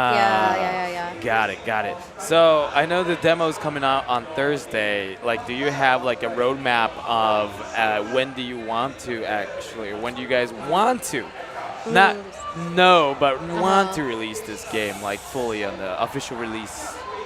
We're hoping maybe like if everything goes well, maybe like sometime like end of next year. Next year. All right. Hopefully, but again, like Well, you never if- know what happens. Yeah. Like, for instance, you might get like a great feedback that you want to Exactly. implement, but it Everything, might take a yeah. little more time Yeah, in yeah, development to implement it. So stuff like that happens. But I guess in that case, you want to go follow your Discord Yes. or X or Instagram, throw out feedback, talk Yeah. to all the community, and see what else that that's coming up in the sleeves and everything. So I am this game. Do you like it? I do like it. I wanted to dive right back into it, but I'm like, I got a job to do. I got to interview more people. And it's, So- I think again, like for the second time today, instead of like like talking about the game development, we streamed today. yeah, you know? today I felt like I was a streamer in a way. I was like, rather than like asking you questions, like, all right, where's the key? I need like a Sarah, survive, Sarah. So it was a good game. Yeah, it was a great game. Great game session. Great game Nice. session. We should do it one more time again soon, whenever. All right, but cool. Sarah, thank you very much for coming by, Thank you so showcasing much. this amazing 2 games that both of them piqued my interest for sure. Awesome. That's Definitely. happy to hear I'm that. gonna wish list both of them. Oh, thank When I you. get back. So. Thank you very much again Thank for you so showcasing. much. And for the people who's watching, we still have more indie games to showcase, so do not go anywhere, and we'll be right back. Hello, Toge Productions here, and welcome to the first gameplay reveal of Whisper Mountain Outbreak. Whisper Mountain Outbreak is an isometric survival horror game that can be played solo or online co-op with your friends. Set in the year 1998, when a mining operation at Mount Bisik accidentally awakens an ancient malevolent entity who triggers an undead outbreak in the fictional town of Daha. You're one of the few remaining humans. Together with other players, you must struggle to survive and find a way to escape from the Eldritch Terror. Spread out. Or stay in a group to explore the map and find the best route to escape.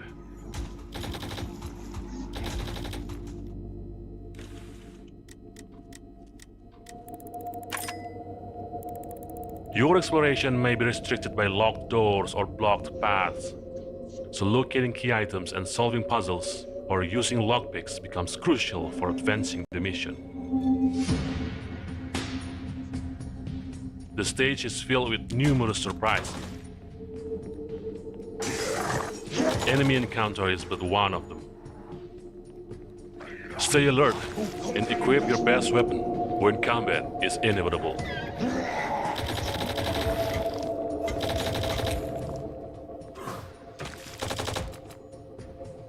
When a group mate is down, you can revive them with a touch of a button. But always be careful, as the more frequently they are revived, the closer they come to permanent death. Be observant. Essential resources like healing items and ammos are concealed within intractable objects or unexpected spots.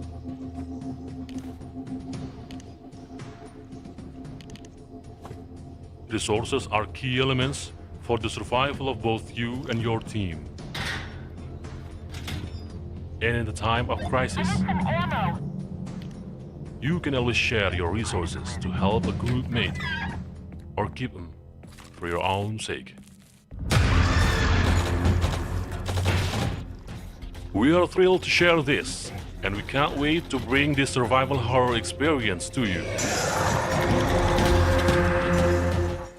So prepare yourself to confront the terror of Mount Bisik and its dangerous whisper. For Whisper Mountain Outbreak demo is coming this October.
It's been a long time. The same dream over and over again. Armies of monsters destroying our city into debris. People screaming. Blood lingering in the air. But this time, it will not be the same. This time, I will not let them destroy our city. with the blessing of aqua magic. This time, I will protect this kingdom.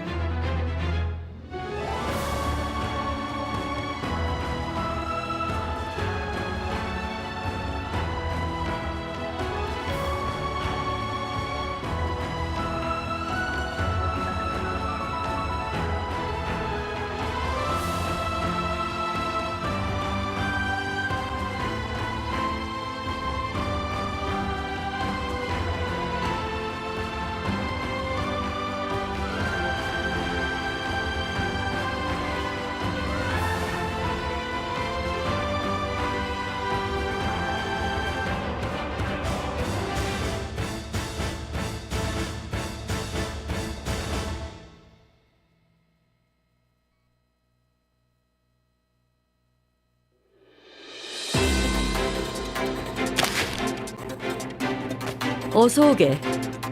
새벽 일보는 다시 예전의 영광을 되찾을 수 있을 거야.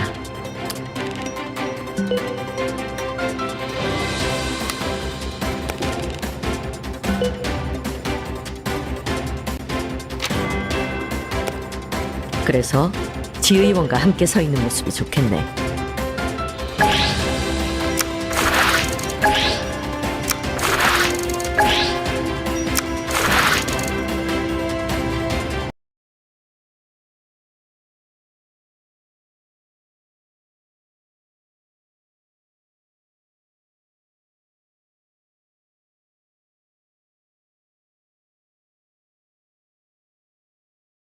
수사가 어떻게 진행될까?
And welcome back. We are live here from the show floor of Gamescom Asia. This is the Indie Wavemakers. And right now we have a giveaway currently going on.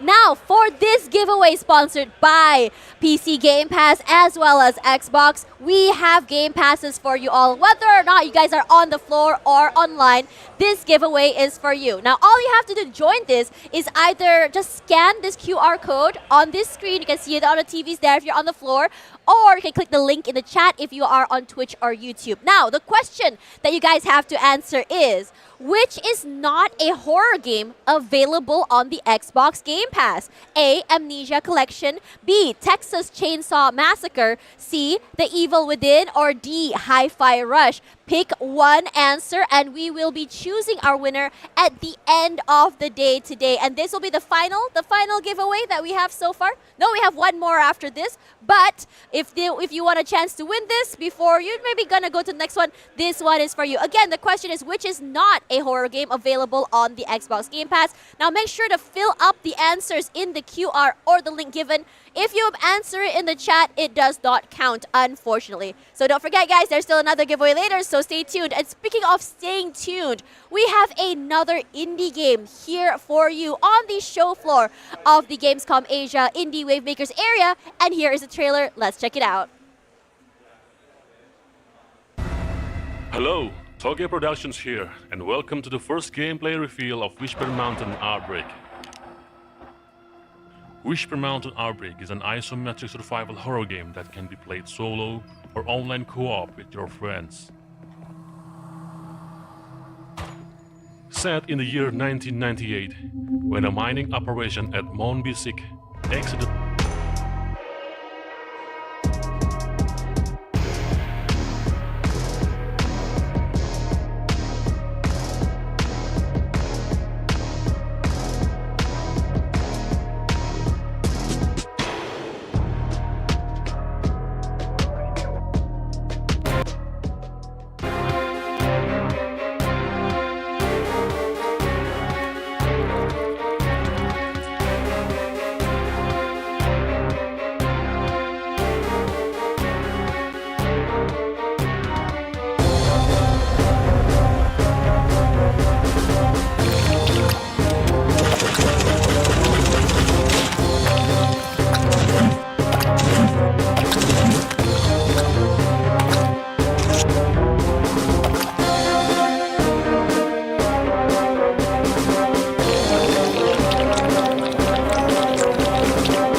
Usually in video games, we are the ones to be looking out for those slimes to kill, but now the slimes are what the main characters are. And this is Harpy Raiders. And with me on stage, I have Linus from Cloud of Pinky. Cloud of Pinky, and your game is called Harpy Raiders. So Yep. tell me a little bit more about your game. I was watching your trailer from beginning to end. I was thoroughly amused. At first, I thought it was another game. And then I realized we were playing the slimes. Usually we are the one looking for the slimes to kill, get XP, get the drops. But this time, why did you choose the slime to be the main character? I get this question all the time, Right. actually. Yeah, as a developer. We chose the slime to be the main character as, for precisely the reason that you stated. Right. Well, slimes are always being killed, being oppressed. Now the slimes have become the oppressors in a way. Right. You play as a slime, and as a slime, you and your nation have a lot of, historical complexities with the other races of the world. Right. Humanity has killed you, harpies have killed you, everyone has killed you basically. Now you have banded together, you formed a military dictatorship, now, you want to get revenge. I like that. I like that. I And- like that idea. And not just that, right? So it started off as a war of revenge against humanity. Yeah. But that war has since died down. You know, Okay. we have like reached an era of peace and now. But just like recent events, old rivalries can come out again. Yes. And we have the slimes going to war against the harpies. The this time. harpies. Why Yeah. harpies? The harpies because the harpies actually stole technology from the slimes. Yes. So slimes have technology too. Yes, Yeah. if you saw in the trailer actually, the slimes actually have advanced military hardware such as aircraft, swords, rifles. Yeah. Yeah. What about that big emu ostrich thing? Oh, that's a harpy tank actually. A harpy tank. Okay. Yes. That's fair. That's fair. Okay, let's hop into the game. I'm so sorry because I'm so excited about this game here. So, talking about this particular game, you talked about the inspiration behind it, the story about the slimes. Like, what made you realize, like, one day I want justice for slimes? Well, it's always been my favorite species in fantasy actually, slimes. Yeah. They're so simple, yet there's so much potential in them. As you can see in my game, I'm going for full strength build. Yup. Oh, okay. Yeah. So And- let's open the game up. Yeah. See, I love this because it's just colorful slimes, right? But then, like, you have like the slimes wearing like all these armor, like you would see in an MMORPG. Like they are decked out. Yes, actually we designed this guy down here Yeah. as an late game MMO player. That is so smart. That is Yeah. like legitimately the satire that I wanted to see. Yes, and not just that, this Yeah? slime is actually a war hero. A war hero. Yes, he fought in the previous slime campaign in the desert mountains. Oh wow. Yes, and that was where the conflict with the harpies started because the harpies have been funding, the rival faction in the civil war there. The rival and the faction, slimes the are fight- humans? No, the slime. Yeah, basically like human rebels. Okay. And the slimes are actually waging a proxy war. Yes. Okay, I love that. His name So- is Drifter 9. Drifter 9. Okay, I like the number in the back there because the name Drifter is taken, so you put a 9 in the back. Good, Yes, good. lots of them. There's a bunch of drifters actually. There's Yes. a bunch of drifters. Yeah, so as you Okay. can see, it's his job to breach the vaults of Fort Featherstone Right. and retrieve what those damn harpies stole from us. Alright, but Okay, so like right now, this story that you have here, so it's a story of like the war and stuff. So who's the main character? Are we playing the late game hero or something? well, that's the neat part. You don't get to play anyone special. Oh, okay. We get to play any slime. You get to play any slime, but well, everyone's gonna jump, and it will reveal to you in a second. Okay, here we go. Yes. So your sword falls out of the plane. Yeah. And kill. Whoa! Yes. Slimes are powerful. Well, I mean, anything launched from orbit can kill you. Fair. Yes, Yeah. very, very fair. So as a slime, you can do slimy thing. Well, there's a rocket launch going on in the background, but let's ignore that. You Okay. can jump. Alright. With standard platformer controls. Yes. Right. So you can hold left shift to squish yourself and fit through gaps. Right. Very, very slimy. Very fun. Yes. And you jump out, Yeah. and you have your sword back. Yeah, you can grab your sword back. Right. You can see you can open your inventory and equip your sword. Ah, okay. So is it like only a sword that you can have, or do you have like so many different weapons? You have great swords, twin blades, magic, guns, everything. Yeah. So how many weapons total do you think? We have around we have hammers as well, so at least 5 weapon types planned. 5 weapon types planned, and not the variations. Not the variations. The variations my will go God. in hundreds. Oh my god, that's crazy. It's inspired by Dark Souls and Terraria in the terms of weapon selection. Yeah, I have a feeling. I had a feeling that Terraria was involved there just from the art direction, but the references to the game, I thought to myself, the first I thought was Ragnarok, because slimes, obviously. Ragnarok was my first encounter with slimes, and then like now that you've mentioned that there is this references to Terraria, references to Dark Souls. How many people have been developing this game? Actually, I'm the sole full-time developer. Sole full-time developer. Yes. You did this yourself. The art style, the direction, Yes, the coding. everything, yeah. But I Wow. did recently hire a bunch of artists. Yeah. They are working part-time as part of a school project for me. Right. And they are very talented people. I taught them, and you can actually see the concept art later for Right. the game. Yes. So, So let me like- dispose of this harpy quickly. No worries. He's dead. His parts are on the ground. Yes. And how long have you been working on this? Almost 2 years now. Almost 2 years. And has this demo come out yet? Not yet, but it will be coming out very soon alongside our Kickstarter campaign. So do feel free to like check it out on Steam, Yeah. check it out on Discord, and Yeah. await further news. Right. Yes. So let's talk a little bit about the story. So now that you are on your way to to go infiltrate the harpies, to go and get your revenge on them, So like, what's the story and the motive here? Like, we playing like a random slime, but like, how does it go? Actually, we are playing the operative, right? This slime that I'm controlling is not actually my slime. So if I'm gonna, in the future, not future, but like in a while, I will kill myself, and then I'll show you what happens when you die. Oh, okay. Let's see that. Let me like run through the game. I want to show you all the mechanics first. All right, you can sure. walk on the walls, like certain walls you can walk on. You can stretch yourself. But there's and only like grapple two. up. Yeah. Oh, you can sort of like, what's the word? You can grapple around. Yeah, grapple. You can sort of like stretch yourself. Yes. So the further you stretch, the further you go. So if I stretch like this, it's like really short. If I go all the way up, I just fly. Ooh, okay. Yeah. Can you glide? No, you can't glide. You're Okay. just a slime ball. But in a while, you can actually eat people. Eat? Okay, like a Kirby. That's how you heal. That's how you heal yourself. You eat people. Oh, And that's also okay. how you get back your chicken nuggets, which are your healing items. You get your chicken nuggets. Yeah. That should give you a clue what chicken nuggets are made of. I rather not know. Yeah. So yes, let me try to die now. Okay, so I'm just gonna like run. This is the saddest death I've ever seen. It's a very No, I'll just play forward and just get attacked by harpies. yeah It's a faster- anticlimactic death. death. Yeah. Oh, there we go. Wow. Here comes the harpies, and they're just bludgeoning you to death. Yeah, their swords are not very sharp apparently. Yeah, they're not too great at this. Actually, and I just. Oh, there we go. You got. Yeah. So if you see my operative is slain, Right. instead of respawning, I choose my replacement. Oh, wow, wow. Rest in peace, operative. Yeah. It So was they nice all knowing you. they all have names. Yeah. So let's Wait, choose no Roxy. way, no way! You gave them all names. Yeah. That is so sad. Yes, and we'll have a slime funeral at the end of the chapter. You have a slime funeral? Okay, Yes. we gotta go. Okay. Well, actually, slimes, they are slimes. Even though they are formed in a military regime that claims to look out for their best interests, the individual life of a slime means very little. Right. Yes, so they're still very much disposable to their own government. Oh man. As a result, a lot of them, well, I'll progress through the level normally without dying this time. I'll Yeah. just eat this guy again. I'm sorry, dude. I mean, I'm not sorry. I want Oh to my god, eat you ate him! Oh, Yes. okay, that's our chicken nugget. Whoa, he comboed him really hard. Oh, C is to eat. Okay, I Yeah. got it. Right, now you're back here. You're just making your Yeah. way. Alright, you guys, revenge time. Okay, there we go. Revenge to your fallen operative. Yep. Just mess him up. Yep.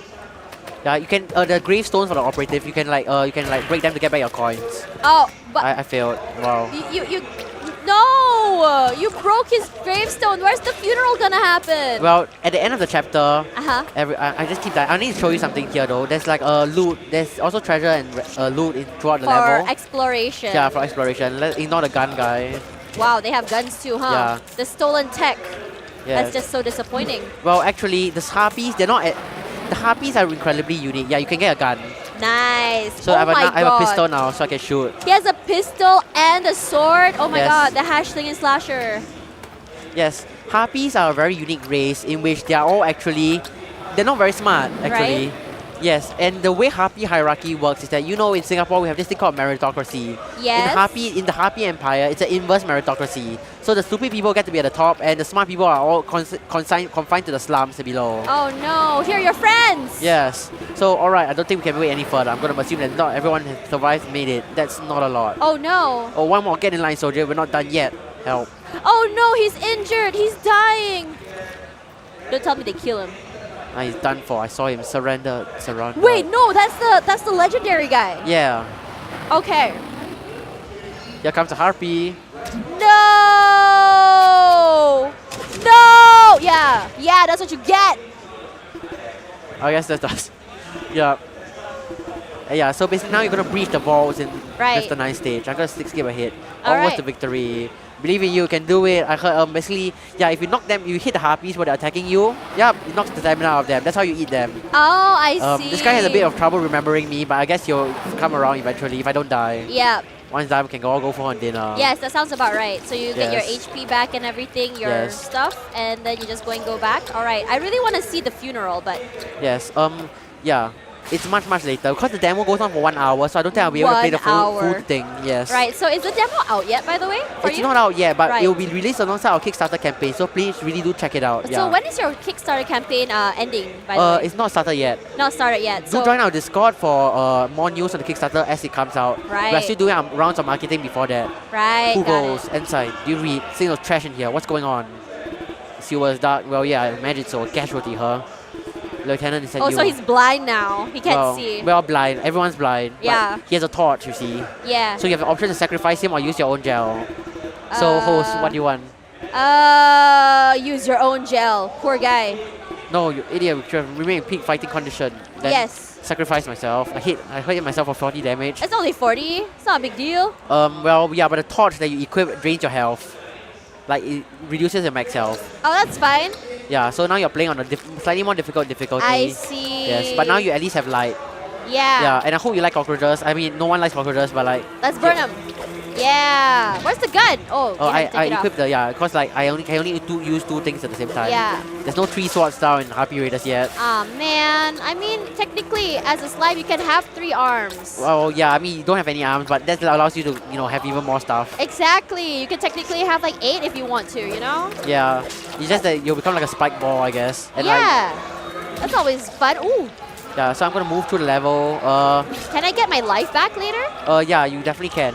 Can actually eat chicken nuggets that you have to regain your life. Oh, down there, the chicken nuggets. Yeah. Right. But you say the max life goes down because of the gel thing, right? Yeah, because of the torch. So, yeah. so can I get it back when Yup. I unequip the torch? Yep. I see. Yeah. So you get that and you go forward. Okay, that's very exciting. Yeah, so we're dropping down into the underground caves now. Yeah, so right now, just now you said that you have like 1 hour of you had 1 hour of playtime just for the demo so far. How many hours of playtime are you looking to get from the total game that you aim to build? Well, at the very least 10, but 10 it might hours. but it might be much longer actually because the demo is considered 1 stage. We have a Right. total of 13 stages, including 13. demo. Yeah. Oh my god, that's But totally they'll like be of 13 hours. they'll be differing lengths. Yeah. Differing Some lengths. longer, some shorter. Right. I failed. Oh no. So like when you come to this moment here, when it comes to the differing stages, differing games, what made you want to make this style of game? Platformer RPG, you mean? Oh, you can Yes. drag them around, by the way. Oh wow! That's how you get the range guys to down to the ground. Ah, Yes. okay. But this is actually my favorite genre of games, RPGs and platformers. Right. I grew up playing platformers. What are some of your favorite platforms? Terraria is my favorite platformer actually. Ah. And followed by Hollow Knight. Yeah. I had a feeling it was gonna be Hollow Knight. Yeah, but Everyone loves it. it's quite a funny thing because like Hollow Knight is a meme in our studio. Why? Because like we call it the H word because like whenever we have difficulty with art, we start referencing it. Ah, the H word. I Yeah. get you. And eventually we stop saying Hollow Knight entirely. We just say Horonoy, then we become Voronoi, and then we become H. And they call Hoi. Yeah. Also, by the way, since I'm a full strength build, I can actually show you a weapon down here. Okay. If you realize there's a gate down here, I can. If I fall down here, there's actually area down here. It's a secret. Ah, okay. I can equip my giant sword. Oh, that's the great sword. Yeah.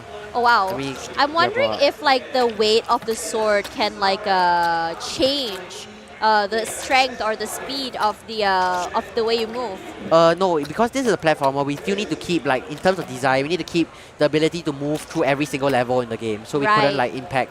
Unlike a game like Dark Souls where you Right. could impact their movement, yeah. That's right. So we're just sneaking through. Guy's never gonna see like the giant flaming ball coming out of him. Just like remove him from existence. Oh man. It Yes. is actually kind of amazing how you've managed to make a story about a slime. You know, it's usually the slime is like the level 1 thing you go around killing in a lot of different games. Yes. Well, So many different games actually if you think about it, from MMOs, RPGs, RTSs, and now we are having a slime which is the good guy per se, or the main per character. se, yes. Yeah. Well, they're not really good guys, you know, like Their government. they're a government force, they're a military dictatorship. Dang. I Yes. never thought I would see the day that we would see a dictatorship by the slimes. Yes, it's the only way they could survive against things like humanity. Yeah, I mean, humanity Yes. died finally. Oh, we found a Well, friend. actually, humanity's still around, but like their like background, Yeah. they are like a, they're like the United States. They look at the world events. Sometimes they interfere, sometimes they don't. Yes. Okay, sure. These guys are glory to the slime Yeah. army. So they just Yeah. breached the vaults. They send a scouting team ahead. Yeah. You'll see the scouting. Let me remove my torch and like recreate. I can do it with my swords. Oh wow! Now we can. Wow, that is actually really cool. Yes, these guys, they're the scouting team. Right. Show these harpies what you think of their fortifications. Long live Pinky, charge! Wow, that's exciting. Oh no! Wow. Well, that's Yes. exciting. Well, anyways, it's like a warning not to go there, lah. I mean, Yeah. if you go there, yeah, you get You're the just gonna die. That's There's a fair machine enough. gunner on the other side. Right, that makes sense. Yeah. So, coming back into this game, is there anything else you want to share to me about this game? Anything unique in terms of storyline, or is it just a very linear, straightforward story? Well, it's not. Come certain events, not really inside the trailer. Not really inside the demo. Yeah. Oh, okay, that was a really good charge attack. Yeah, but you can actually choose your own story. Right, based on your based on your whether you choices. want to kill people or not kill people. Right. So, does it affect the ending? Yes, it does affect the ending. How many endings does this game We have 2 endings so far planned, but we might have a third one in post-production. Ooh, okay. So, definitely let me do- replayability definitely is going to be there. Oh, Ow. no. I'm trying to charge attack them. Yeah, but it's getting a little bit I'm hard. just gonna Oh, there we go. remove He them, got yeah. it. Nice. So, and on top of that, like, you did mention that the game is still in production. Is there a release date window that you are currently aiming for?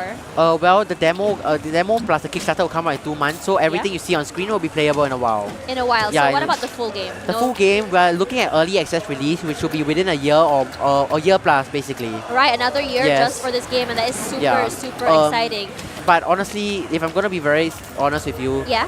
Even though I say it's like 12 hours, I mean it might be much longer, might be shorter.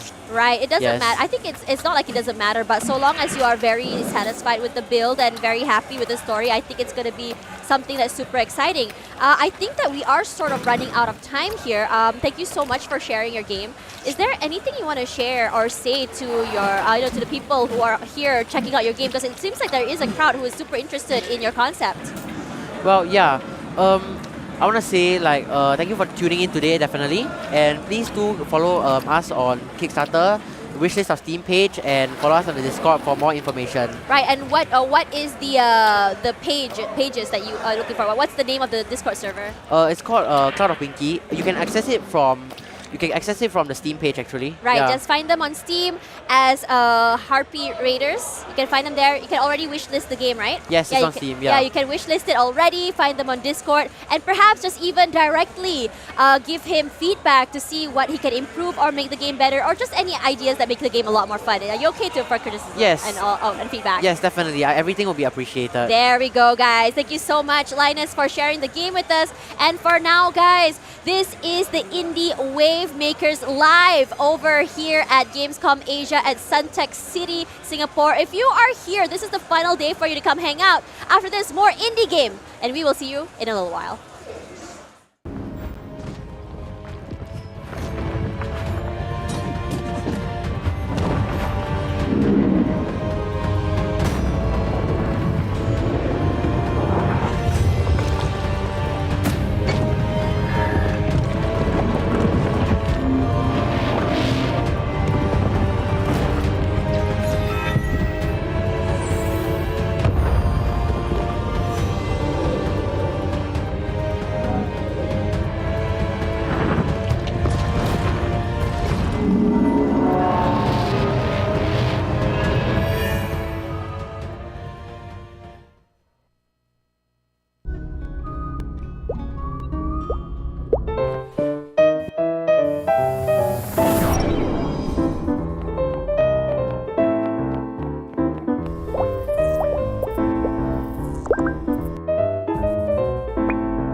争愈演愈烈，魔法骑士团已经兵临城下。遗憾的是，希望最终成为绝望。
什么是新的希望？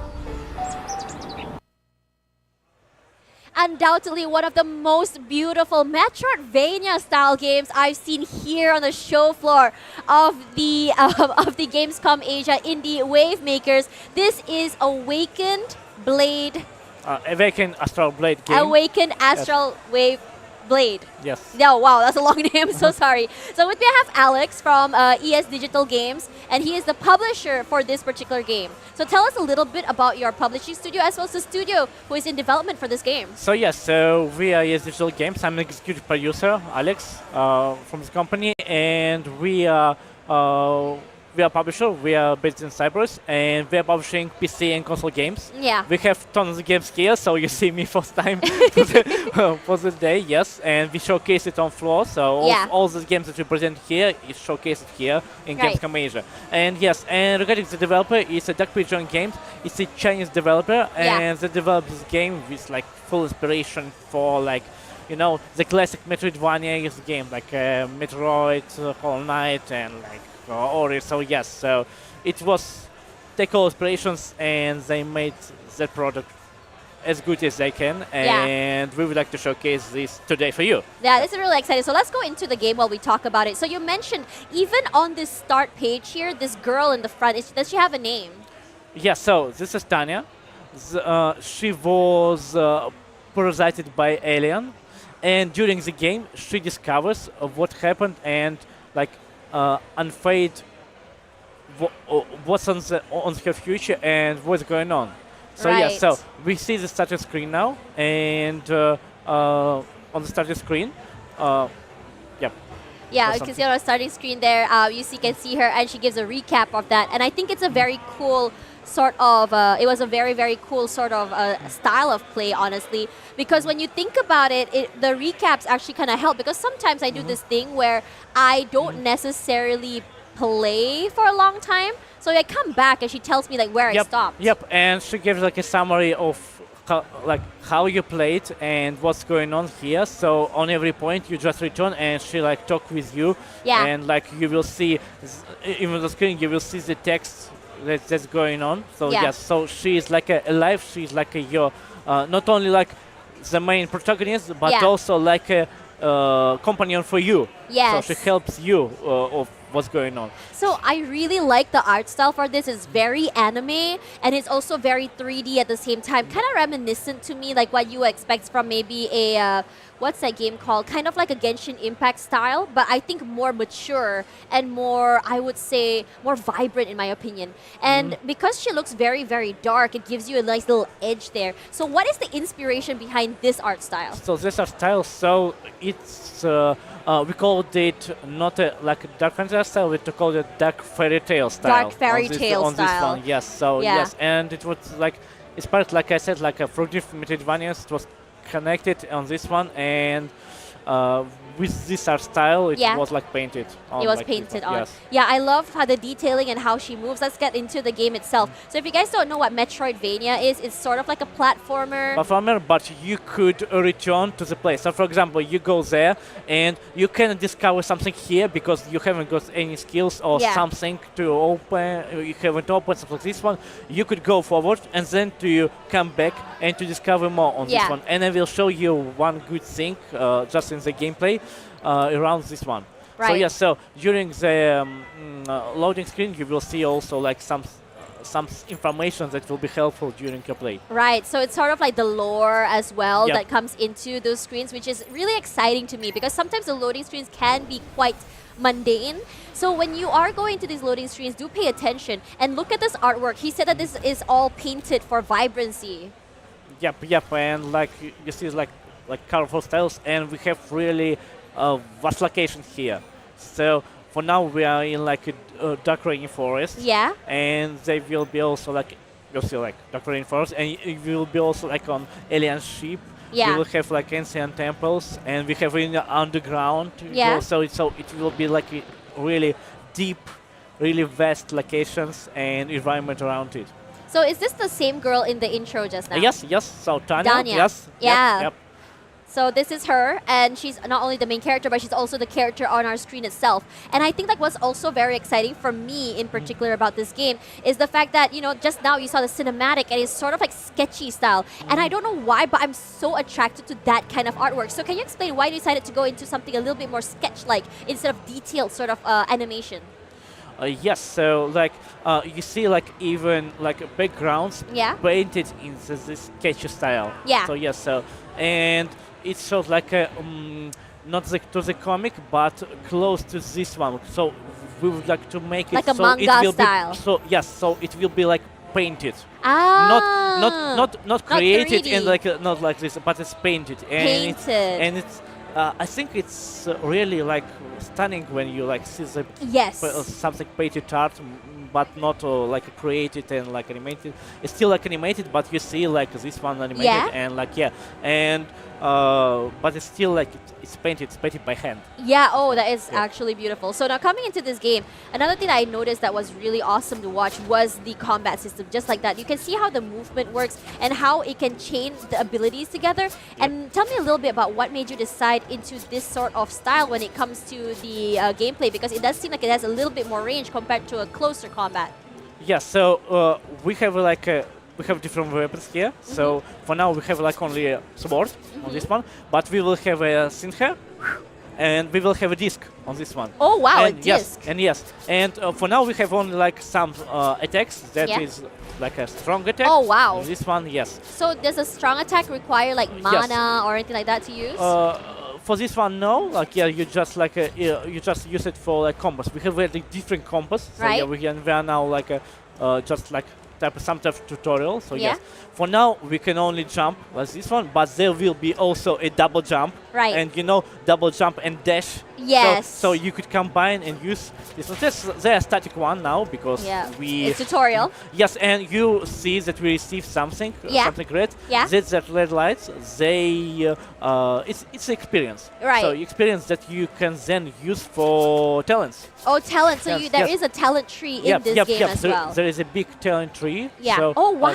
So it is like this one. Oh, skill wow. tree that you I could use. love this skill You tree. see, we have souls. Like we now can, like you have a price and you spend your souls. Like for example, for this one we need 1,800 on this one. Like Right. And for like we have like common one and we have like another one that upgrading like our health, upgrading our critical chance, Right. upgrading like a crit attack. Right, right. mana So it's and kind of shield like and something like this. yeah. So it's kind of like the attributes, and then after that, it's the abilities for the Yes, skills. yes. And this abilities you have Gipper Falcons, like fast stand up, and like also super jump, counter attack. Yes. Right. So how parry, like parry is you very can parry. important. Yeah. Very important thing. Yeah. Yeah. So like, how grindy do you think it is to get all the these souls to get the highest levels for everything? And yes, you see like he like trying to like kill us, but we can really like to make a dodge on this one or like just kill them. Right. So, yeah. Got it. So you can either choose if you want to kill things or you can just like kind of dodge things if you want. But I think the easiest would be to kill, no? Yep, yeah, but for now, like on this thing, we can just kill this one and that one. But you can, in every step, we can do like this one. Dash. Dodge, yes. Yeah, the and dash. yes, and it will help you to dodge and like to do everything. Because it's all about mechanics of like kiting. So enemy try to attack you, you do this thing and do the backstab on this one. Oh, okay. So do you do more damage if you kind of attack them from the back? Yes, yes. So even like some enemies, they need to be attackable there because they have, the vulnerable points. Vulnerable points, Yep, yes. on this one. So yeah, you see that somewhere I still couldn't like reach. Yeah. But when I have a double jump or will have something to You'll do, be able to go back to I will it. be able to go back there. And even developer designed a map here. It's not a simple map. Yeah. So for now it shows this location. When I move to another location, it will show that I came there. Right. And you will have like different other like squares. Yeah. And you see like, oh, I haven't got there. that I need to area. go there. Or for example, oh, I haven't discovered there. I Right. will need to return. And from which way I need to return. So you cannot lost here. Right. You understand that? Okay, I already ended here, but oh, there's something there. Right. Yeah. So it really piques the player's interest to really, what's the word? To really explore, and that's what you Yep. want them to do. Yep. And I think it's a good thing as well that you do that because, end of the day, sometimes when I play games like Ori and the Blind Forest, I don't necessarily come back because I forget that area exists. Yep, that's like, oh, okay, there's something there, but I will introduce. So yeah, it is like a basic tutorial for a combos. So combo is your friend here. Okay. For example, like this one. But what if I don't remember the combos? Can I just button mash it? Yes, you have in the menu. You have like a, so it's a records for you. Yeah. And also you have different enemies. You have different like tips, and also you have tips on each thing. So you forgot what to do. You have it here. Okay, So that's very fair. So on each like combo that you use, it will be recorded on this one. Yeah. Wow, that's amazing. So now coming into this game as well, how far into development is this game? So it will be next year. Next So, year? yeah, All next right. year, yes. And like it's still in development. It's still in development. Still So we can demo's polish not it. out yet. Demo, you could play demo on Steam right now. Oh, yes, already? Yes. And it's like a yes. And as I said, like a combo is your friend. Like yeah. So on every like combo. Oh wow! I really love the design of the enemies. You kind of and we really. can finish a move. Yeah. So yeah, on Also, some you can time. Yes. yeah. On some time. Yes. Yeah. On some time, it's like appears like a which button you need to press. To press. And Yeah. yes, and to give you a finishing move on this. Right. So let's talk a little bit about skill sets here. Like the reason why I never finished Ori and the Blind Forest is because it's a little bit too difficult for me to kind of jump through and pass some of the obstacles. I'm not the best when it comes to timing. Fighting is fine, but like, but do you think casual players could get into this game easily? Yes, because like we have 3 difficulties. Okay. So first difficulty is called plot. Okay. So you just could like Run come through. and run through on this one, and you see, for example, like there is not such much damage that they would So take. I can yes. sort of like tank the obstacles. Yeah, yes, and also like for example, if you died, you will just return to the position, and then you continue to proceed away. So you will not thrown like for the whole location. Yeah. Like, yes. So you still like the game is really well for you. on this Right. one. And then like so you're gonna have like multiple difficulties here. You're gonna have normal and also hard. Yep. What's the incentive of playing harder modes? Is there like other things you can unlock, perhaps achievements or even a hidden storyline? We have different things to unlock. So not the storyline, but also like you will be able to receive more expos. So you Right. can like open more talents that you can. Right. Yes. So if you want to be able to grind properly and get all of the end game stuff, it's better to play normal and hard then. Yep. And so like we have equipment. We can have like receive to more equipment. Also, we have a fashion, so we could choose a skin. Oh my example. god! So you unlock that when you play the harder modes. Yes, and also like you will unlock really more, and like we will have different, like really different skins for this one. So yeah, we will stick with the normal one. I like the normal ones. Yep. It's so Yep. good. Like even the base skin looks so nice as well. It's already so well designed. And is she the only character that you'll be playing in the game, or is there a swap out perhaps? So she has something like alter ego Yeah. that sometimes showing and talks with her, and Yeah. you will be able to play her as well. Right. And you also mentioned just now that, like I saw in the intro, like her character screen, actually she's holding a scythe, but right now she's holding a sword. Is that like an end game item that she's going to get? So yes, so it is the weapon, and when we receive a weapon, we will be able to use it. On this Right, one. Because so- yeah, for now we have like only one sword. Yeah. But yes, but then. So let's- that's her let's kill end game him. weapon then? So yeah, so it's like yes, and we will receive it through our proceedings. Ah, in the game, yeah. story, right. And right now, like, I'm not sure if I asked you this yet. You mentioned that there are several weapons. We are on a sword. So how many weapon types are there? So here like 3 weapon types, but you could upgrade them. Right. You're upgrading them with like different things, and also when we will reach a sales point, Yeah. you will see where we could like. You saw. Yes. Let's see pickup. Yeah. Pickup, it says like a beautiful mask, and it's slightly increased attack power. Right. So, So and that's the equipment. yes, that's the equipment. So we have all like equipment here, like yes, and You can only operate as the rest point. So that's what I like to say. We have a rest points. Yeah.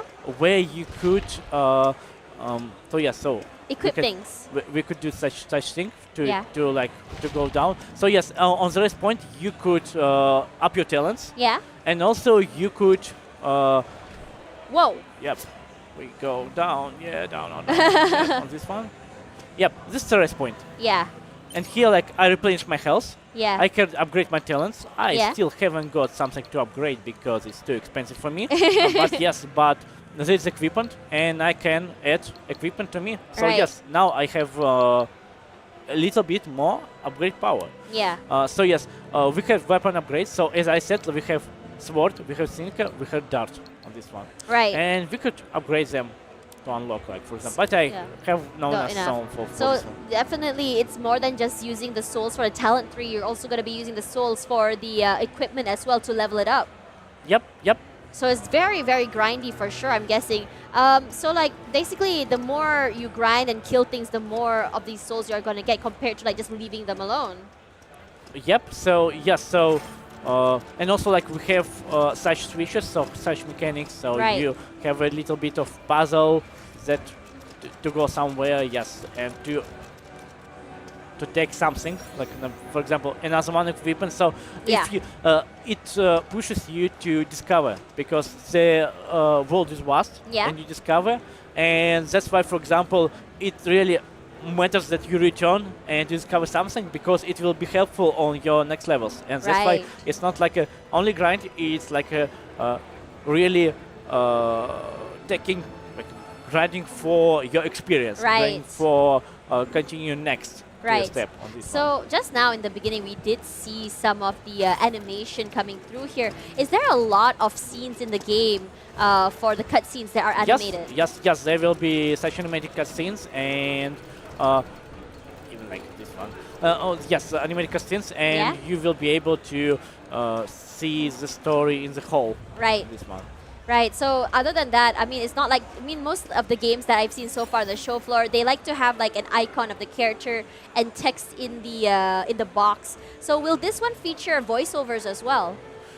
So everything is here, like it will be not only the text, but it also will be voiced. It will be Yes, voiced. yes. Okay, that's exciting. Speaking of voices and sound, let's talk a little bit about music. How exactly has your studio been working on the background music or the OST for this particular game? They have a composer. A composer. That take care of this music, like that bring the music and all like sounds to hear on this Right. one. Yes. And one more point that I would like to show you. Yeah. This like you have huge prints, so Yeah. it's like receiving the story not only by text, but something, but also by environment. Right. Here. So yes, so it shakes is something like there. Right. You know We there's don't- something there. So we you don't- follow the clues. We follow the clues. Yes, something like 3 poles. What it could be, we don't know. Like, well, we see like this one thing.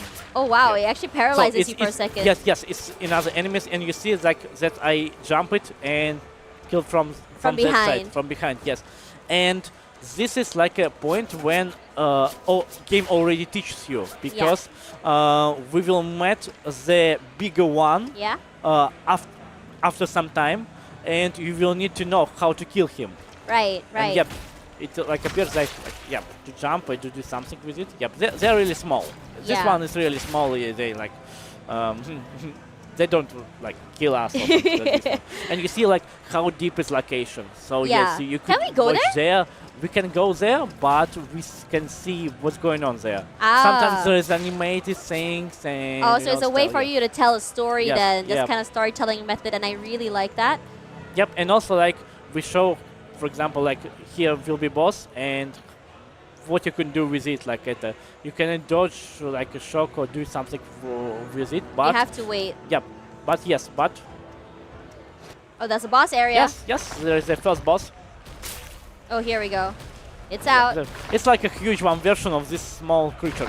Right, right, right. I mean, that's kind of like the indication of the 3 claw mark that we saw earlier, And right? I do like here's like one thing. Oh, that's a lot of damage. Yep, a little bit, but Oh, there. Yep.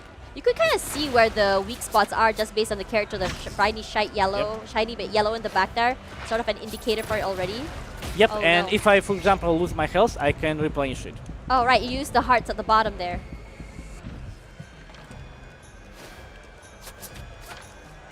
I'm just letting you quietly do that. Oh, that's a nice combo. Yep, and combo really helps you on this one. Like for example, yep, it could be like this one, but if we do a combo, Yeah. we do like more Lot of health on damage. this one. Right. You gonna combo it again? Oh, I think you are. Oh, nice. Nice combo. Yep. So yes, so one combo it really helps us, and we'll like but when we do dash, Yeah. and yep. So yes, so 2 combos and we just beat the boss. But if you will beat with the regular strike, Yeah. you will not reach so quick to this point. Right.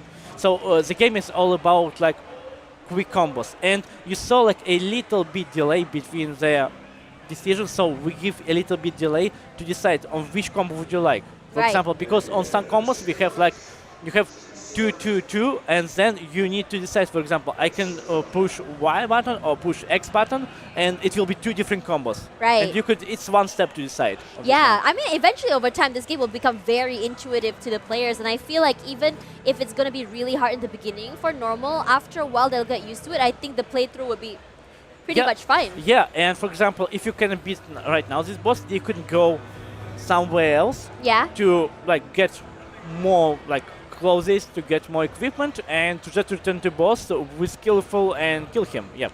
So yeah, Right. we receive dash, double jump and Yeah. dash on this Yeah. one. So yeah, so now we can just like do a double jump and Yeah. yep, and also Rest Yep, as well this to one. the safe area. Yep, it's a safe area. So yes, a safe area. We have a safe point and Get we'll to return heal, which is here. nice. Yes, and also like now we have something, but yep, if we can, for example, do fast stand up, like Yes, after a that one. quick It's- recovery. It is good. For example, you saw when I stand. Yeah. I like not quick recovery, but now I can just fast stand up and just go to the battle. Yeah. So yes, and it's really work. Also, like with weapon, I think we could. We already equip it, but yeah. Oh, and also what I can see, like we have key items like that. It is some items for quest Yeah. that we will use then. For example, we have like equipment one. Yeah. And another one. So it will be used for our like quests of my quests that we need to complete. Yeah. Right, right, right. So this is your game Awaken Astral Blade, and I'm really excited. Let's talk a little bit about release date, demo. Right now, your game is currently on Steam. Yes, game is currently on Steam, and you could wishlist it. You need to wishlist it, and Yeah. also there is a demo. You could play it freely and like 1 hour enjoy- demo? Something like this one. There are several bosses there, and you Wow. could and for someone it could be like 1 hour. For another one, it could be like more because you could like really discover and open this one. Yeah. And also like here, you're on Gamescom Asia, you could enjoy demo right now and Yeah. like At your playing at, it. this yeah, one. at his booth right over there if you want to try it out. I think this is one of like my favorite aesthetically beautiful games I've seen the past 3 days as well. I really like this anime style. I really like the storytelling. I'm a bit intimidated to get into this sort of Metroidvania style, but you know what? Because I loved how it looks like, I'm gonna give it a shot. Great. Yeah. And and you see that we have like plot differently, yes, and we found the Bjorn, they have like soldier and like some of the story, and yes. And you get some side quests as well as the main quest. Yes. You could do it, or you can. Or you can skip it. You know and you what? see, there is totally another like location. So you Yeah. get some like temple with mechanical things. Right. Yes, and to go on. All right. So let's. So after this as well, I think it's going to be really exciting as we go into the game. So where can the people here as well as at home watching follow you guys for the latest update about Awaken Astral Blade? So yes, so like we just on Steam, and we have a Steam community there, Discord, like our publisher Discord, like Digital Games. Also, like our website, of course, so you go follow there. So our Twitter, Facebook, Instagram, everything. Right, you can find everything on their Steam page. Thank you so much for sharing this game with me. Stunning game. I'm excited for it, and I hope that you guys at home are too. After this, guys, we are going to have way more indie games coming forward. And don't go anywhere, because more Indie Wavemakers live here at Gamescom Asia will be coming right at you. Stay tuned. Bye.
어서 오게. 새벽 일보는 다시 예전의 영광을 되찾을 수 있을 거야.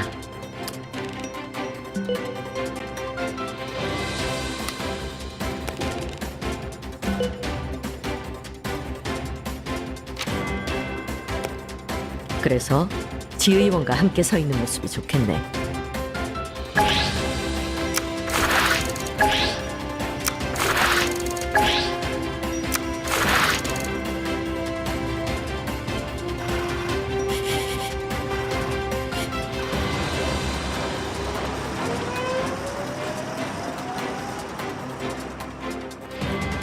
이 사람이 보좌관이군. 지의원 피살이라. 얼굴인데. 앞으로 수사가 어떻게 진행될까?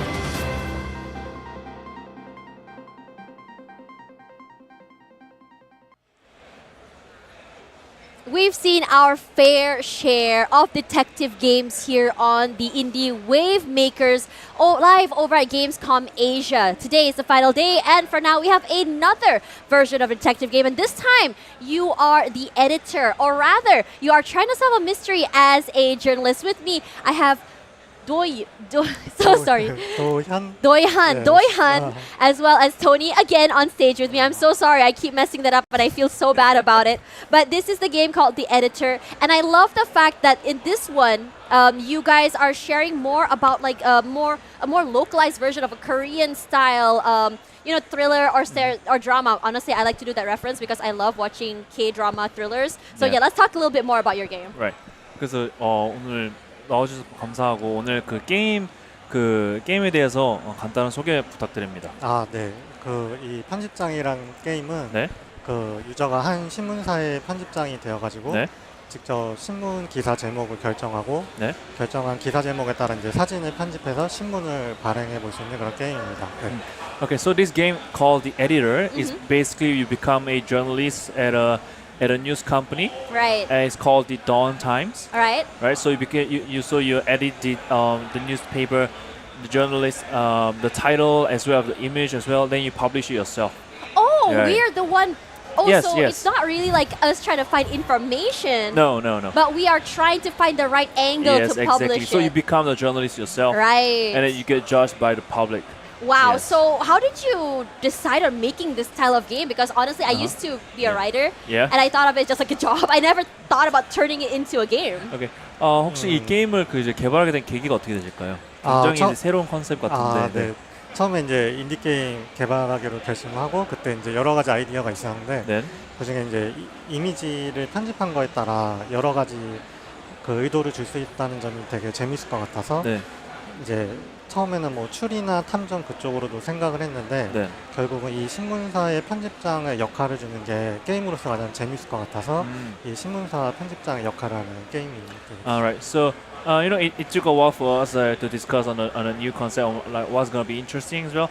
But we thought that like showcasing different aspects, showcasing the different aspects from different angles of the same image, right? Right. We thought it would be quite interesting to portray, especially as a becoming a publisher yourself. Right. So we thought it'd be interesting to put that into the game. Yeah. Right. So that's how we came up with this game. Right, it's a very interesting game. Let's hop into the game. Actually, I would love to see more of what you guys have to offer in this game itself. Because at first I thought, in the beginning, before it says the editor, Yeah. I thought the game was more about trying to find clues into finding who the person or the wrongdoer Yeah. is. But rather for the editor, you're more of just the angles you guys try to find. It's like trying to find different angles, different sorts of arguments, and not necessarily the most concrete influences. But how do you know that you've done it right? 혹시 이 게임에 그 사회자분께서 이제 예상하셨던 거는 이제 어떠한 특정 인물을 찾기 위한 약간 클루 같은 거나 그런 걸 찾는 약간 미스터리 그런 게임이라고 생각을 하셨는데 이제 그런 것보다 약간 이제 직접 이제 그런 사진이나 그런 사진 기사를 이제 조정하면서 이제 그 퍼블리시 하는 거잖아요. 네네네. 그럼 이제 어떤 방식으로 이게 성공했다 아니요 그 실패했다를 결정할 수 있는 건가요? 매 기사마다 이제 그 기사 제목을 본인이 결정하고 그 본인이 결정한 기사 방향에 따라 사진을 그 기사 제목에 맞게 편집을 하면은 그게 성공을 한 거고 기사 제목이랑 사진 편집한 게 완전히 다르면은 이제 그 기사는 실패를 하는. 그 나중에 그 네. 점수 결과도 나오죠. 그 기반으로 나오는 거. 네, 그것도 100% 기사 제목하고 완벽하게 하면은 제일 높은 A에서 C까지의 등급인데 네. A 플러스를 받고 이제 그걸 잘 못하면은 그 결국 해고를 당하고 게임 오버가 되는 그런 거죠. Right, so so you're a journalist Yeah. at a newspaper company, right? Yeah. Publishing company. Yeah. So basically, you have to make sure that the title and the image that you put into your newspaper Yeah. has to match. Has to match. Yes, has to match either contextually or like visually. Okay. And then at the end, you will submit it to your CEO. Yeah. Right. Is it the lady in the yes, on the yes, beginning? yes, Okay. yes, she is. So you basically get a score, kind of a score on your performance. Okay. So based on the score, you either get hired or fired. Oh, hired or fired method. Yes, Okay, yeah. let's have a look at that. Okay. All right.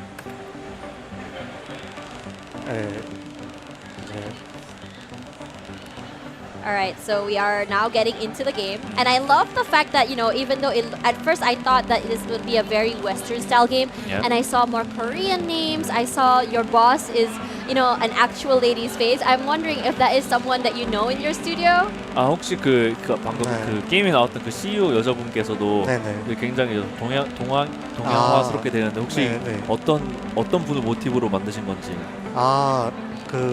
저 CEO는 이제 한국의 어떤 그 유명한 배우를 좀 약간 참고를 하기도 했고, 네네. 그리고 이제 그 미국의 그 신문사 관련 영화가 있는데 거기에서의 어떤 또 배우를 참고하기도 했고 그렇습니다. 예. So just speaking about the CEO portraying the game, right? So we referred to one of the Korean actors. Oh, and okay. also an actor from an American movie, a newspaper publishing movie. Oh, that was her? Yeah, we kind of like a refer from both of them. Alright, so it's not necessarily like a real character. Yes, it is. But you kind of like use likeness like of the... yes. Oh, there she is. We just talked about that. I love that. Actually, I really thought it was a real person because of how detailed yeah. she looked, and I really love to see that. So this is a CEO who we have to kind of pander to, I guess. Yes. 굉장히 실존 인물과 챙겨서 굉장히 놀랐고 그래서 이분이 이제 저희가 게임 내에서 리포트를 해야 되는 분 맞죠? 네. 매일매일 아침마다 기사를 발행하고 이 다음날 이제 대표한테 가서 기사의 평가를 대표로부터 받습니다. So every day you have to publish your newspaper, and then the next day you have to report to the CEO. Right. So in this game right now, you have to make your decisions on what exactly to say to her. Yeah. So depending on your answers here, does it affect your score? 혹시 지금 진행되는 거에 같이 그 사용자가 결정하는 답변에 따라서 나중에 최종 그 스코어가 영향을 받나요? 네. 나중에 최종 스코어에 영향을 받고 그래서 1위부터 7위까지가 있는데 잘한 유저의 경우 이제 1등을 할 수도 있고 1등 신문사가 될 수도 있고 이 에디터란 세계에서 아니면 이제 잘 못하면은 정말 계속 하위권에 위치를 있을 수도 있고. Yes, 그렇습니다. your answers basically affect the final score you get.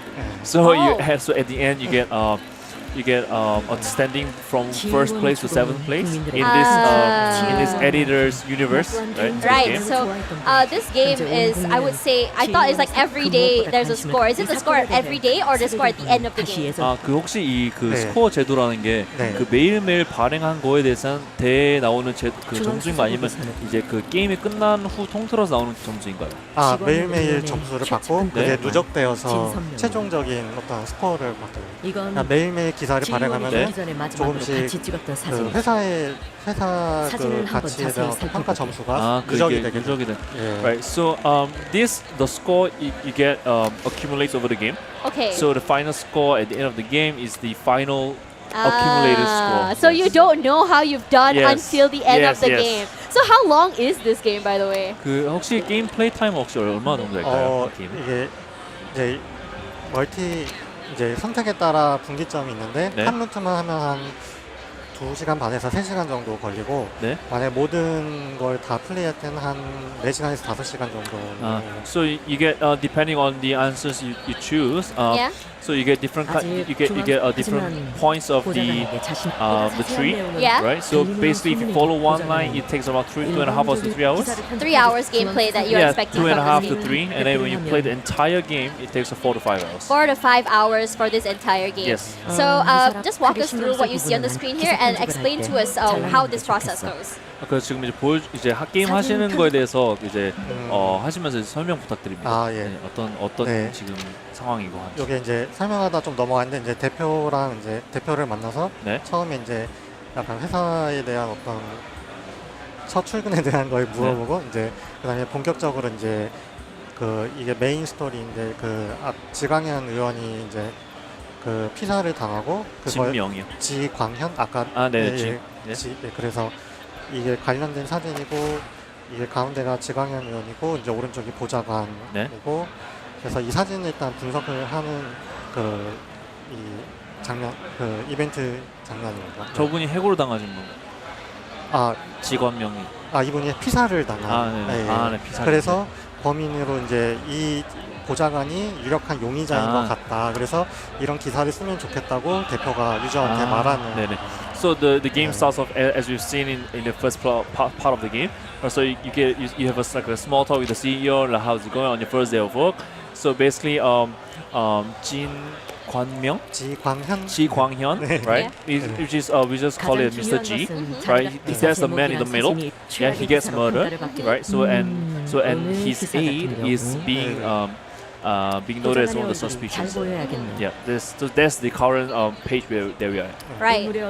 So so what exactly are we looking for in this picture here? 그래서 이 사진에서 정확히 저희가 찾고자 하는 것은 무엇일까요? 지금 잠깐 지나갔는데 네. 처음에 이 사진을 받으면은 이 이제 각 인물이 뭐 누구인지에 대해 이제 조사를 할 수 있고 네. 그거에 관해서 이제 대표한테 물어볼 수 있습니다. 그래서 지금은 지나갔는데 이 사람이 지광현 의원이고 이 사람이 이제 보좌관이고 또 이 사람은 누군지 그리고 이제 처음 와가지고 대표한테 이제 편집장이 편집을 어떻게 해야 할지 지금 물어보고 So right now we're looking at the photo as we see on the screen, and we're now asking the CEO on like who these people exactly are to write a report, to publish a newspaper on this. So this is the image that we're going to edit.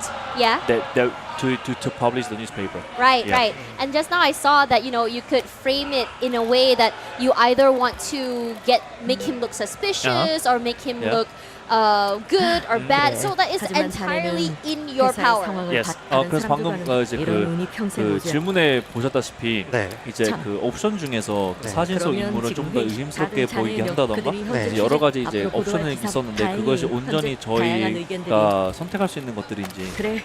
그게 이제 사진에 표현된 것만 사진 편집을 이따가 할 수 있는데 사진을 이동하고 축소하거나 확대를 해서 이제 프레임 안에 들어간 때만 표현해 올 수 있고 뭔가 막 부가적으로 어떤 더 어둡게 하거나 그런 요소는 없습니다. So yeah, as you can see, that options right provide us the options to choose how we want to edit the photo, like to show different ways on how we want to frame it. Yeah. Yeah. So how we want to make it look like. In a way to like influence the audience. Right. Yeah. So we are technically influencing the audience here, and just now it does show that you have a meeting with your friends and stuff. So now we're putting in the title and everything. Yes. And once everything is out, can we see like the audience's reaction to our paper? Okay. 그 마지막에 지금 보이다시피 이제 그 편집을 하고 있는 단계인데 이 편집이 다 완성된 후에 그 관중들의 그 반응을 한번 볼 수 있는 그 기회가 있을까요? 게임 내에서. 네. 그 인게임 발행을 하고 나서 인게임 내 대중들이 이제 이 기사를 보고서 이제 여러 가지 다각적으로 피드백을 줄 수 있는. 그래서 같은 기사지만 좋아하는 대중도 있고 싫어하는 대중도 있고 그래서 이제 꼭 내가 A 방향으로 냈지만 대중들의 반응에 따라 다각적으로 생각해 볼 수 있는 그런. So at the end of your edits, right, you can get the public's feedbacks from various perspectives. So that's the that's a unique part of the point of the game, or as in where you you aim to publish it this way, you aim to frame it this way, but you get different various feedbacks from the public. Right. So this is what you kind of do here. So basically, the entire game is just kind of like every day new reports come in. You frame the article. You put the title. You get to choose how you want to put your photo in, either the full thing or just cut people out if you want to. And I think it's a very interesting, I would say, concept per se. At first, because it's a different way of approaching the game. At first, I thought it was a CSI style game. I was wrong, and then I thought it was sort of like a detective noir game. I was wrong. But to approach this from, I would say, an editor point of view is a very, very interesting way of looking at it. So you said it's about like a 3-hour gameplay for the whole thing. And right now, do you have a demo out?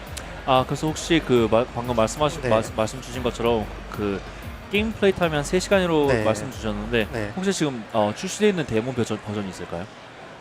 데모 버전은 지금 그 한국 플랫폼에만 지금 나와 있고 지금 스팀에는 데모가 아니라 이제 아예 정식 출시를 okay.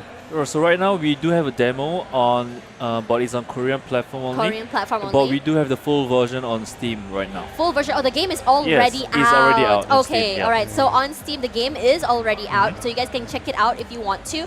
And with this game as well, out of the 3 hours that you have here, is this kind of like something that you guys want to explore more doing in the future, or is this like the only type of game you want to do for this particular genre? 혹시 이 게임에 대해서 그 미래에 더 이제 더 방향성을 넓혀갈 계획이신지 아니면 혹이나 더 추가하고 싶은 요소들이 있을지 궁금합니다.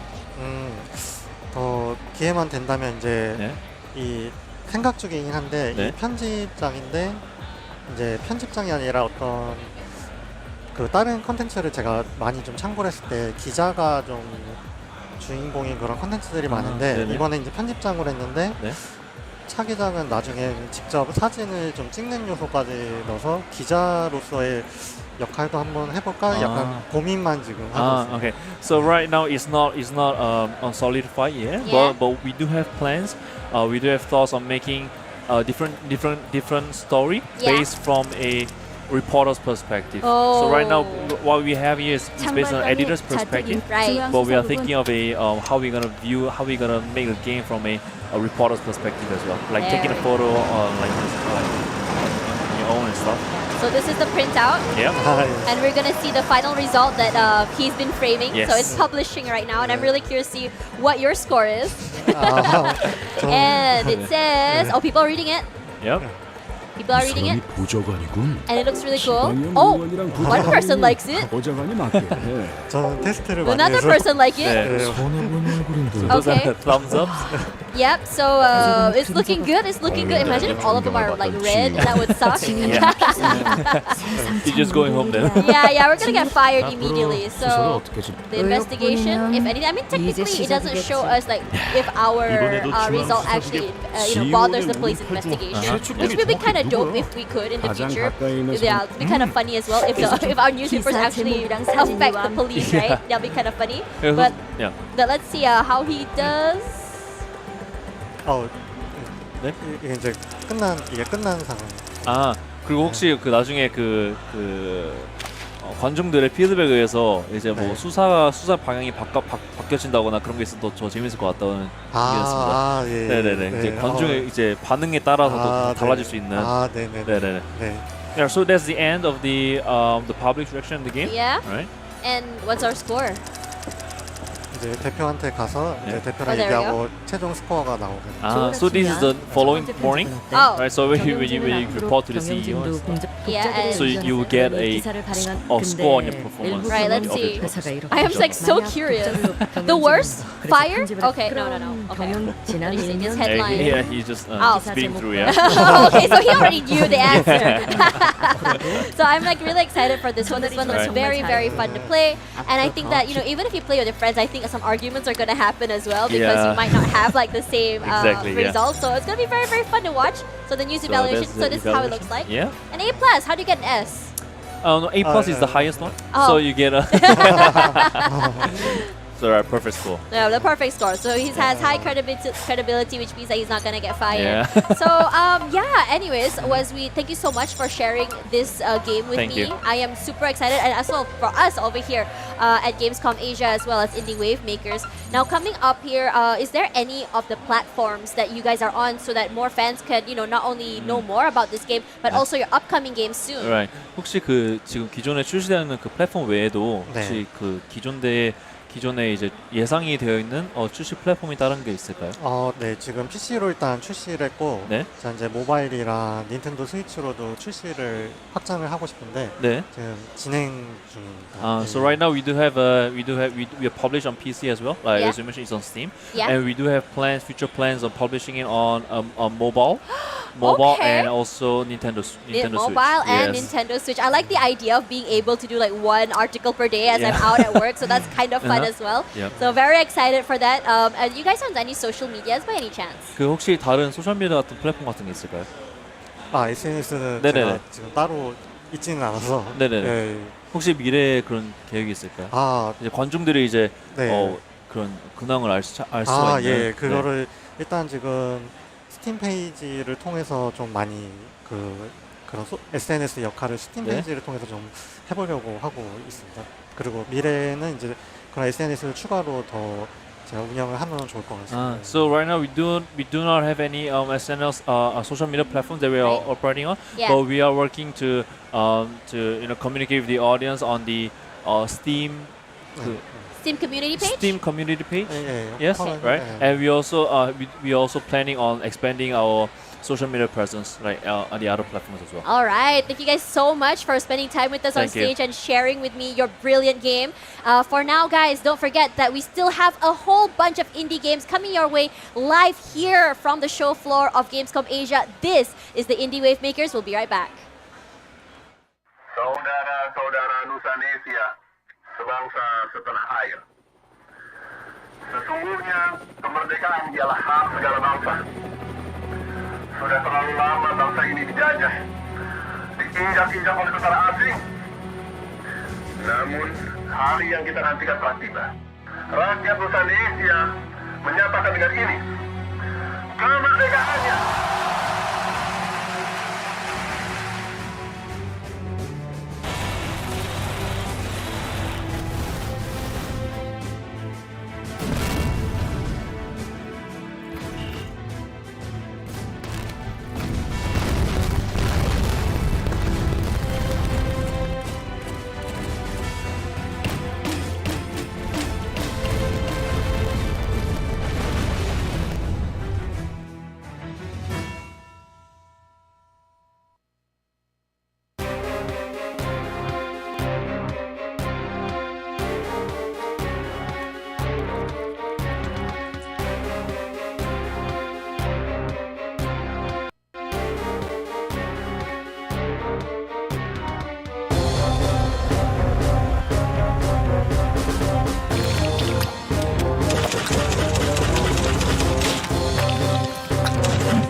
Hello, Toge Productions here, and welcome to the first gameplay reveal of Whisper Mountain Outbreak.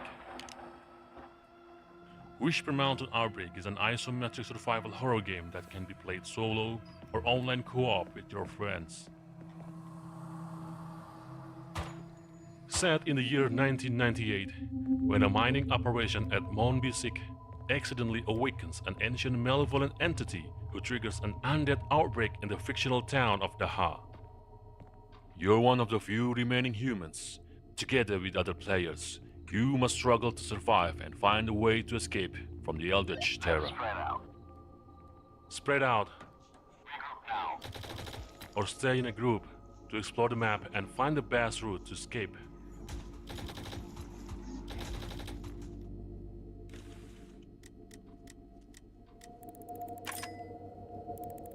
Your exploration may be restricted by locked doors or blocked paths, so locating key items and solving puzzles or using lockpicks becomes crucial for you.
And welcome back to Indie Wavemaker. This is your host, Hi Guy. How are y'all doing today? And today we're going to be introducing you guys to a new game called Rogue Match, or actually apparently the name is a lot longer, but I'll call it Rogue Match, and I'll be talking to the devs and they could actually tell you the long real name. All right, so hello, how are y'all doing today? If you can introduce yourselves to the stream. Hello, hi, I'm Roland. I'm the lead designer for the game. And I'm Jasmine. I'm the lead programmer for the game. Yeah, and the game's actual name is Rogue Match: The Extra Planar Invasion. Okay, there. Rogue Match: The Extra Planet Invasion. Extra planar. Yeah. Planar. Like and the plane of elemental plane of fire, elemental plane Got of it. air. Okay, all right. So, visually, it looks really cute, but it looked like, looking at the trailer, it looked like a puzzle game, but it seems like it was just more than a puzzle game. So I wanted you to kind of explain what kind of game is this. I'm just gonna call it Rogue Match. That's fine. Okay. Yeah. So it's actually like a mystery dungeon.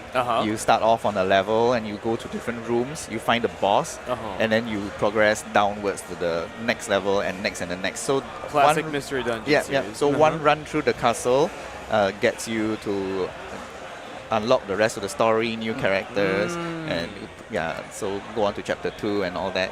Got it. See, like when you just say mystery dungeon, I was like, all right, cool. Like, it was like classic mystery dungeon. But then we did see the trailer, and it wasn't just a mystery dungeon. It had like a lot more to it. And then I think watching the gameplay and then have you guys explain it might be like actually a better way to kind of understand the whole concept of pretty much the entire concept of the game. All right. So could we just dive right into the gameplay? Sure. All right. Okay. So, Roland, can you take the controls? Who's gonna be the honors? He's much better at puzzle games than I am. Oh, really? All right. Let's see. So right off the bat, cute character designs. I like how they're like mini versions, and the actual illustration is also still cute as well. I guess each character is like a class. So this is the Bungeoneer. Yeah, this is the Borlock. This is a Sorceress. This is the Paladinu, like Paladin, Sorceress, and all that. So it's the Necromancer, and this is the Barbarian. Nice. Nice. And which should I pick? Maybe, Let's just go with the title character. Yeah, title character. Got it. Title character. Oh, right here.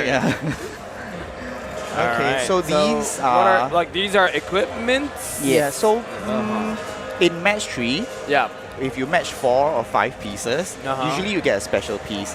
So Gotcha. the player gets to customize what they get out of these matches during that run. Yep. Yeah. And so if you get a full set of the same type, you can get a bonus. Yeah. Or you can just customize differently depending on how you want to play, depending on which character you play as well. So okay, I'm just gonna go on. All right. Yeah. Oh, so we're just going to this little nice mystery dungeon. Yeah. So well, you'll be teaching me so how I'll to do skip. it. So yeah, go. I for think it. we can just skip the tutorial. It's kind of long. All right. So right off the bat, if you look at it like this, it looks like a mystery dungeon. That's like a normal mystery dungeon. But once you enter a room, okay, then all the pieces start to appear. Okay, so this is the tutorial part where we tell players that there are portals on the wall. Oh, wow. Okay, so this is the turn.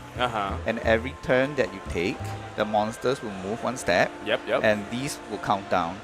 Oh, okay. Okay, so when it gets to 0, a monster appears. So you're trying to clear the room as fast as you can before the next monster appears. Got it. So if you take a sweet time, it just keeps on pretty much spawning more monsters, and you're like, I can't beat this area anymore. That's right. Got it. That happens a lot. So the objectives are up here: 3 enemies to beat, and 1 of these orbs to get rid of. So you get rid of these. Match 3 players might be familiar with these. You have to match 3 of the same color next to this. Got it. So you want to match, like, for instance, 3 green next to that orb, and then that would hold disappear. I guess, like, what about the monsters? How would you defeat the monsters? So there are 2 ways. One of them is to match next to the monster, and you hurt them that way. But they do have weaknesses and their strengths, so you heal them if you match. Oh, so you gotta make sure that, like, what's their weakness? You don't want to match yellow, or else they'll heal. Got it. Yeah. Okay, so maybe I'll do this. Okay, the other way to kill a monster is by physical attack. Oh, so you can attack physically. Yeah. So the rabbit moves around, you can kick it. Oh, there you go. Yeah, okay, but I don't want to get surrounded. Yep. Okay, so no rabbit's Binky, and so I will just Binky away Binky. Oh, so that's one of the skill of, like, kind of swapping a little far out. Yeah. Okay. So every character also has an expertise, meaning that for the rabbit's case, it has an extra walk per turn. So like, see, I just took a walk, but the turn didn't go up. Yep. Yeah. So I was kind of wondering, like, you were moving twice all the time. So I was like, I thought it was like 1 turn per thing. So I was like, okay. So 1 more turn and they'll move. Yeah. So I can manipulate the pieces if I wanted to this way as well. So in normal match 3s, you can't actually move a piece if it doesn't match. But now that I have a character to do this with the pieces, I can sort of make use of. Gotcha. Yeah. So I can do this now. That's pretty cool. Like, in a way, it kind of gives you an interesting, different, unique way of kind of doing a match 3. While you can also move around and kind of just manipulate the whole board and see how it goes. Yeah. So you see a special piece here. If you match that, it will cause an explosion. So normal match 3 stuff. Yep. Also, the character itself it has an affinity to air. She's also considered a green piece. So if I walk here, I'll match with these 2. Yeah. Okay, so that's one more of the things that you have to remember. Yep. Okay. So if you do also combo, it just keeps on damaging if they... Nice. And sometimes you can make them walk into a match themselves and, like, kill themselves. They do move that too. So. Nice. Okay, so let's just try to kill this before the next monster comes up. And we can see what's in the other room. Okay, let me get this guy. There you go. Just a little bit more. Okay, done. Okay, nice. So, nice. There we go. Okay, so then we progress. So there are 3 bosses on this level. You're supposed to go look for one of them. Okay, you don't have to beat all 3 or anything. You don't have to. You can, but see how much you want to farm for items and stuff you want So to is get. there, like, a benefit of actually doing that, or not really? There is to get more items. To get more items. Got it. So if you see at the bottom of the screen right there, there's a wall chest that only unlocks the moment you clear the room. So you're just gotta hurry up and beat it or else kind of thing. Okay, so I'll step on this, match this, and then beat the crap out of that enemy. Try there we go. Get it down. Okay, so combination of special pieces, you get, so like normal match trees, they do that as well. I like you're just like, just physically punch him. Yeah, just, Oh, so just wail at it. Okay, so that... You got a glove now. Yeah, so one of the OP items where... Okay, I'll show you what it does afterwards. Yes. Yeah, this is just telling you that items themselves... Okay, hold on. Aren't just there to let you... Like, it's an item, but it also has a spell. Oh, okay. So the items can give you attributes. Like now all your matches are slightly stronger. Nice, Yeah, but at the same time, it contains a spell within it. You can extract a spell if you have too many items and you want to just memorize the spell instead. Got it, in which case you lose the attribute, but at least you can still cast the spell. Got it. Yeah. So like, I guess you can want to just, for instance, if you have like a really good weapon or I guess equipment, you just keep it. But then if you just get like a, I guess not good, you just keep on just making it into Yeah. Are Just you keep able it. to like throw away the spell as well? Yes. Okay. Yeah. You can actually get the item back, but it's in a shop afterwards. Yeah. Got it. Okay, so now we got, so you can also destroy the walls as well. Yeah. Nice. Okay, let's get this out of the way. Oh, wow. Okay, so to cast the spell, you need resources, like 8 of each of these mana. That's high. So you see the square around the rabbit? Yes. Okay, only if you can only absorb the mana that you match within this square. Yeah, so every character has a different mana sensitive range. Yeah, like the melee characters have a really small square, just like around them. Some characters have it like the whole room. It's like the magic the casters, the mages, yes, the that's right. necromancers and such. Yeah. Yeah, I was like wondering like what's the numbers that was like representing with the yellow little, Oh yeah, so that's how much of it you have. But these are how much damage it does. Got it. So this will do 13. Oh no, 26. Oh, okay. It's like a because weakness or no. In this case, because I had a combination of all the same set of gloves, matching pieces do double the damage. Got it. Okay. Yeah, so different sets have different abilities. So like some sets will freeze the enemy in place. Some sets will give you more mana instead. Gotcha. Okay, so these are the standard all pieces disappear kind of. Yep. Yeah. Okay, let me try to clear. I'm gonna try to get us to the boss as fast as possible. Got it. Yeah. So But the problem with like rogue match procedural generation is we also do not know how far the boss moves exactly, is. right? So you're like, where is the boss?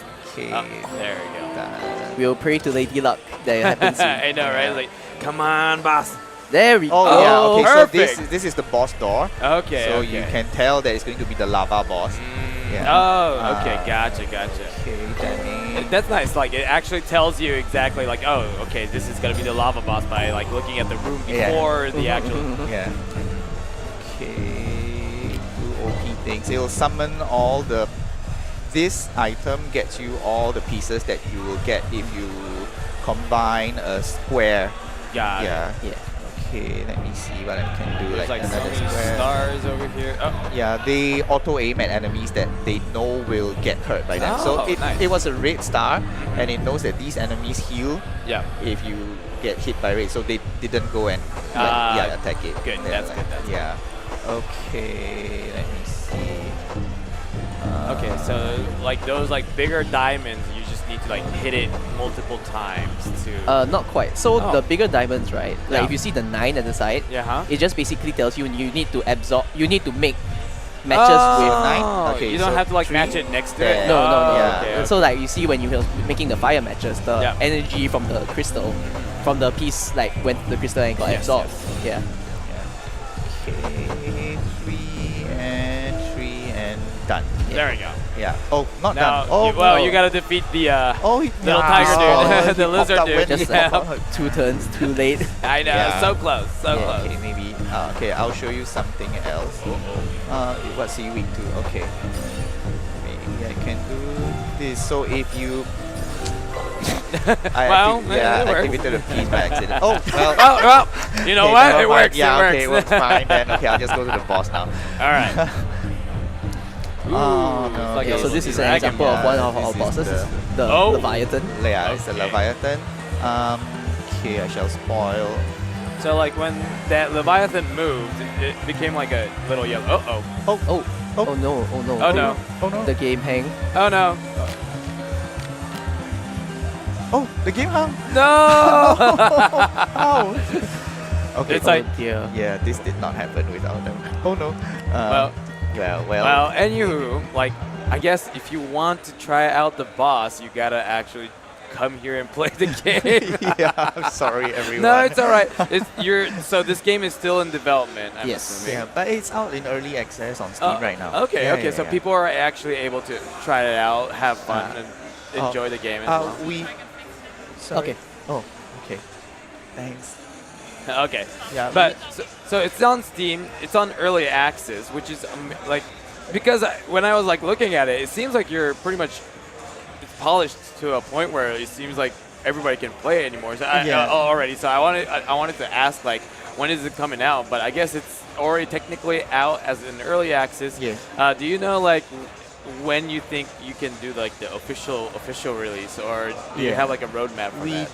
We are now porting to the Switch and to Xbox and to PS. So we are trying to do the full release for all of them at the same time. Oh wow. Hopefully December, January.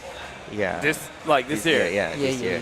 You're gonna plan to port all this in 3 other consoles, which I know is not gonna be we're an easy already deed. halfway through it. Oh, but okay. yeah. That's good. That's good. Yeah, it's not like, let's try for it now. No. Yeah. Yeah. So it's really nice that everybody able to play on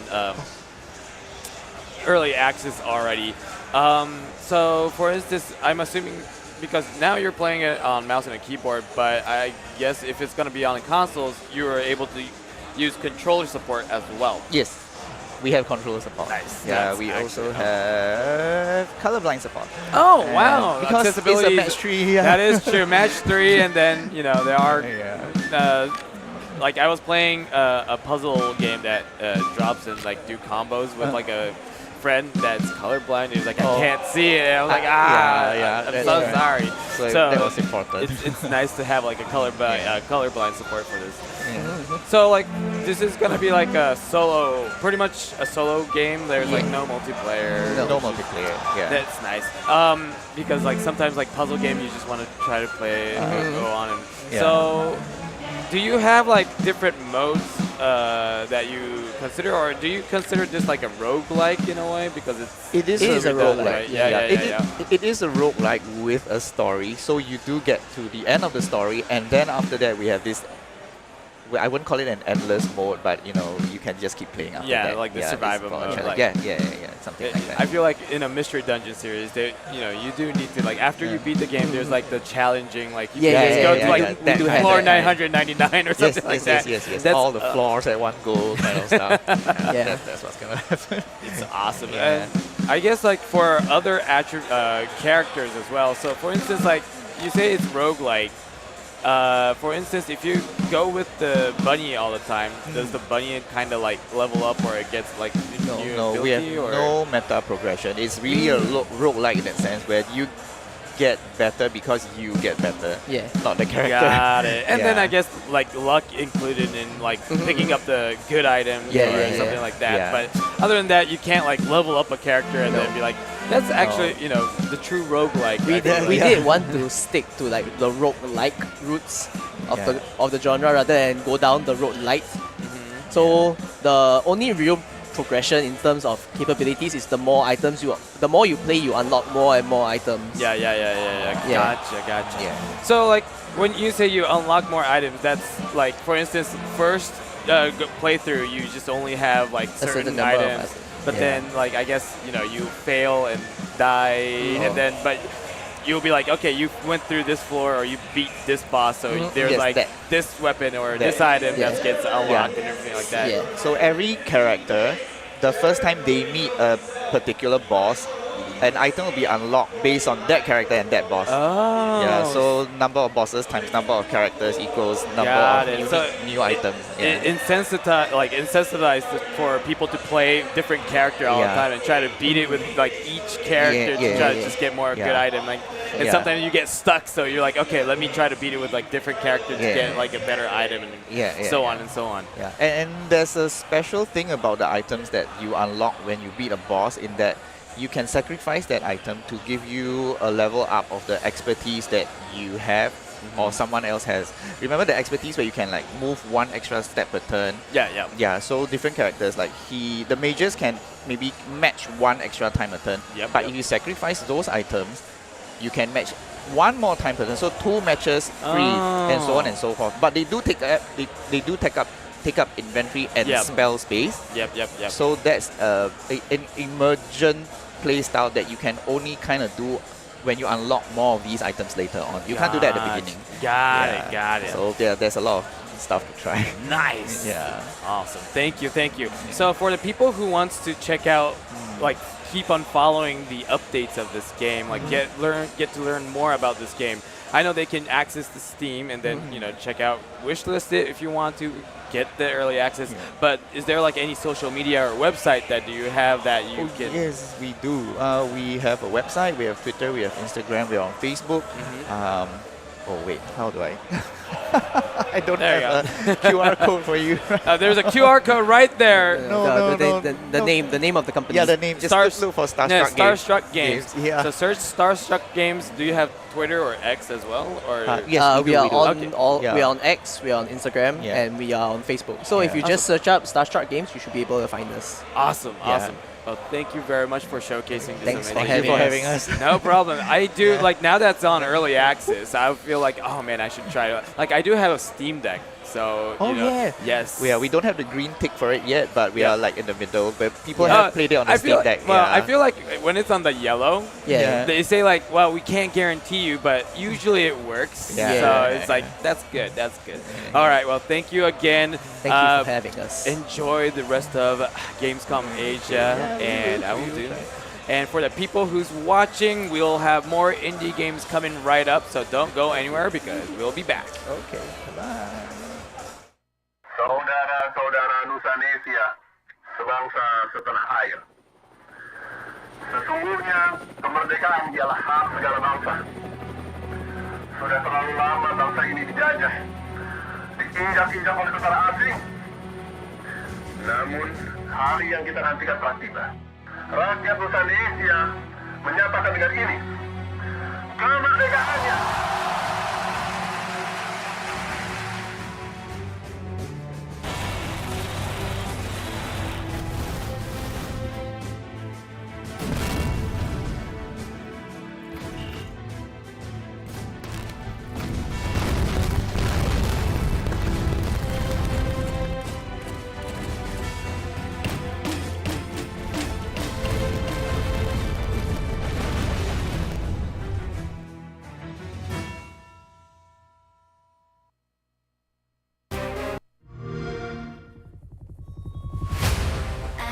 It. I'm a cookie if I like it. I like it. I like it. I like it. I'm not a carbon copy. I'm the original. I'm dropping things like honey. I like it. I like it. I like it. Like it. I like it. If it's got to be on a journey, put you 6 on the island. I like it. I like it.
什么是新的希望？ Peggy 7.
welcome back to Indie Wavemaker. Your host, Hi Guy, here to talk about more indie games. And the indie game we're going to be talking about now is Light Odyssey, and we got actually developers from Sun Games to talk about it.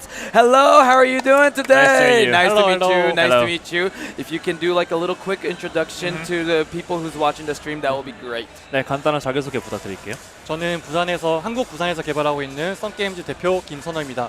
Nice to meet you. I'm Kim Sung-ho from Busan, right? Developer at South Korea, Busan. Thank you. Hello, hello. So, Light Odyssey, I was looking at the trailer.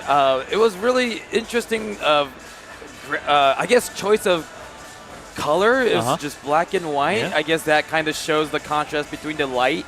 And it looked like it was like a top-down action game, but other than that, I don't know what kind of game this is. So I would like to have it explained a little bit more what Light Odyssey is. 네, 지금 게임을 한눈으로 봤을 때는 굉장히 이제 블랙 앤 화이트로 대비되는 그런 컨셉이신 것 같은데 자세한 그 게임에 대한 설명 부탁드릴게요.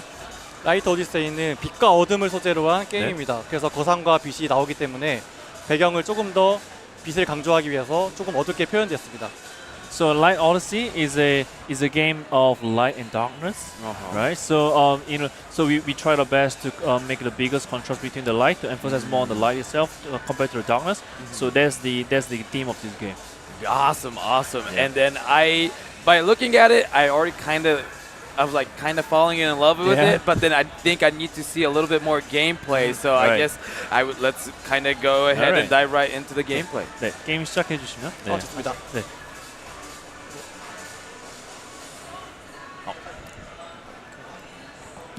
All right. So I already kind of like the atmosphere already. I'm wondering what is this big monolith? 지금 분위기가 굉장히 마음에 드신다고 하시는데 이 중간에 이제 벽돌 같은 게 뭔지 궁금하죠. 이게 고대 문명을 배경으로 하다 보니까 오래전에 파괴됐던 그런 문명들 되짚는 지금 과정을 보여주고 있습니다. So we based off this game from a theme of the ancient times. So these blocks you see are all the remains. Oh, so it's like the lost technology. Yes, exactly. Yeah, is that the lost light? So pretty much, as I guess the main character is kind of trying to seek light again from darkness. Right. Yes, you're right. Oh my goodness, that's too much light. I can't see it. It's a little too bright. All right. So like, who's the main character of this game? Like, Yeah. This character, Bandi. So this character is called Bandi. Right. Actually, it's based off from fireflies. Right. Firefly in Korean is called Bandi Pool. Right. So we just took the first two and then we just call it Bandi. You know. That's actually nice. Like I kind of can see I guess the firefly theme already. So right now I guess it's somewhat of a tutorial of like following the light or what's going on right now. 지금은 이제 혹시 그 튜토리얼처럼 이제 그 불빛을 따라가는 그런 과정인 거죠? 네, 맞습니다. 정확합니다. 네, yeah, right. You're just following the lights to get the game started. Gotcha. I already had like a little stamina gauge, so I can see that there are stamina, HP, and I'm assuming there will be a lot of dashing and timing wise of an action in this game. Yeah, 스태미나 아까 말씀해주신 스태미나 바처럼 이제 그런 대시 같은 거 여러 가지 할 수 있는데 그렇게 됩니다. 기본적인 메커니즘은 스태미나를 관리하면서 공격과 대시를 하는 거라서 굉장히 심플하고 배우기 쉽습니다. So it's a very simple game. As in that you just gotta manage your stamina because you just use your stamina to do your dashes and to attack. So you just gotta manage that you have enough stamina. Right. You can't just keep on that. Yes, exactly. So it's very easy to pick up, right? And nothing complicated as well. Nothing complicated, but I'm assuming it's gonna be a hard game. I don't know. We'll see. Yeah. 그렇게 많이 사용하면은 이제 스태미나가 제한이 있거든요. So when you kind of spam your attacks, it gets into the red gauge. So that's when you have to cool down a little bit. Got it. And then you can't dash away from your enemy, so you just gotta be like, okay, I just gotta. Yeah.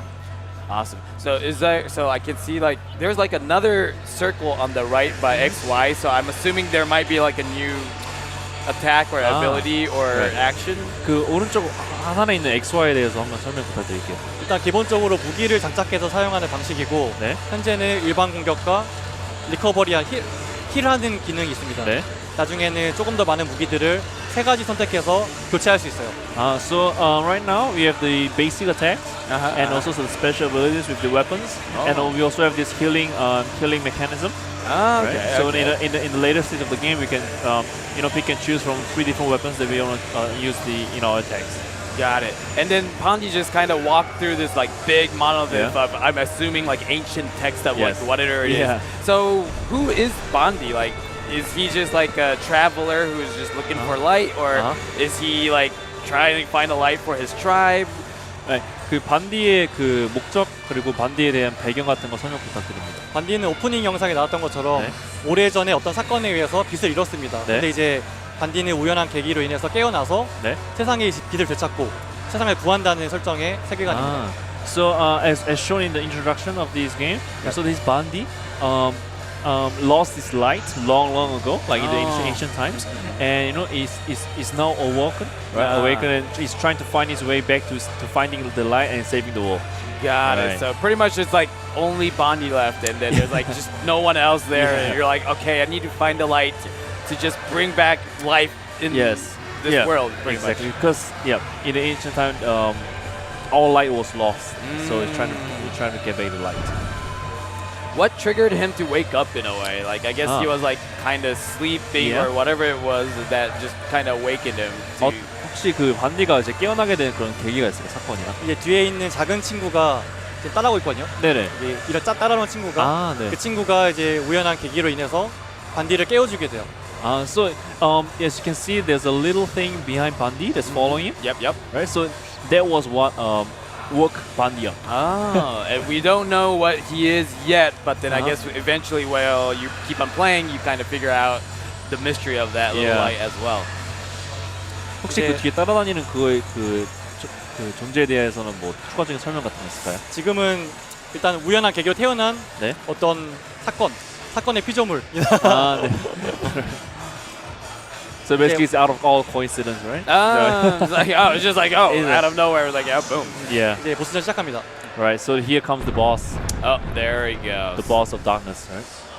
He is one big guy right there. Yeah, okay. Pretty big.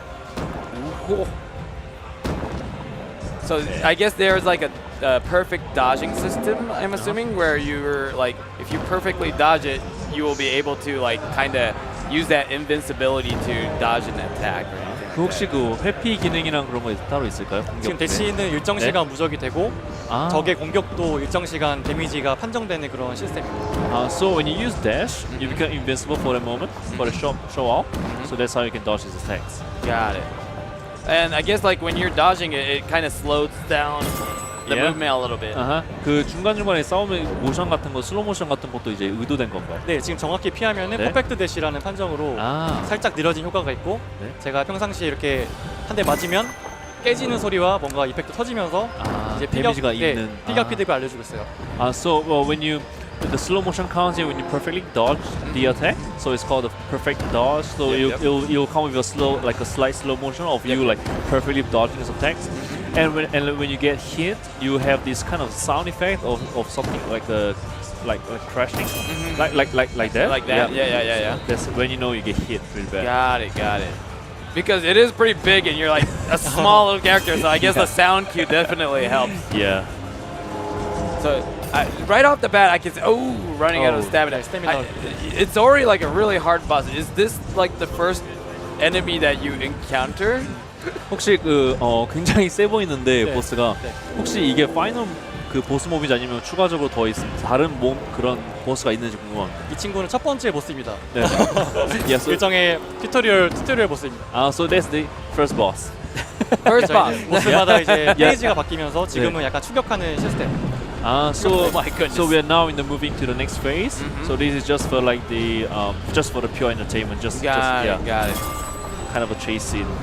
So I'm like so are there going to be like regular small little enemies, or is it going to be like the boss rush, like for instance like Shadow of Colossus kind of thing where there's just boss. 그 중간중간에 이제 보스몹 외에도 다른 그 조그만 그 이제 패치화할 그런 에너미가 나오는지 아니면 그 보스몹만 이제 스테이지마다 있는 건지 궁금합니다. 그 저희는 보스 러시 게임이기 때문에 보스만 연속적으로 11종 정도 준비되어 있고 네. 서브 퀘스트로 뭔가 사이드 보스들을 준비하고 있어요. So right now we are a boss theme game. Yeah, so yeah, we yeah. only have bosses, right? But we do have 11 stages. 11 stages. Yes, and we are planning to have different quests along the way to have like the sub bosses to defeat as well. Like, well, I'm already seeing for the first boss has like different phases already, which already kind of feels really. It's gonna be a big game. I feel like because like a lot of I guess games with just like boss. I would say boss rush, but like just games with like giant enemies main. Aesthetic is always like definitely an important factor. Is my only opinion. Okay. But then I feel like the aesthetic already is there. Like when he was like traveling around, seeing the big text and everything like that, I was like, okay, this world has so much mystery that I do want to recover. But also, there's this mysterious shadow boss or whoever that is that you just gotta fight to just try to survive. I do like the theme, and also, oh my goodness, this boss looks hard.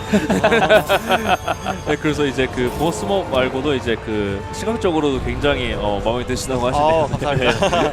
그 처음부터 나왔던 그런 뭐 고대 문구 그런 나왔던 그런 여정이나 그런 시각적 비주얼적인 측면에서 굉장히 매력이 있다고 말씀하셨죠. 저희는 일단 감성적인 비주얼을 만들려고 많이 노력을 했습니다. 일단 게임은 좀 예뻐야 된다는 생각이 있어가지고 비주얼적으로 많이 신경을 썼어요. Right. So we thought one of the most, as you mentioned, right? We also agree that one of the most important aspect of the game is whether it's visually aesthetic or not. So we threw a lot of effort in making it look as visually attractive as much as we could. Yeah.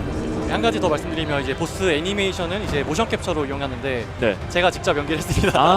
So and just another information. Like the boss's movements is based off the motion capture, and really? And he personally recorded it. So he did this. Wow, that's. You know, like I was like thinking, like the animation looks super like natural and flow, and I was like, okay, probably they just got really good anime. I didn't know it was like motion capture, so all the swiping and everything is all done. That's amazing. Like I can see your life is at 0. 데모 버전에서는 저희가 이제 좀 체험을 위해서 조금 체력을 무한히 했습니다. 근데 제가 긴장해서 잘 게임이 안 돼요. So this is the demo version. So we just made the life infinite, just for the fun sake. And I'm pretty nervous right now. So yeah, I know. I was like, we weren't gonna call you on stage and do like perfect run right now because we need to see the boss die or anything like that. But it's okay. It's okay. So like in the actual game, if you run out of life, you actually die. And do you start all over or do you have like checkpoints? 그 혹시 그 실전에서 이제 죽을 경우에는 다시 맨 처음으로 시작되는지 아니면 중간중간에 그런 체크 포인트가 있을까요? 보스 전투는 3가지 정도 페이지로 되는데 죽었을 때는 이제 1페이지로 다시 돌아가게 됩니다.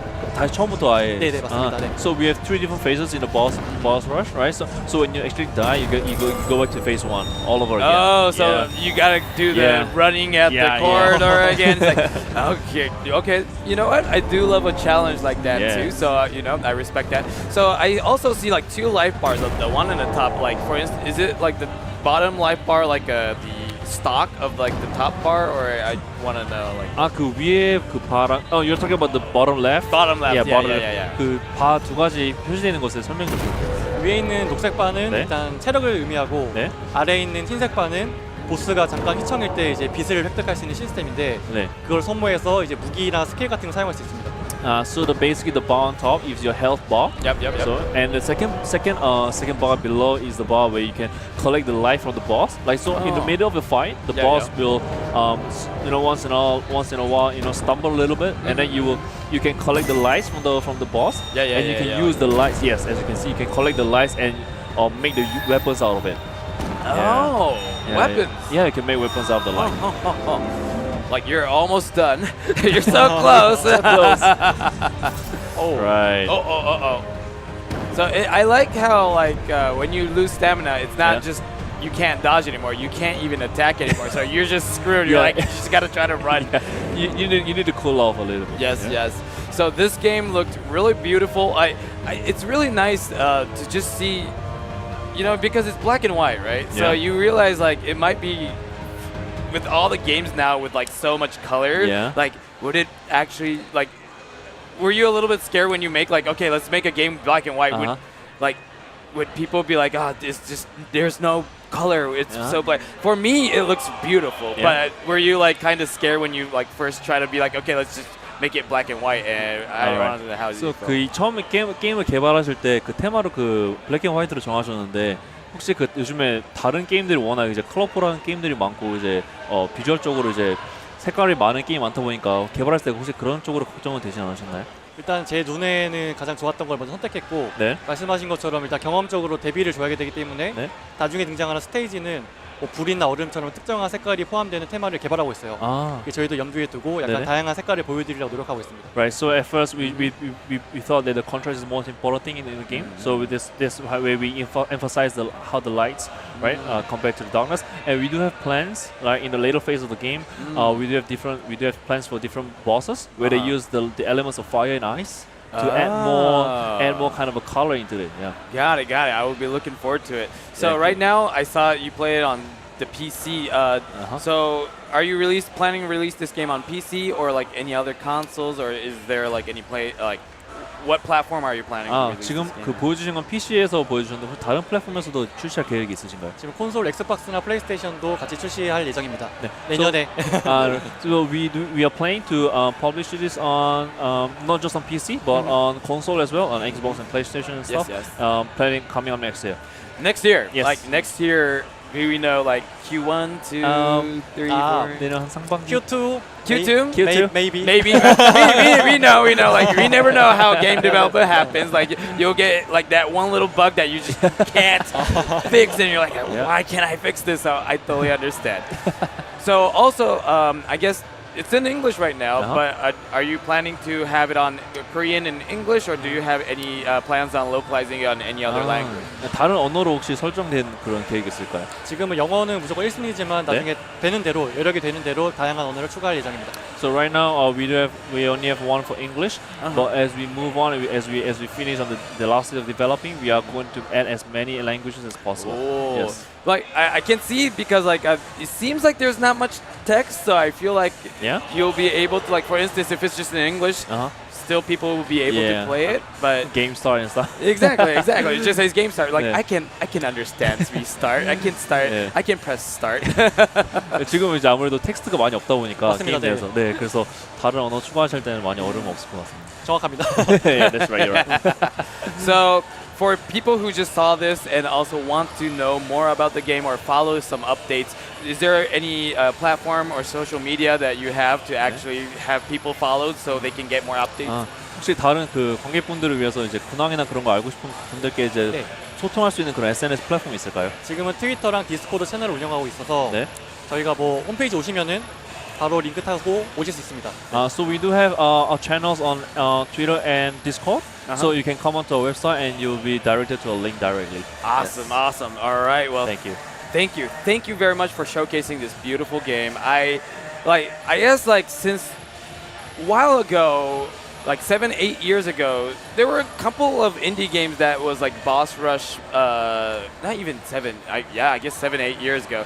But then I guess I stopped seeing that kind of like games again, and then I do like those games though, so I was like kind of wanting more games developer to kind of come up with those games again. So like when I saw this, I'm like, oh, finally a game that I'm actually was waiting. So I'm really glad that you're making a beautiful game like this.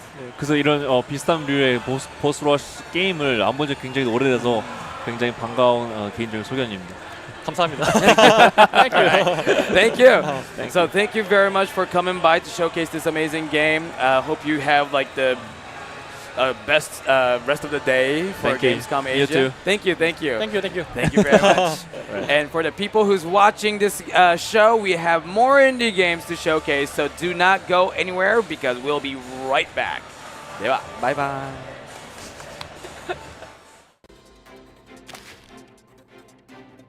어서 오게. 새벽 일보는 다시 예전의 영광을 되찾을 수 있을 거야.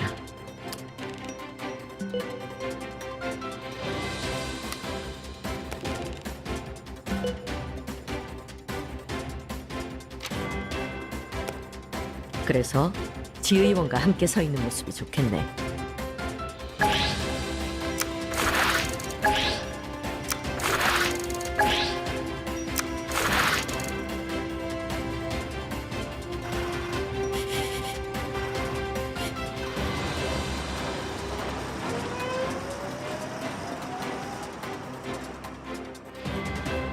사람이 보좌관이군. 지휘원 선해 보이는 피살이라. 얼굴인데. 앞으로 수사가 어떻게 진행될까?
rest of the day, and we are live from Gamescom Asia on the Indie Wavemakers show floor. For the past 3 days, we've showcased some of the most amazing games and original concepts. But you know what's great?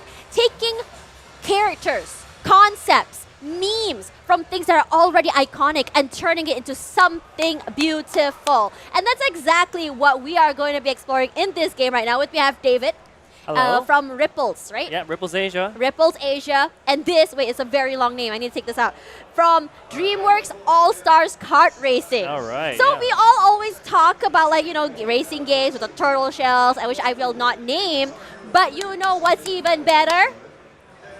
Shrek. Boss Baby. Yeah, Boss Baby. And we have Poe, Tigress, the Puss in Boots. Puss in Boots, the teacher guy. Yeah, with Shifu. The Shifu with the dumplings. Yeah. And that's what makes everything better. So this game, please tell me more about it.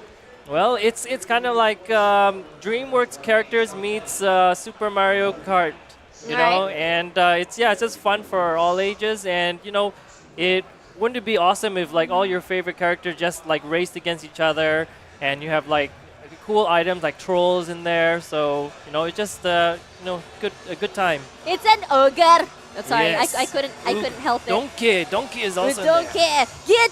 get out of my swamp. But anyways, we're gonna be racing while we talk more about Yep. this game. So let's talk a little bit about this. How did you manage to get the licensing for all these characters and yeah?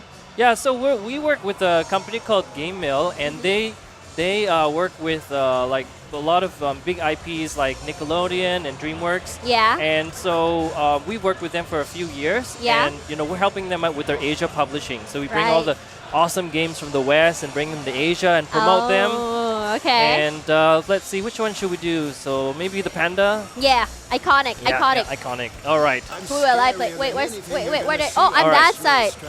Okay, I am. Where's Donkey? Donkey, no Donkey. I am the launch. Should I get the launch? Oh my God, there's Madagascar. Yep. Oh heck yeah. I will be Puss in Boots. I'm gonna be Shrek. Oh All my right. God. Yeah, What is so you this? got all these little cool little cars you can customize in the engine. Oh my God. You know what? I want a bit to be an actual swamp. What are you many doing choices. in my swamp? You got your swamp car. I got my swamp. I'm ready. There. I didn't mean to do it like that. So anyways, talking a little bit more about this game, I feel like nowadays, you know, other than Forza, which is like, what's this, RB? Yeah.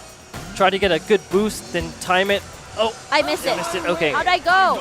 Okay, it's auto accelerate, and if you want to drift, press the top Wait, left I button. can't move. Oh, there we Yeah. go. Fast and Furious. Wait, wrong song. All right. So there's some hidden like the rainbows. Those are all hidden. You can try to get them. Yep. Press the left top button if at a ramp if you want to like do a trick, and of course get all those items. Whee! I'm coming for you. I messed up. I'm not coming for you. I lied.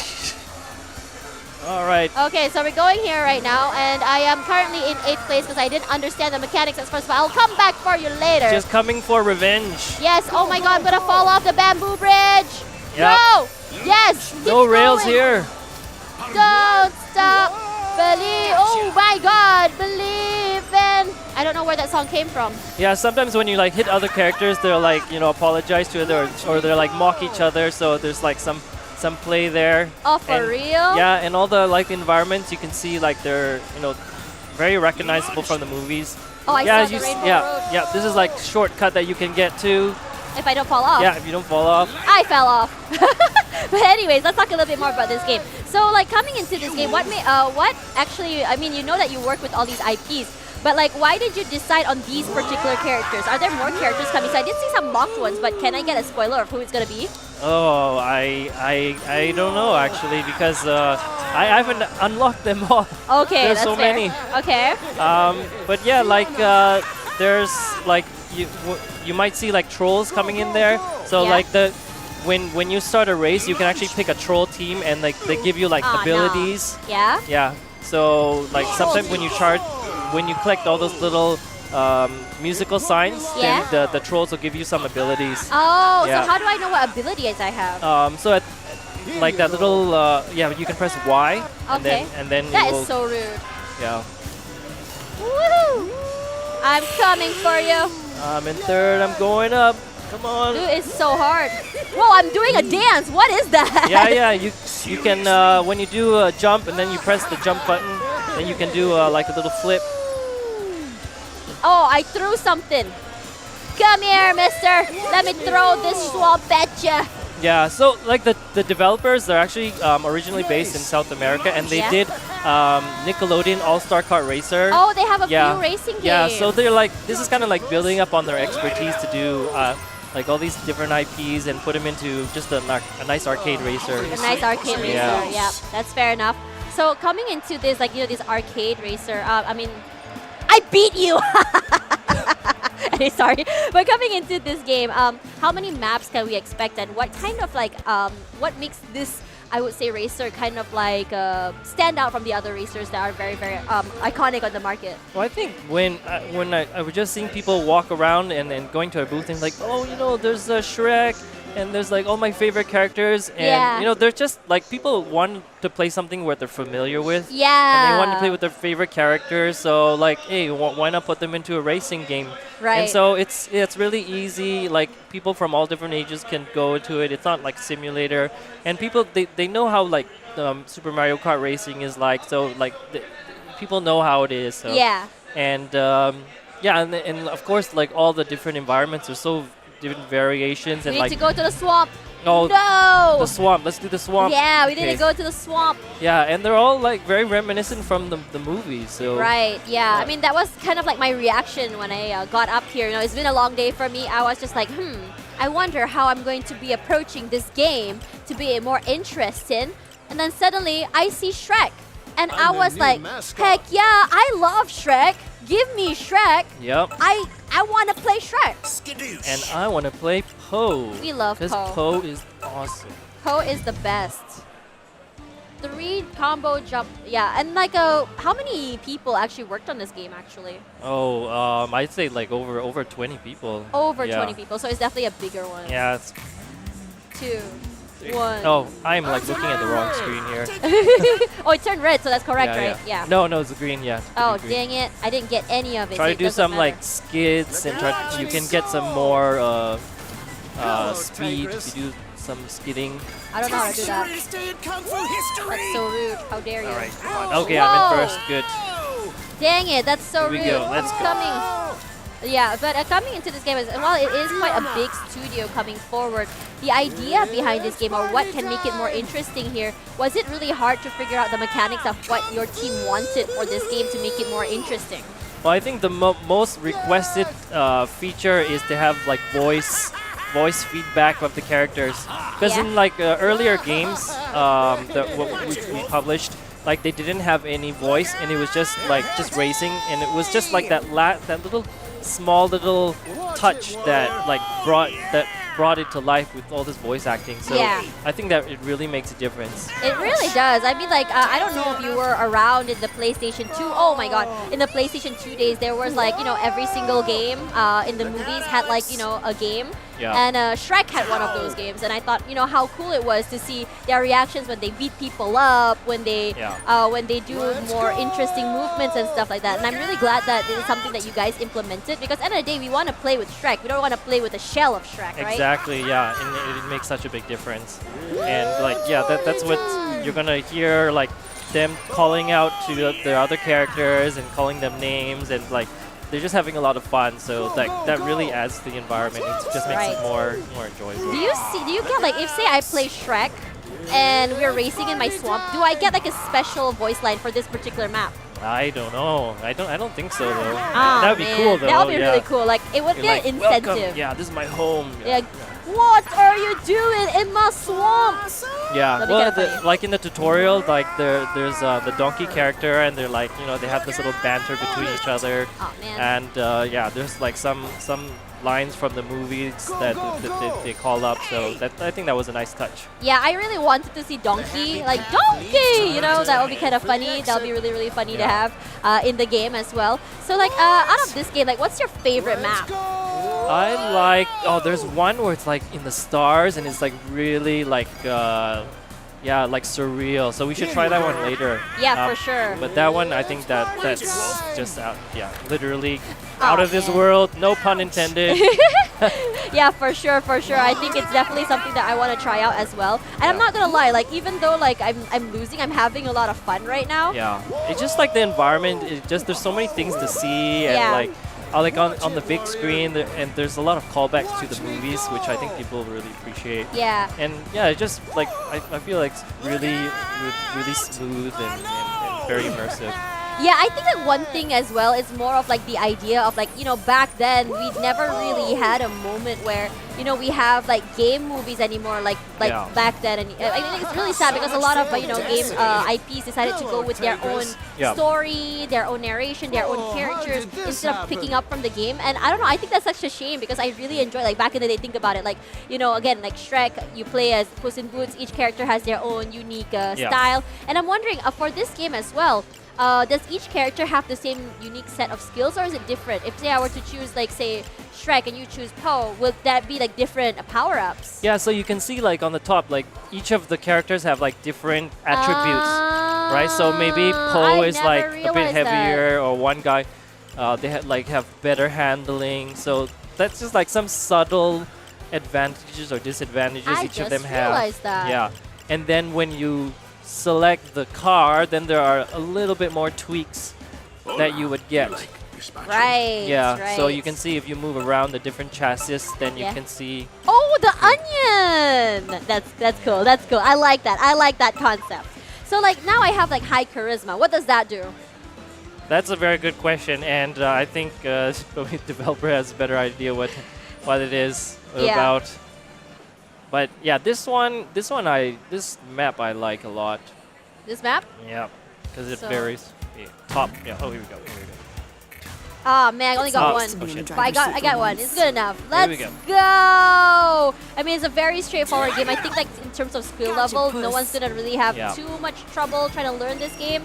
I mean, like maybe in the beginning because I didn't understand the controls, but once I figured it out, it wasn't too bad actually. Yep. And yeah, unfortunately, like if you can fall off of like ledges, but yeah, you know, it happened to me way too many times already. So I'm not I surprised. Yeah, that was me. Sorry about that. No, I'm not sorry. I need to win. Yeah, I just did it. No, not the Multitask. rainbow bridge. I'm gonna fall off. This is actually Give a me hard the map. rainbow bridge. This is a hard map. Oh, no, didn't get the rainbow bridge. This is very, very traumatizing for me. I don't like this. Yeah. This is like, you know, this is actually the rainbow bridge from the other game that I will not name right now. Yep. But it's actually kind of hard, but it's actually kind of fun as well because the idea that I can actually beat people is kind of awesome. Yeah, yeah. Well, it's you know, it's all intentional, you know. Yeah, where are you? God dang it, come closer. Come on. Come closer. I need to shoot things at you. I can't believe I'm in 8th place. Yes. I'm really bad at multitasking. Take that. I'm getting better. I get more. How dare you? I'm playing the underdog game right now. Yeah, for real. Yeah. Now I'm gonna speed up and get all the good items, and yeah, I'll see you in God the end of the dang race. it. Yeah, for sure. Here we So go. like out of this game, like what's your favorite bit about it? I just like the environment and like when you do like big jumps, you like get to see all the all the different layers and I think also the callbacks to the movies too. The references. Yeah, I the mean. references. Yeah, it's always very fun to do that. And again, like when you have like these very iconic characters, like maybe like one day if you want to do like SpongeBob or something, I think I would be very happy because I freaking love SpongeBob because it's kind of like, you know, a meme at this point. And there are some memes that are very, very timeless. Shrek is definitely one of them. Yeah. Poe is definitely one of them. Bing, bing, bing, speed up. There's fire here. I'm scared, and we are gonna yeet ourselves up forward. And right now, I didn't ask you this, but what platforms is this game on? So it's gonna be on PlayStation, Switch, Nintendo Switch, and then Yes. also Steam as well. Steam and as it's well? coming out early November. I think it's November 2nd. November. Oh, that's Yeah. so soon. I'm so Yeah. excited. You know, I don't know why, but I always attribute these kind of games on, you know, you did say Nintendo Switch. But also, I also attribute these games to like I can't imagine this game on like whoa. I cannot imagine this game on like what's the word? Anything on PC, honestly, because like I always attribute these kind of things for like console. console, Yeah. So I think it's kind of nice that you guys gave a lot of different options of playing this game. I don't want to fall.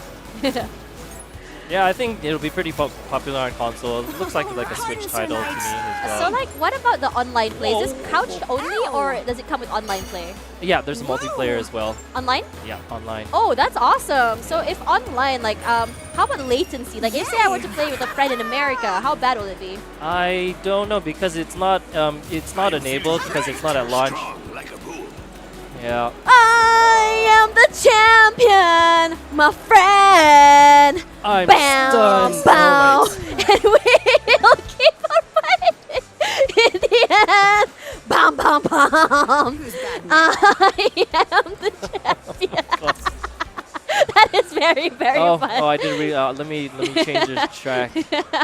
Yeah, I think like that's all the time we have. Do we have more time? We have more time. Okay, we'll do one more. Well, let me change the track. all right. We'll do one more. I need a redemption track here. Okay, let's go. We'll do it. I like how we can go up to like 4 players. Yeah. 4 players online. You know what? Because of that, I'll just buy it on Steam. Just because of that multiplayer. Let's see. New York City. Let's do the Oh my God! It's Madagascar. Madagascar time. Let's see. Then I gotta beat Alex. Alex, you get. Ooh. Who is this guy? Mr. Wolf. I don't remember where he's from. A big one. He looks very fancy. I'll take him. I'll take him. I am ready. Let's go. I think there's also like once in a while you might see little trolls like dangling on your cart. Yeah. Actually, the developer told me that they actually wanted to implement trolls in there, but it was so hard because they're so tiny. Yeah. And like, how do you like get them to fit into a cart? So they decided it'll look a bit weird if they're like this tiny thing, or even if they sized it up, it wouldn't be very accurate. So they decided, okay, we're just gonna put them as like a assistant to you. Oh, Yeah. okay. I see what you're saying here. That's kind of dope. Yeah. Yeah, I see. Like, there's a little troll that was on. No, he's gone. No, I have a troll on mine. Look. Yep. Oh no, someone's Yeah. on the Rainbow So long, Bridge. suckers. That's unfortunate. Gotcha, Tigress. Dude, how dare you? How dare you? I am the king. Then I have to beat everyone on this map. I'm gonna beat you. Whoa, Alright, yep, that's so rude. I'm Thank coming you very for you. much. Thank you. Out of my way. I'm coming. Give me like 5 more rounds. Yeah. I'll get you. All right. I don't know what I did. Whoa! I don't know what I did there, but I'm coming. Oh, wrong way. There's an anti-direction. Okay. There make sure is to go an on the- anti-direction. Oh, Okay, I see. yep. Okay, you should have told me. Ha ha ha ha. Go. I Okay, let's see what items I can get. I like this. I like the items. Like that's a very fun thing to do. Yeah. I missed the rainbow road. God dang it! How do I turn? How do I turn? Ugh. Yep, there you we go. Alright, come on. Turning Okay, is what very item painful. can I get here? Nope, don't know what that is. So what happens if I hit the cart? Do I get slowed down? Yeah. That sucks. Yeah, they're all obstacles. Yep. Oh, I got slowed Come down on. again. This is not my map. This is definitely a Madagascar map. I made a mistake. I have a troll and a thing Yeah. on my thing. What's Yeah. that? I have 2 trolls? Yeah. So once you get the full meter, then you can activate your ability. Oh, okay, what you're saying. That's an apple. What is that? Woo, I got so lucky. Ah, god dang it. There we go. This is too fun. I can't stop playing this. Yeah, it's really easy to like catch on and just go. Yeah, I'm like a big fan of party games. I really enjoy games such as Pummel Party, Party Animals. It's such a fun way to play with friends, especially since you know, the pandemic happened and we realized that we can just play from our own houses instead of going to people's houses. And it's been such a like a fun sort of like way for me like just connect with friends. Because most of the time I feel like I don't really feel like. Did you already win? Oh my god! I don't really. I have feel to like, win at least once. That's true. That's true. Okay, I got 8th place, but yeah, I don't always feel like I want to leave the house to really hang out with friends. Wait, I'm 2nd place. Not bad, not bad, not bad. Not bad. Pretty good. Yeah. So I really like this idea as well. Like think about it. Friday night, you finish work. I don't want to go in traffic, but imagine you come home, you bring snacks. Yeah. You're like, you go on Discord, and you're like, guys, let's go play some DreamWorks kart racing. Yeah. DreamWorks All-Star Kart Racing. That's a very long mouthful, but yeah, and everyone just chills and plays this game. So is this game out yet?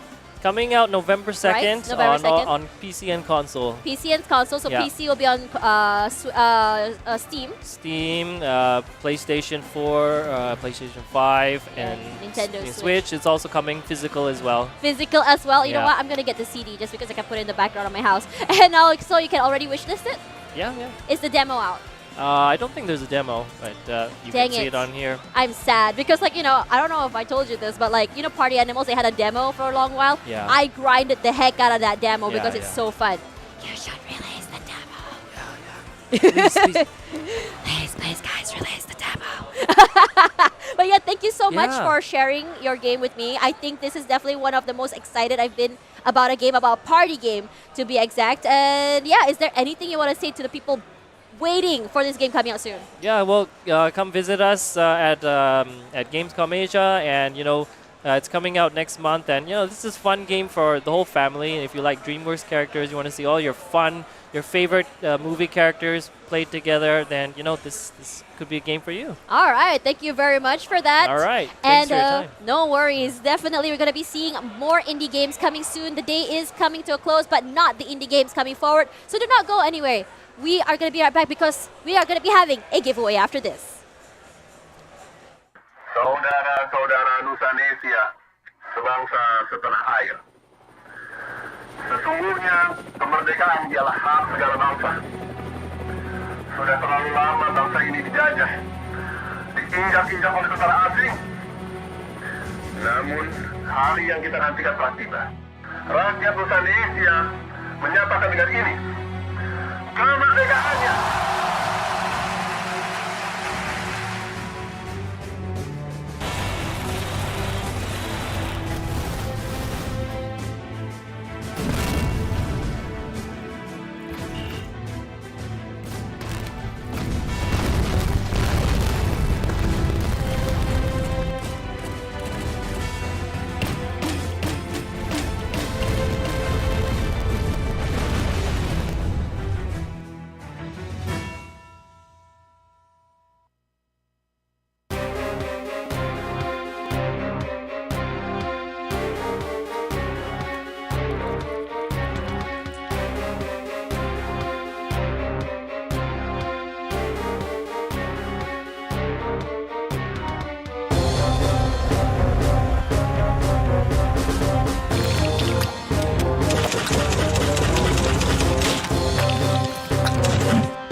like it.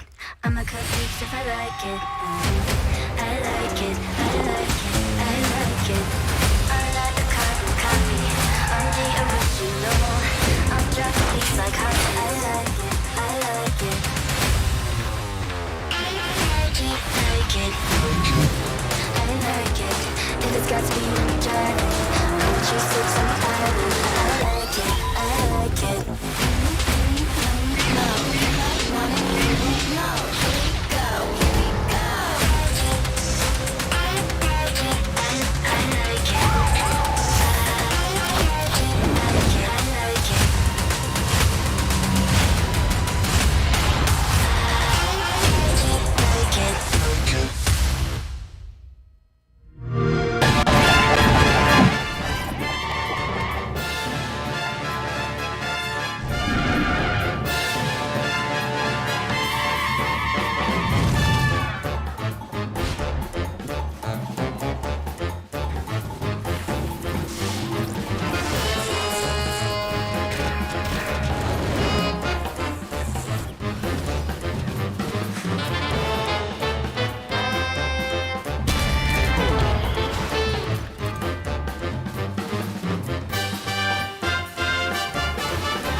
Somewhere in the wilderness that once was New England,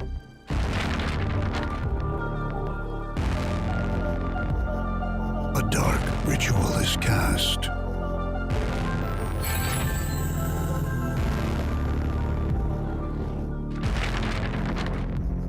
Meanwhile, nearby in Caribou Creek,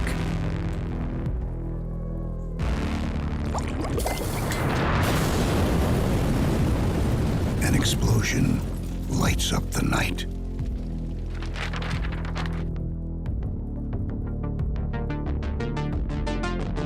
The survivors call for an alchemist.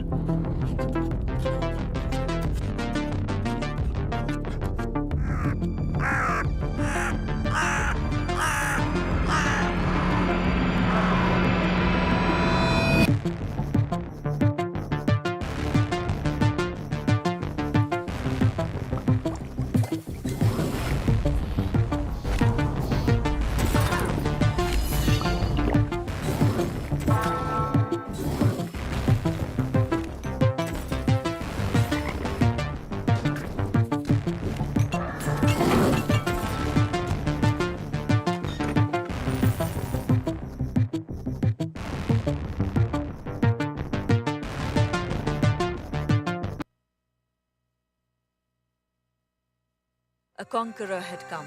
Raji was the only one with the power to stop him. But it was her only way to reach Golu.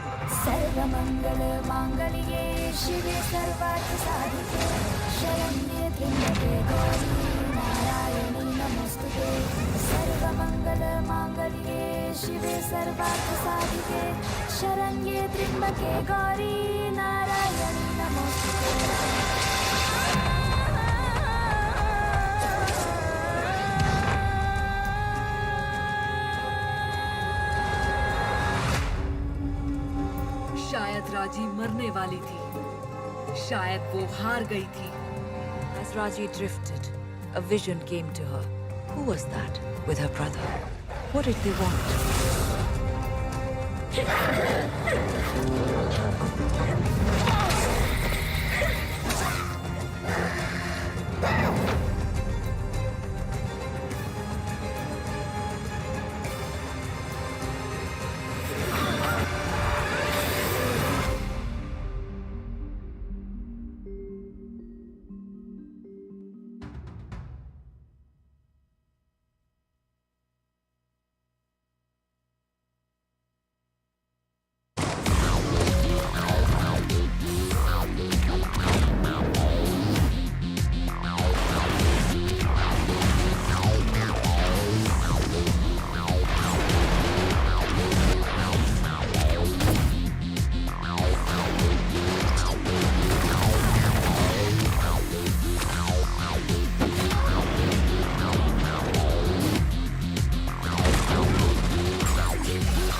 sky rage suddenly. These bastards are taking our most precious possessions. Our fathers, sons, and brothers. The families of the victims have no choice but to mourn their loss. They know they will never see their loved ones again.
Enemy has been slain.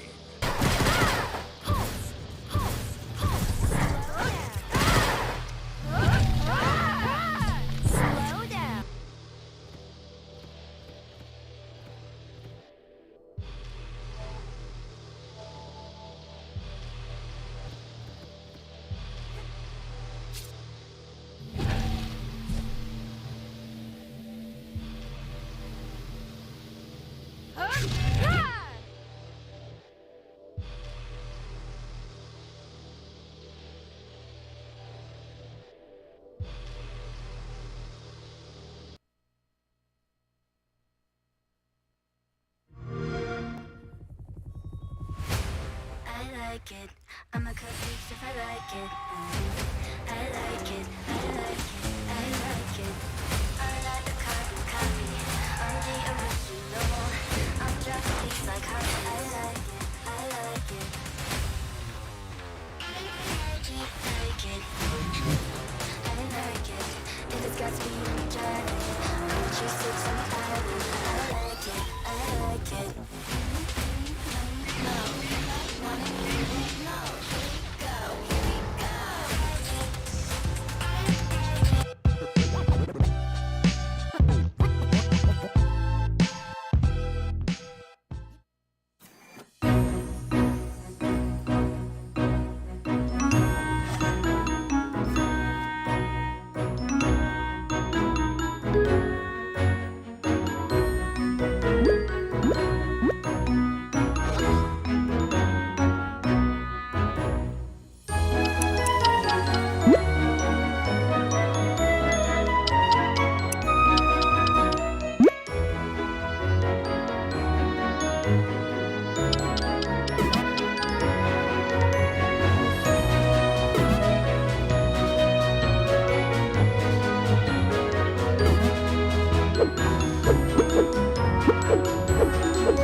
one of the contenders for the most cute games here happening at Gamescom Asia at the Indie Wave show floor. Tashbuddy here, and with me I have Let's Say Rico, and Nidu. And with me I have Minji, as well as Tony once again on stage. How are you guys feeling? Can you tell me a little bit about yourself as well as your studio as well as the game?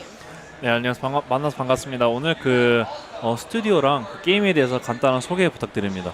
네, 저희 스튜디오 이름은 팀 3콘이고 그리고 이제 리코를 찾아 떠나는 귀여운 동물 인형들의 모험기를 담은 2인용 협동 퍼즐 게임을 개발하고 있습니다.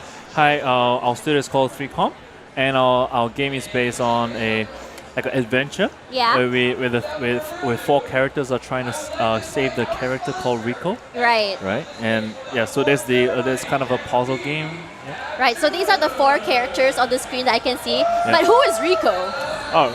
여기 앞에 나온 캐릭터 외에 그 리코라는 캐릭터는 어떤 캐릭터인지 한번 설명 부탁드릴게요.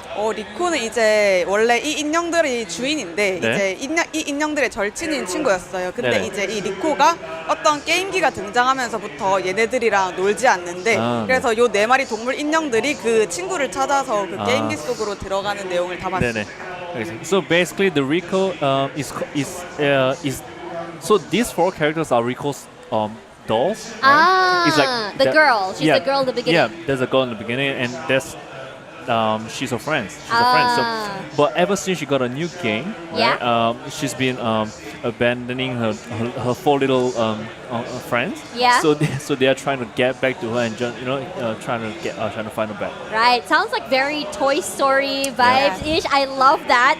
So let's just hop into the game. And you did mention that this is a puzzle game. So let's walk me a little bit through, because I see that each character has their own, I would say, skills, has their own abilities, and I also saw a multiplayer feature. So let's have a look at that. 네, 앞으로 그 데모 한번 보여주시면서 게임에 대한 설명 부탁드릴게요. 네, 알겠습니다. Look how cute that is. 마이크 조금만 위로 올려주세요. 네. Alright, so here we go. We're going into the game. 그 게임 이렇게 해주시면서 간단하게 설명 이렇게 한마디씩만 부탁드릴게요. 네네, 알겠습니다. Do you prefer this with a controller or is it just mouse and keyboard only?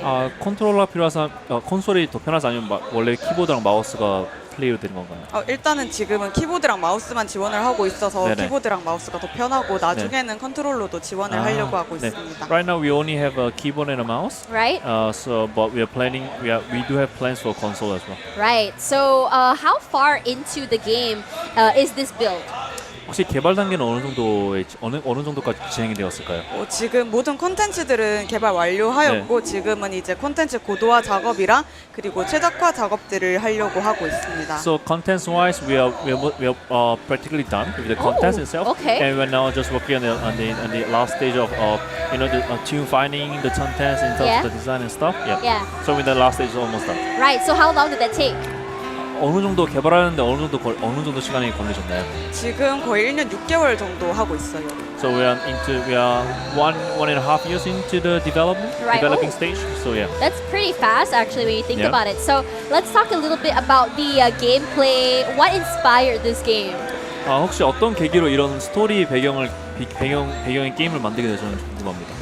일단 저희가 팀원들끼리 다 같이 피코파크라는 멀티 협동 게임을 했었거든요. 네. 이제 그 게임 같은 경우는 팀원들의 합이 되게 중요한 게임인데 이제 거기에 초능력이란 요소를 넣어서 이제 다 같이 협동하면서 퍼즐을 푸는 그런 게임을 만들면 어떨까라고 생각을 해서 이렇게 개발하게 되었습니다. 피코 게임이요? 피코파크라는 게임. Oh, Pico Park! Yes, do you know? I know Pico Park. That game makes me angry. This too.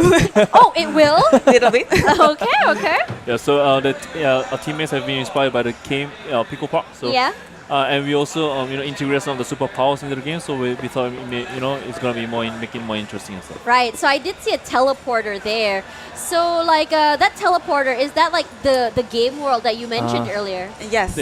So that's the game. So she's too immersed into the game. So the rest of the dolls are gonna follow and find her. Yeah. So because of that, her mom was like, "Let's get rid of the toys because she doesn't play with the toys anymore." Yeah.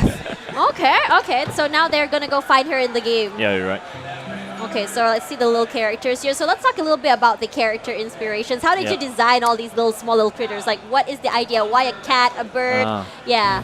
그 네 가지 캐릭터에 대해서 한번 설명해 주시겠어요? 왜냐면 어떻게 이 디자인에 대한 계기라던가 어떤 것을 위해서 이제 디자인과 슈퍼파워 이런 식으로 이렇게 설정을 하게 되셨는지 궁금합니다. 일단 캐릭터들 선정 같은 경우는 저희가 좋아하는 동물들로 했고요. 네네. 그리고 이제 능력들을 설정을 하고 그리고 네. 그거에 맞는 동물들을 하나씩 배치했더니 이런 식으로 나왔습니다. So basically, the 4 characters are based of each of our favorite animals. Does you have 4 developers in your studio? 아하, 개발자가 4분이신가요? 네네 맞아요. Yeah, just 4 4 developers. of them. Yes. Wow, that is impressive. So you have your little. So this is your favorite animal. 이게 이제 네 맞습니다. 그리고 That's 이제 a favorite. Hamster? 친칠라. Oh, chinchilla. Yeah, that is so cute. That is so cute. I was looking at T, the cat. He's so cute. Yeah, very very cute. So if you are, but you did mention that this is a multiplayer game. Whoopsie. So that you mentioned that you are a multiplayer game. But what if you don't have friends? 그 싱글 플레이의 경우에는 어떻게 게임이 진행되는지 궁금합니다. 지금 화면에 보시는 것처럼 이렇게 캐릭터가 2개가 있는데 이렇게 전환해 가면서 플레이를 할 수 있습니다. So if you have no friends, right? Yeah. Nothing to worry about. You can also have a single playing game mode. Yeah. And in a single game play, you can switch around the 2 characters as you like. Yeah. So you can just play it on your own as well. So it's not very. I mean, I would say that it's not very fun. Because you kind of have to switch and then do things one by one compared to playing with a friend. You have to bring in both characters together with you. So Yeah. So out of this game, how many stages does this game have?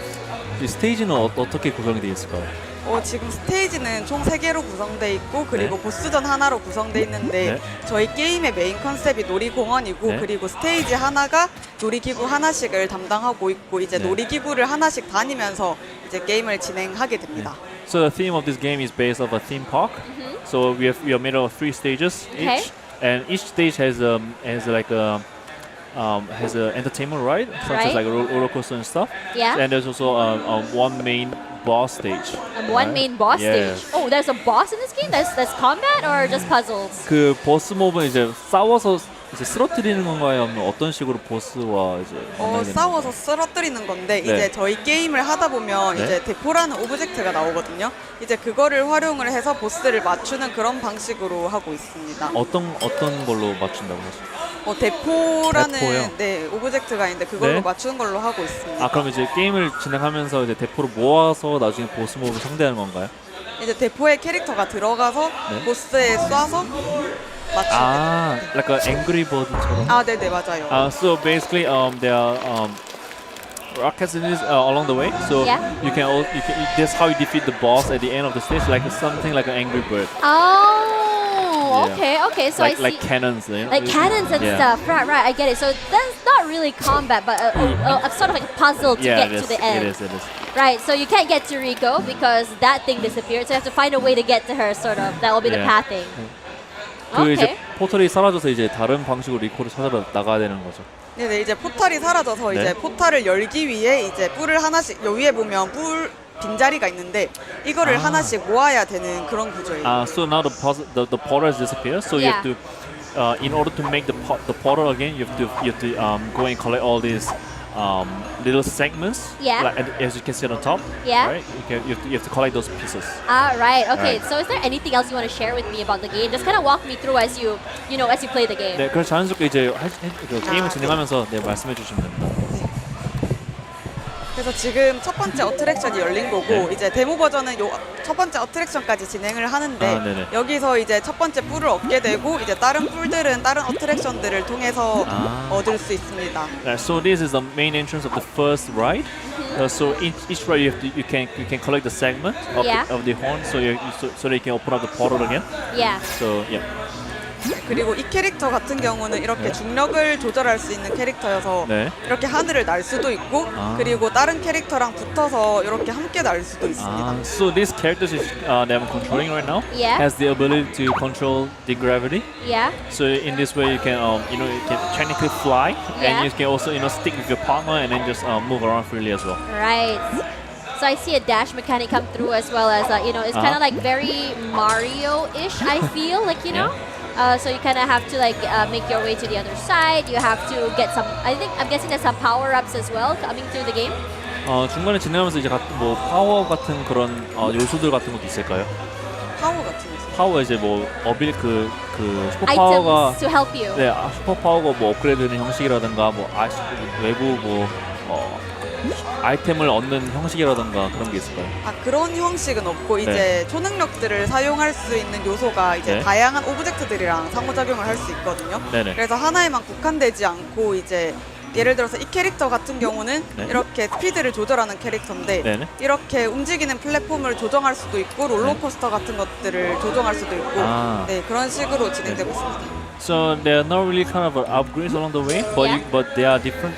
As you've mentioned, there are different superpowers for each character, so you can cater these superpowers to each of the different situations. Right. So, example, this character that I'm controlling right now Yeah. has the ability to control the speed. Or you can just swap like that. Yeah, you can. So so in this way, you can control the speed of the roller coaster in the late of the stage. For example, yeah. I see what you're saying over Uh-huh. here. So I can see that she's using mag to just pull the Yes. the magnet to the Yeah. other side as well. So Yep. that's definitely very, very interesting. So what about the life here? You have 3 lives for each character. Uh-huh. So if one of my characters die, can I just swap out to another character, or do you have to start all over again? Does everyone share the same life? 혹시 이제 위에 보시는 것처럼 이제 하트 3개가 있는 건데 저게 아마 체력 네네. 네 맞죠. 혹시 체력이 다 닳게 되면 혹시 다시 처음부터 시작을 하는 거 아니면 그 캐릭터만 죽고 나머지 3명으로만 진행이 되는 건가요? 아, 2마리 캐릭터가 2명의 플레이어가 모두 죽으면 네. 이제 게임 오버가 되고 그다음 세이브 포인트에서 2마리가 다시 회생해서 시작하는 구조입니다. So we do have checkpoints along the way. Yeah. So when you die, you go back to the checkpoints. Okay. When all of each player Yeah. has 2 characters, right? Yeah. So when both of your characters die, then you go back to the save point. Okay, you can be revived, so that's kind of nice Yeah. as well. Yep. So it's not like I would say as ruthless as playing Mario, where you have to restart the entire all thing, over again, yeah. yeah, all over again. So I think that's kind of nice. But coming into this game as well, like you know, you talk about like how this game is supposed to be like, very cutesy, but I have a feeling it's gonna be, as you said before, it's gonna be rage-inducing. It can definitely break friendships. Yeah. But let's talk a little bit more about like the inspiration behind this game. Why did you decide to make like something that's so enraging but cute at the same time? 네, 보시는 것 같이 되게 귀여워 보이는 컨셉의 게임인 것 같은데 이제 동시에도 이제 친구가 이제 분열을 일으킬 수 있는 네네. 약간 그런 게임인 것 같은데 어떻게 하다가 이렇게 귀여운 컨셉으로 이제 파트너와 같이 게임할 수 있는 게임을 개발하게 되는지 궁금합니다. 저희가 이 게임에 만들 때 영감을 받은 게 이제 피코파크도 있지만 It Takes Two라는 게임에서도 영감을 받았는데 yes. 그래서 그 게임 같은 경우는 이제 2명의 플레이어가 협동을 해가지고 퍼즐을 푸는 게임인데 네. 이제 그 게임에서 조금 착안을 해서 이제 그거를 이제 귀여운 2D 플랫포머로 만들어 보자 해서 탄생하였습니다.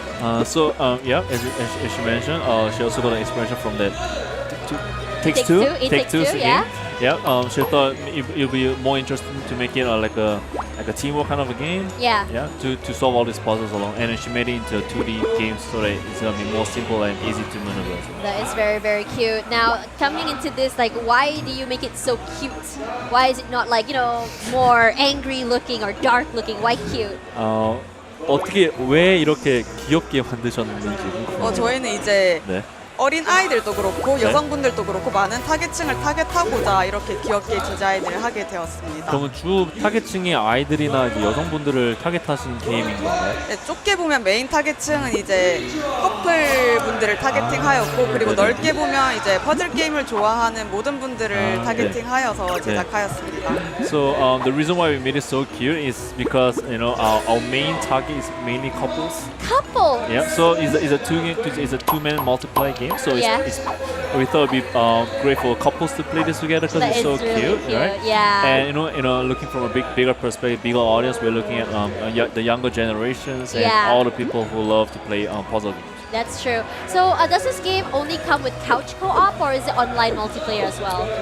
이거 온라인으로도 가능한 건지. 네네, 온라인 멀티플레이 게임입니다. So yeah, this is an online multiplayer game. Online multiplayer Yes, game. online. Okay, I'm really excited to play this as well with my friends. Maybe not with my boyfriend or whatever, but like maybe with a friend. I kind of don't want to lose the person I loved.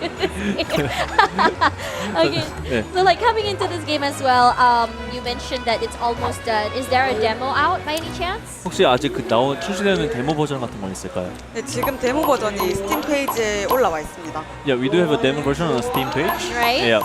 And the full version is coming up really soon. Very, very soon. Is there a date that we should be looking out for? 그 최종 출시 예정 날짜는 있을까요? 내년 1월에 출시하려고 하고 있습니다. 스팀에 말씀하시는 거죠? 네네. Yeah, we are planning to publish this on Steam on a full version next year January. Next year in January. Yes. Can they already wish it there? 혹시 위시리스트 돼 있나요? 위시리스트 네네 가능합니다. 네, yeah, of course it's totally available on Right. wishlist. Awesome. Do you have any social media pages that you would like to connect with your fans with? 그 관객들이랑 혹시 소통할 수 있는 그 SNS 페이지나 이런 것들이 있을까요? 저희가 트위터랑 네. 레딧이랑 인스타그램을 운영하고 있어서 네. 그쪽으로 실시간으로 네네. 이제 어떤 것들을 개발하고 있는지 네. 공유하고 있습니다. Yeah, so we do have social media on Twitter, Reddit, and Instagram. Twitter, So Reddit, you guys, Instagram. you guys can follow us on further updates on like what we are developing or what we're working on Yeah. before So it's called Nidu. Anidu. Nidu. Okay, you guys can find it there. Thank you so much for sharing. I'm just gonna watch this part here because I just really want to see how this looks like. I mean, the bird can already fly, but are you gonna drop your friend on top of that, or you just dropped it? Hopefully they don't die. Yeah. Can the bird fly? No, the flying is the effect from the gravity changes. Yes. Okay, I see what you're saying. I Yes. see what you're saying here. And you gotta change it. Okay. And you did say there's like rides. So let's see this ride. Oh my God, it's a little unicorn ride. Yeah. 저희 게임에서 이제 유니콘이 마스코트로 등장하고 있어요. 요 안에서. So in this game, the unicorn is the mascot of this game. The unicorn is a bad guy. Is the mascot. Oh, the mascot. Yeah, yes. I love unicorns. Unicorns are the best. They're very cute. They don't exist, and just like a lot of things in my life that I hope to exist.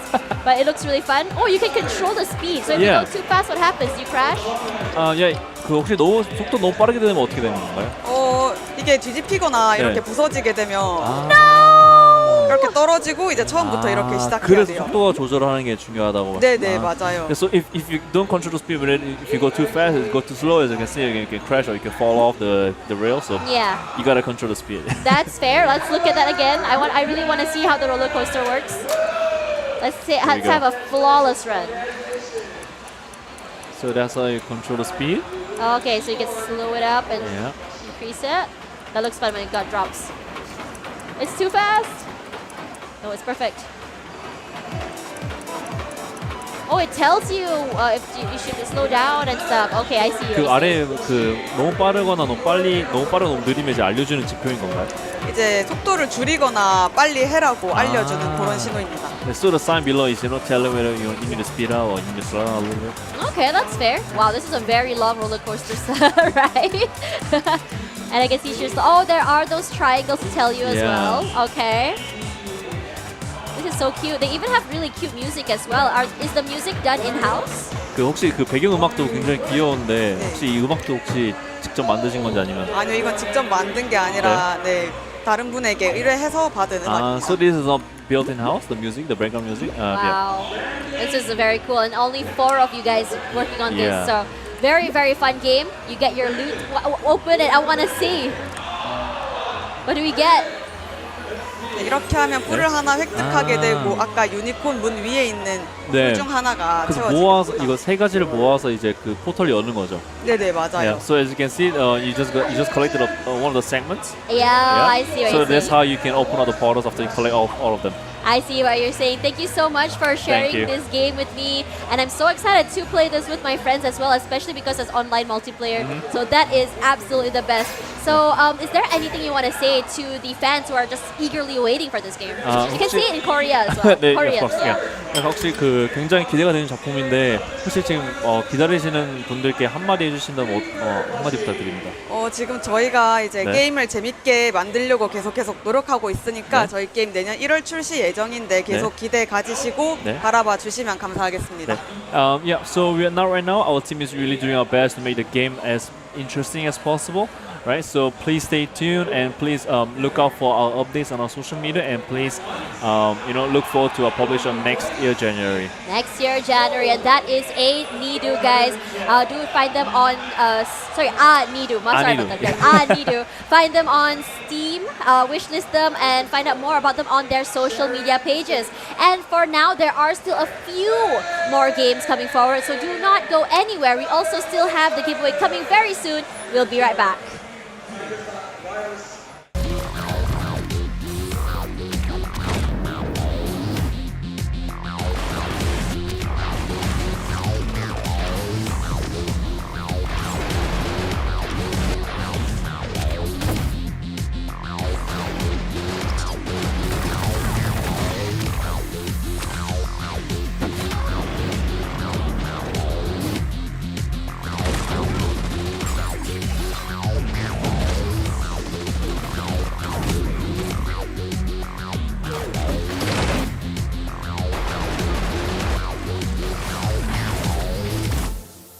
Red Sky raged suddenly.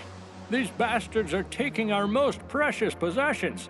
Our fathers, sons, and brothers. The families of the victims have no choice but to mourn their loss. They know they will never see their loved ones again.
Enemy has been slain.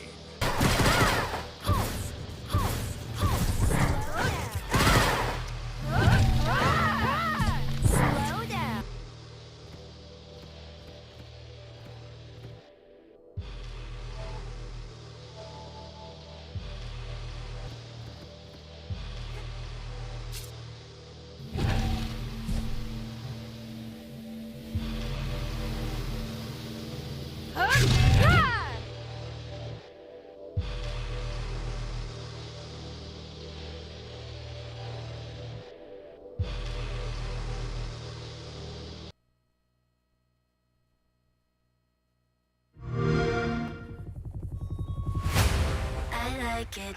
I'm a cut if I like it. I like it. I like it. I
We've heard of in-game puzzles, but what about IRL puzzles, but inside the game? I'm sure you guys have heard of breakout rooms, and this is a game about a breakout room. This is called Last Day Lockdown by Rose Studios. And with me, I have Srujan as well as Kunal on board with me today to talk about their game. And I'm really excited about this one because I have a love for IRL breakout rooms. That's nice. So let's talk a little bit more about the game. Yeah, so actually we are a company based out of India, right? So we are just a two-man studio. Just a two-man studio? Yeah, it's just the two of us. So Yeah. I do the design and programming. I handle audio if it's there. Yeah. And I handle everything related to art, aesthetics, everything. Ah, I see. So whatever I'm an aesthetics I artist, see, you're yeah. the artist, and then Yes, you are the yeah. guy who makes everything work. yeah, you can say it that way. Yeah. You're just basically just kind of like breaking it down. So why did you decide to make a game about a breakout room? So when we started, we made a small prototype. You can say a small game for a game jam.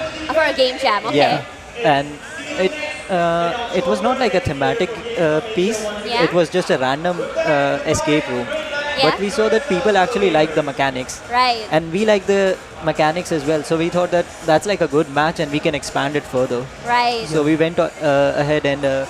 I think we tried to scale it a bit. So To make it a little bit that's the bigger? demo that we have. yeah, Right. we put a theme to it Yeah. and we started developing in that way. Right. So this was for your game jam. I'm guessing it was for your university, or was it like? No. No. It was in IGDC.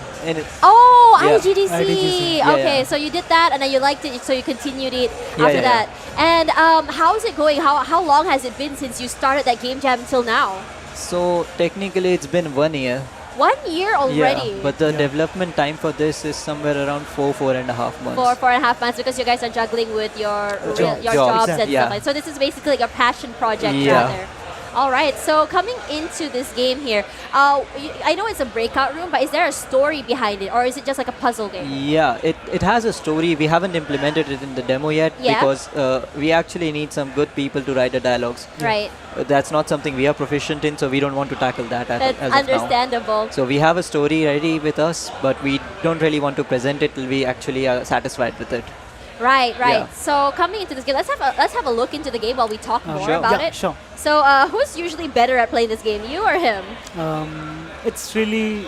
It's almost the same It's because almost the same because you see it all the it's time. this is very not like a difficult. it's not a skill game if you Uh-huh. look at it. Right. It's like a logic based game. It's a logic-based game. Yeah. Right. So, So- is it like randomly generated No, stages, no, no. or it's set Everything, already? Everything we is- designed from very yeah. scratch. Yeah. Actually, it's like we went on and had a conversation with a lot of people Yeah. around their offices. So it's not just our ideas, but we took inspiration from a lot of people. Right. So you took inspiration for a lot of people. Yep. This is Yeah. something that I'm sure that you guys have been, not only working on for a while as well, but Yeah. you take mechanics from like real breakout rooms and add it into this game.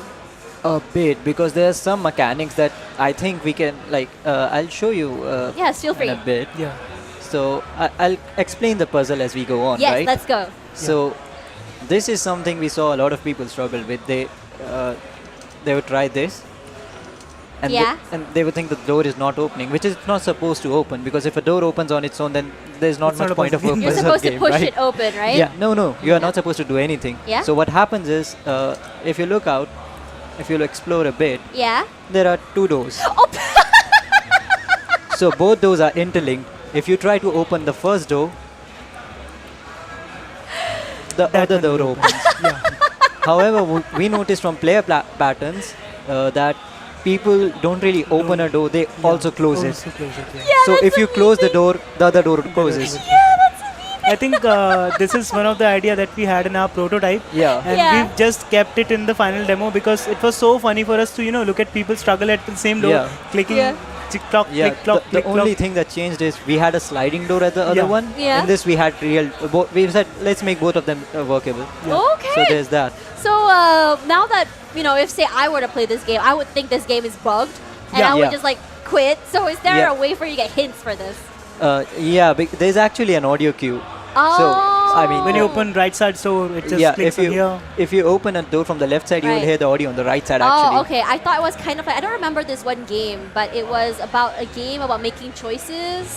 Are you talking about the Stanley Parable? Yes. Yeah, we so get compared that to a lot. It's nothing like our game, Yeah, but yeah. I think the reason is the office the environment. office environment. Yeah. Like so it's I a was very unexplored environment. Yeah, I yeah, think yeah. Kunal can expand that on. Yeah, I think when we played Stanley Parable, the narration was very good. And the concept that came to us with multiple endings, it was very nice. Yeah. But we thought like office setting is a very common environment for everyone office. Yeah. So even if you're developers or every other thing, corporate is corporate. Corporate So we is thought like maybe we can take the same setting and push it on our own audience into it. Wow, this Yeah. is exciting to see. So this is like the basic plot of the game. That's the only the story bit we you have kept. so far. But this is like the understandable. basic plot. So this is your last day, Yeah. and your teammates have remodeled that entire office into an escape room. Oh. So the moment you walk into that office, you're locked, hence last Day day lockdown. Yeah, okay, that's smart. That's smart. You Yeah. must have been a very, very important employee. Yeah. If your colleagues are doing that, so you have Yeah. two different doors here, and I'm Yeah. guessing it's one same So room. now this is what we call the cubicle area. Okay.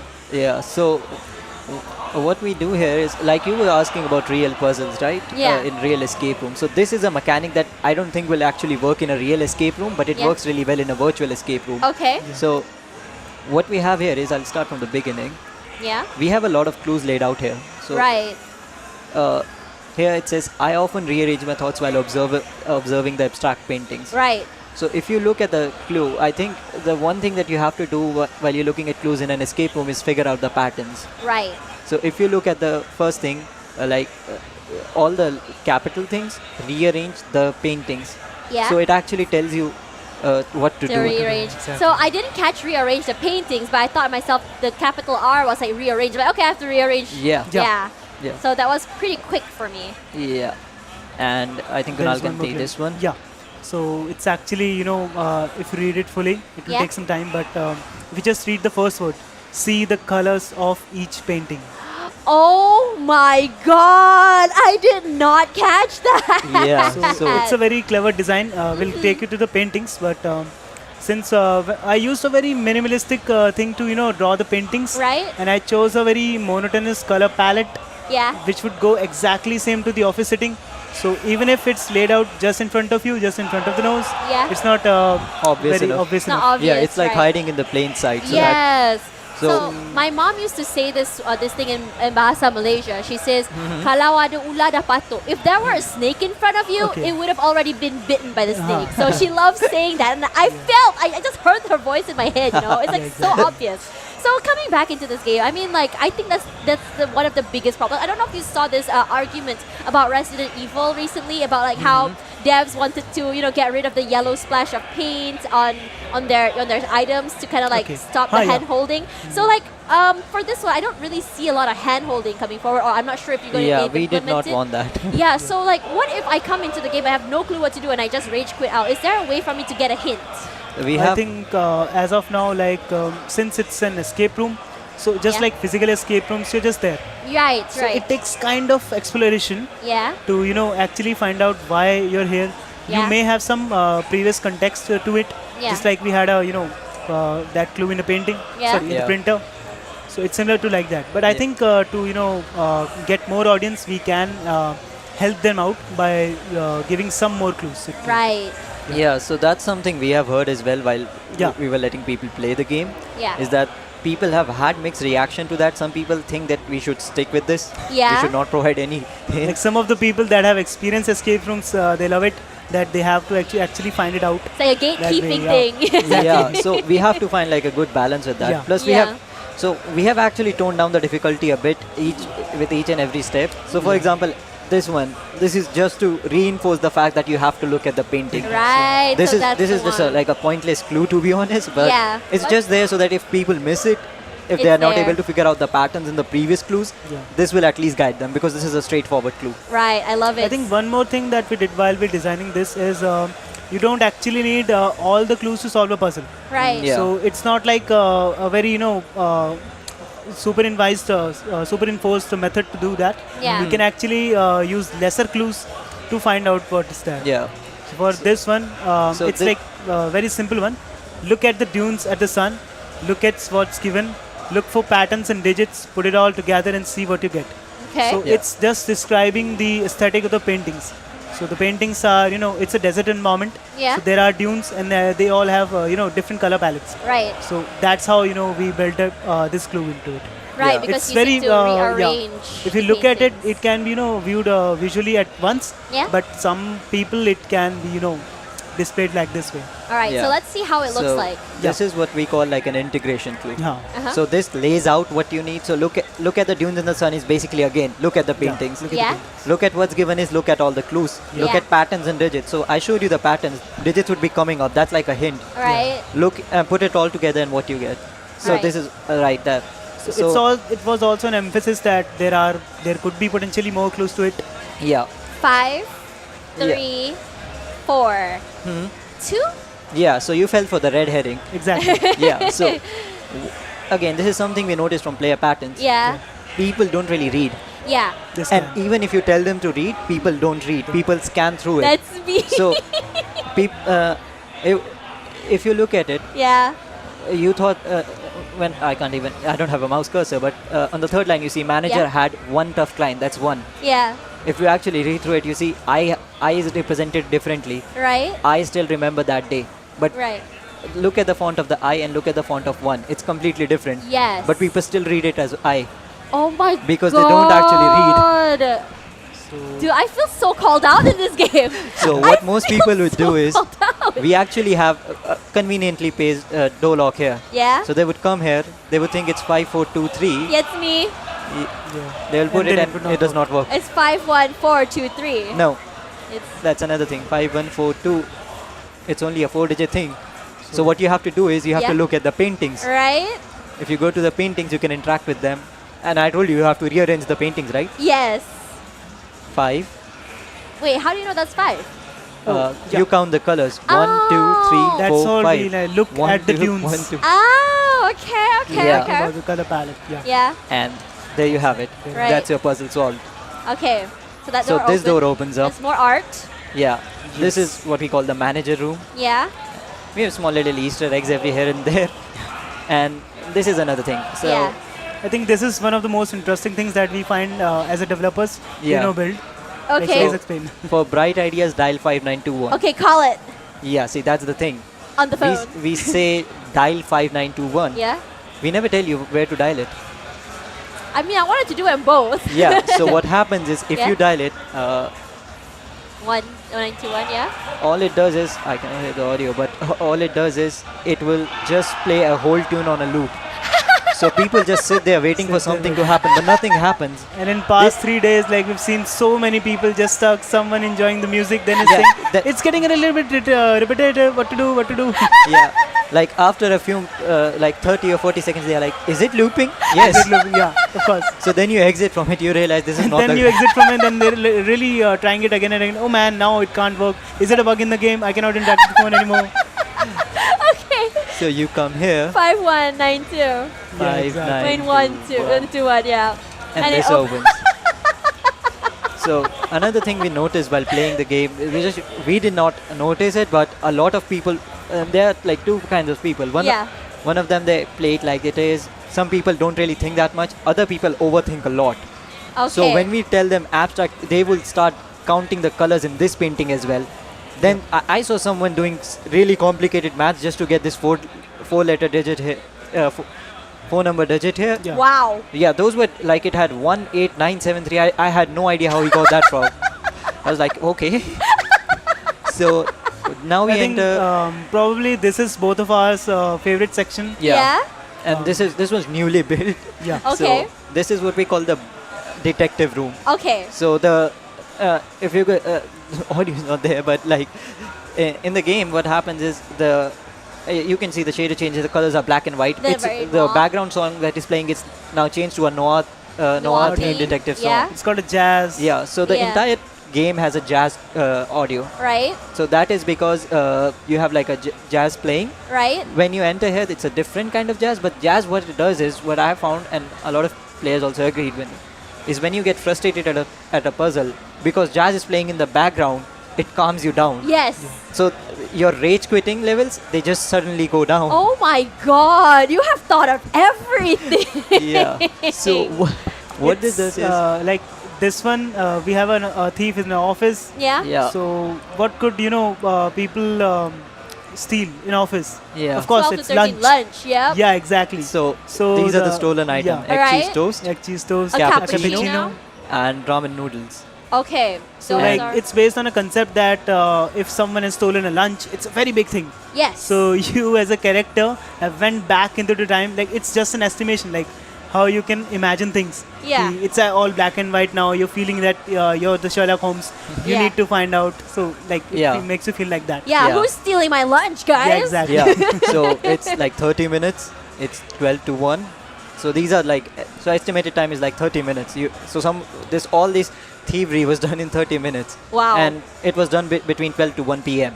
So Lunchtime. that's what we have. Yeah. Now based on that, we have some suspects. Yeah. So there's Joey. Yeah. And if you rotate around, you actually have their employee number as well. Oh, which will- okay. you might need them. Okay. There's Grant. There's something yellow on Grant's Yeah, collar. that will come in later. That's Sydney. I'm overthinking already. No, you are thinking on the correct path. Okay, that's great. There's Chris. Yep. There's Maylene. Yeah. And then there's Connor. Right. Okay. Now what happens here is Yeah. you have these gate timings. Right. So if you see that there's employee ID, Yeah. there's when they enter the office and when they left, Right. right? So we can know what time Yeah. they're in the office when it happens. So this is a mail that was sent to the manager, yeah. and this is for Joey. So Joey is saying that he has to leave for a scheduled meeting at 12 p.m. Yeah. Now if we can check whether he left at 12 p.m. or not. Yeah. So he left at 12:20 p.m. He's So late. he's a bit late, but if you look here, it's It's 12 to between. 1. Yeah. So yes, he could be, but the time is 30 minutes. So that Yes. rules him out. He cannot do anything in 20 minutes. Yeah. So it's someone else. Right. So Joey is clear. Similarly, if you go here, Yeah. it's Maylene. Yeah. So she says that she will leave at 11:30 due to a doctor's Yeah. appointment. And just next to it is can her actually prescription. find Yeah. Okay. So okay. she's pretty clear. But if you want to be even more clear, Sure. check her checkout time. yeah, check. And she leaves at 11:30 a.m. Okay, she's So out. she's Very particular absolutely about clear. that. Yeah. So can I use the pen to like write it off? No, not oh, as of now. Man. Well, now you hopefully does. So What is that? Now this is a trash can. So these are all evidences. This It's is a what we call the ramen. evidence table. You see there's a noodle packet and then there's a red pen. Is that a pen? No, like a pen cap. Oh, pen cap. Yeah. Yeah. So what happens is that we know that somebody that ate the noodles also has a red pen. Right. So it is in their trash can. Right. That is a clue number 1. Clue number 2 is There's a this cup. cappuccino. Cappuccino. Yeah. And there's lipstick. Yeah. It's a If you woman. rotate, you'll see Yeah. that it's already been. So drinking. Maylene is extremely clear. She Yeah. doesn't even have a lipstick. Yeah. Sydney, on the other hand, Is wearing red lipstick. red lipstick, which is, similar to the one on the cappuccino. Yep. Connor, on the other hand, has a desk with some pens behind him. And as the red cap Red is cap that missing. is missing, Yeah. yeah. And Grant has a suspicious yellow mark. That is the ramen noodle. No. So, noodles was for Connor because he has a red pen, right? Oh, yeah, yeah, yeah. So that is the the egg. egg stain. Yeah. So what happens here is you go here, put Connor in the ramen section, Yep. you put him in the toast, and you put Sydney for the where does coffee. Sydney go? Yeah. Yeah. To the coffee section, Yep. and it is salt. Right. So this was actually the last puzzle we had for the demo, Yeah. and this opens this door. Right. And if you go in here, that's the credits. That's the credits. And you have Yeah. basically walked me through. And I really like the idea that you have spent 3 days watching people play this game in so many different ways. Yeah. And it's very fun to hear the different reactions. A lot of people. It was a time like people were taking much more, time than other people. Yeah. Like it was around 10 to 30 minutes. Right. So within that time span, you can actually see that he's sweating. Someone's nervous. Someone is asking for clues. Yeah. Someone actually, Yeah, when we- we try, like, would you need some help? So no. So we have had mouse.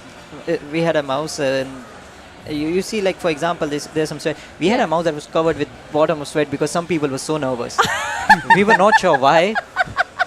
But some people get and a lot of people are extremely competitive. Right. They want no help. I've seen someone, try Valorant methods on this game. Valorant methods? Like, they would try AD strafing here, like that was going to help. I'm not sure why. But Yeah. So, and I think a lot of things that we learned as designers was that a lot of people don't really play like you want them to, but they somehow still get it. So, like when you're like, I don't know about other people, but when I'm designing a particular puzzle, I have like 5 or 6 routes that I think people can take. Right. Yeah. But some people would do something completely like you cannot even think that anything like that could be done. Yeah. And they somehow still solve it. Yeah. So they will solve one thing and walk backwards and solve the other stuff. Okay. I'm like, wow. like, after figuring out the puzzle, painting puzzle, they would go back, then read the context of the office. Yeah. Yeah, that sounds like me because I kind of like want to rush through things. Yeah. Attention span's not that great, but like I like the idea of it because I don't know if you saw the developer of Tears of the Kingdom. They were talking about like how you can build things, but then someone manages to build something that is completely random and still manage to pass through. So it's I always, saw that. Yeah, it's always very fun when you see different ways of the people who play your game to just kind of like break your game. So it's very, very interesting about that as well, which is why I was so very amused as well listening to your stories because number one, at first I felt called out. Number two, I felt validated because you said like it sounds like you are on the right track, and then suddenly number three, it was like how the heck does that happen? So it's almost like a behavioral so watch. That's one of the things when people ask us how long does this game take. Yeah. We don't know. We don't know. No clue. I think it's because of the iterations that we took while developing. We were able to find out what is exactly making the people fall for it. Right, right. So after this, I'm so sorry for cutting you, but I'm just curious, how many levels are you planning on having when the game comes out fully? So that is something that what we have ready right now with in our design is these were like, if you count the first one is a level, that's the first level, then second, these were 3 levels. 3 levels, Yeah, we have technically 3 more levels, right? But like a 4th level would be similar. It would have only like 1 puzzle mechanic. Yeah. The 5th one is actually has multiple sub levels. Wow. So that's a different thing. 6th one also a single level. Yeah. Tie it all together. Yeah. And after that, we are actually having a discussion on how to conclude this. Right. Do we want it like a chapter-based approach, or do we want to actually expand it further and develop the story completely in one single game? Right. So that is something that we haven't come to a conclusion as of now. Yeah. We want to see how people react to it, because there's no point in making chapters of a thing that people don't really want to play. That's true. But also we have to see from a story point of view how we actually manage it. Right. Yeah, so for that we actually need people that can write well, right, and that can help us out to be integrated into your story. Because I think one of the reasons we should keep developing is to make more tricks, and people would fall off it, and we would have a good laugh and go home. We have a lot of ideas. It's just we have to implement them. I am so excited to see more of this. I don't want to play it because I don't know why. I feel frustrated and mad and stupid when I play this game. I think that's why we've put the music, so once you put in the headphones, you instantly feel good. Yeah, it has like some rain ambience as well, so it's kind of lo-fi if you want to say. We have specifically made that ambience. When you walk into an office, it's a morning time. It's not very bright out there. A little bit of rain. You're hearing that. It's a very perfect atmosphere to be in that office. And then also you're trying to escape.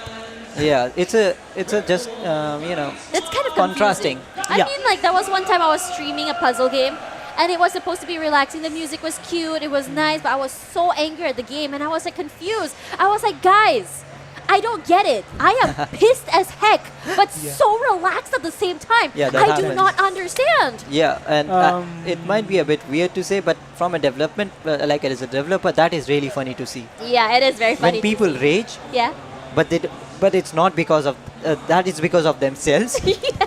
Like, that's good. At least it doesn't have any bugs. I love that. So I think we're running out of time. Yeah. So thank you so much for walking me through your demo. I loved hearing about it. I loved seeing you play and explain it. That was such a fun breakdown to come through. So for this game, do you have like a release date that you're planning on shooting for?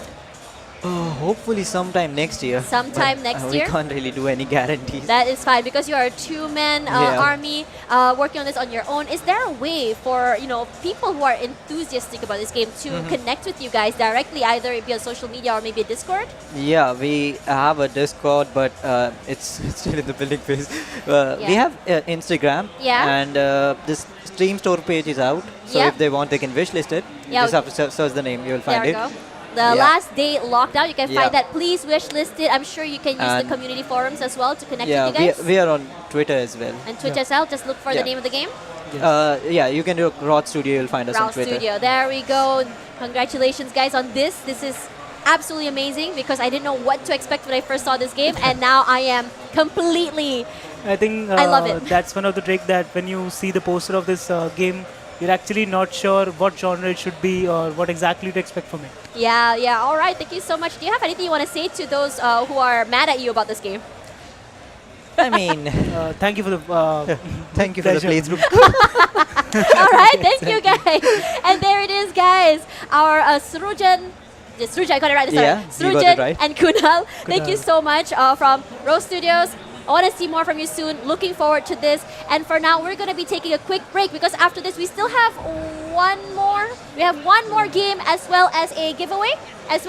Coming very soon. Do not go anywhere. We're still live here from Suntec Convention Center, Singapore at Gamescom Asia. And this is the Indie Wavemakers.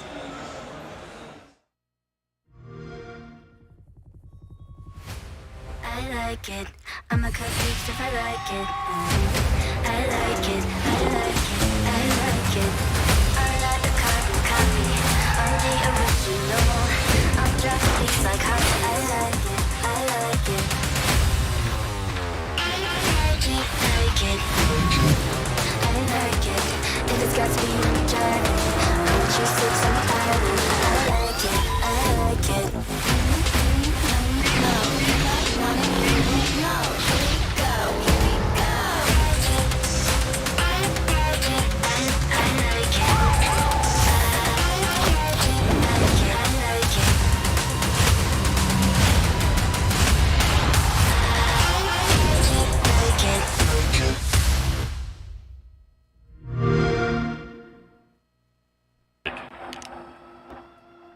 Whisper Mountain Outbreak is an isometric survival horror game that can be played solo or online co-op with your friends. Set in the year 1998, when a mining operation at Mount Bisik accidentally awakens an ancient malevolent entity who triggers an undead outbreak in the fictional town of Daha. You're one of the few remaining humans. Together with other players, you must struggle to survive and find a way to escape from the Eldritch Terror. Spread out. Or stay in a group to explore the map and find the best route to escape.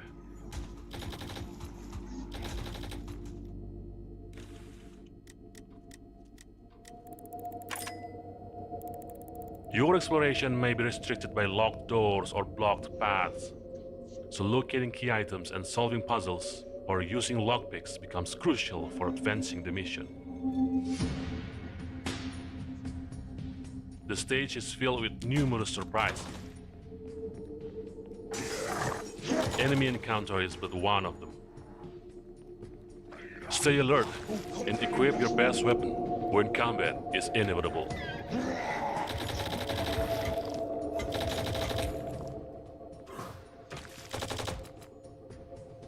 When a group mate is down, you can revive them with a touch of a button. But always be careful, as the more frequently they are revived, the closer they come to permanent death. Thank you. Be observant. Essential resources like healing items and ammos are concealed within intractable objects or unexpected spots.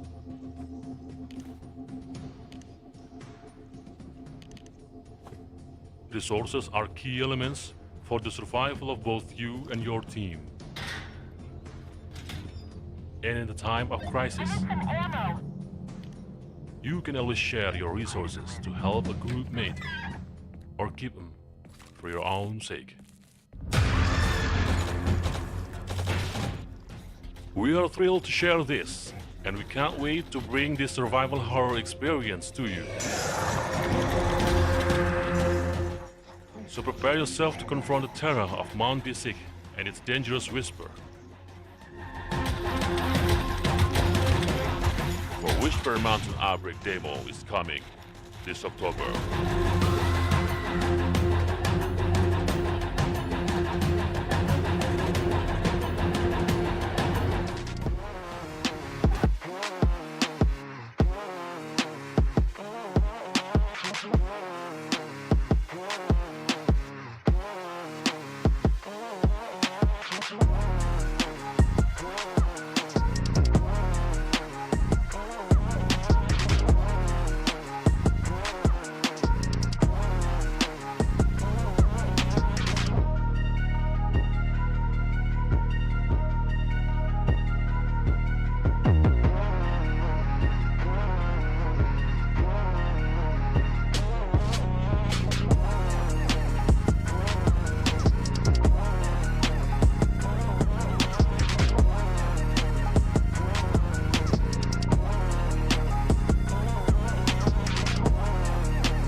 Hello everyone and welcome back. We are now at our final game here live and the Indie Wavemakers on the Gamescom Asia show floor. I can't believe it's already day 3 and the end of day 3, but to end it with a bang, we have a game called High Times, and with me I have Danny as well as John from Yang Studios. Yep. Nice to meet you guys. A pleasure to see you guys here. And on my screen, I see right now, I just told them just now, it's giving Monster Prom. And immediately Danny said, yes, it's a dating sim. It's a visual novel. Yes. Yeah, dating sim. So tell me a little bit more about your game. Okay, so High Times is actually an anti-dating sim. Anti-dating sim? Yes. How does that work? So instead of trying to date the characters, there are actually your exes. So you're trying to move on from them.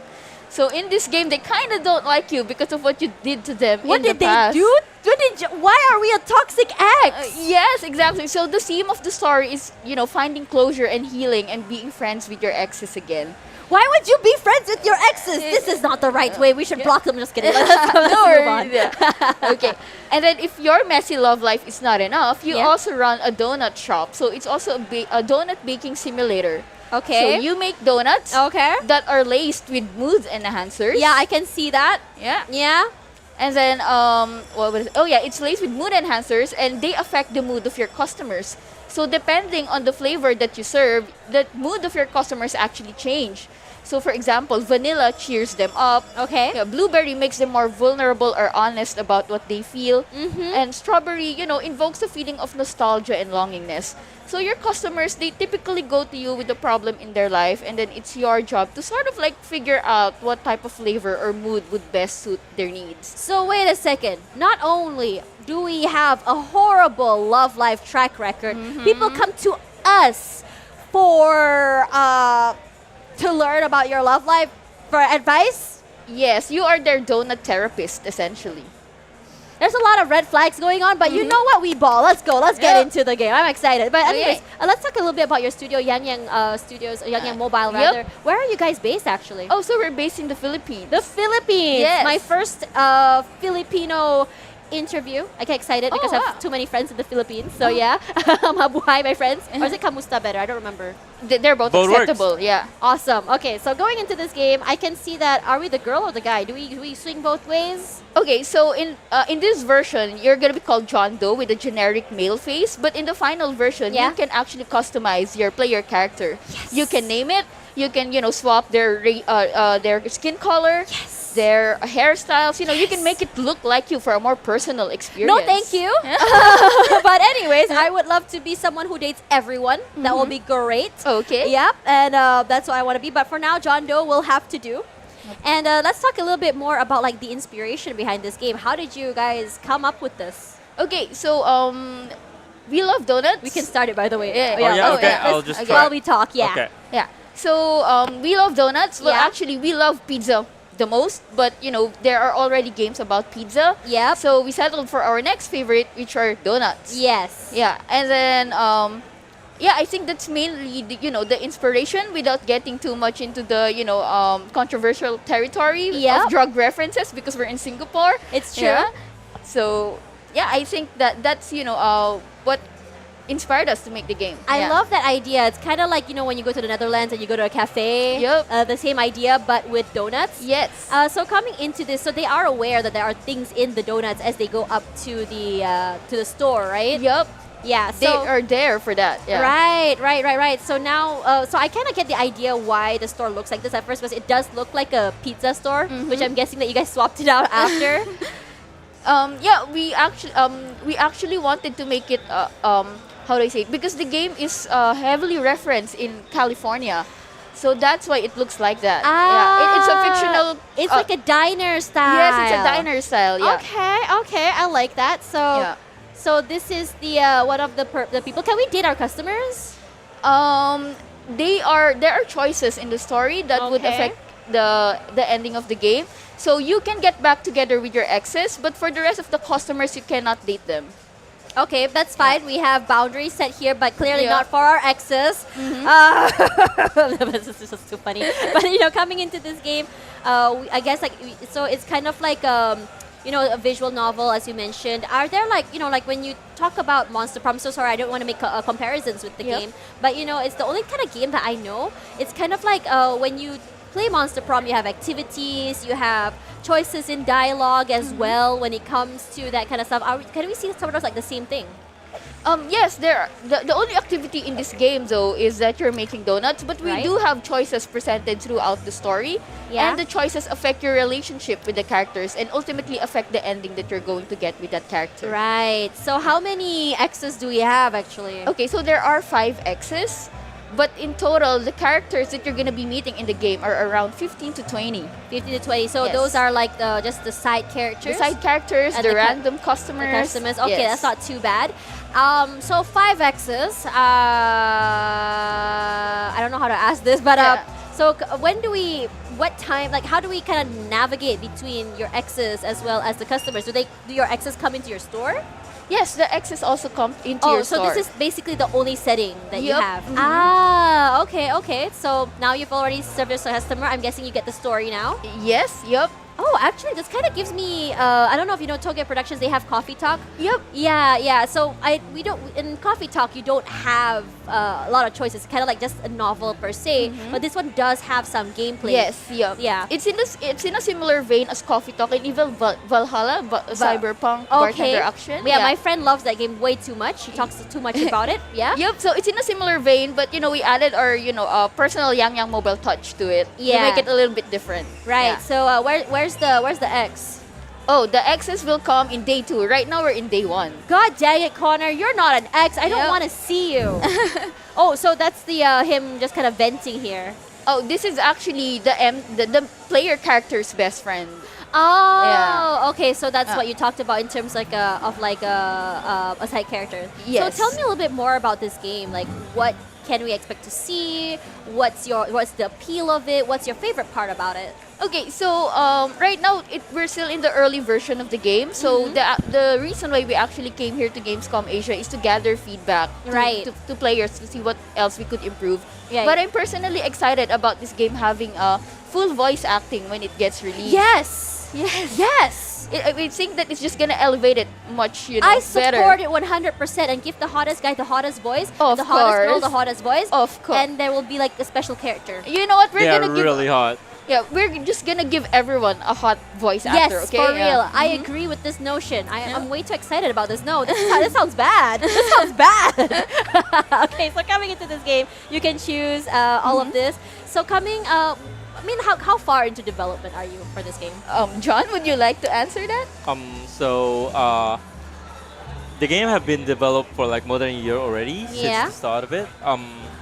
So it's still around like 7-8 months away. Okay. So we're a little bit more than half already.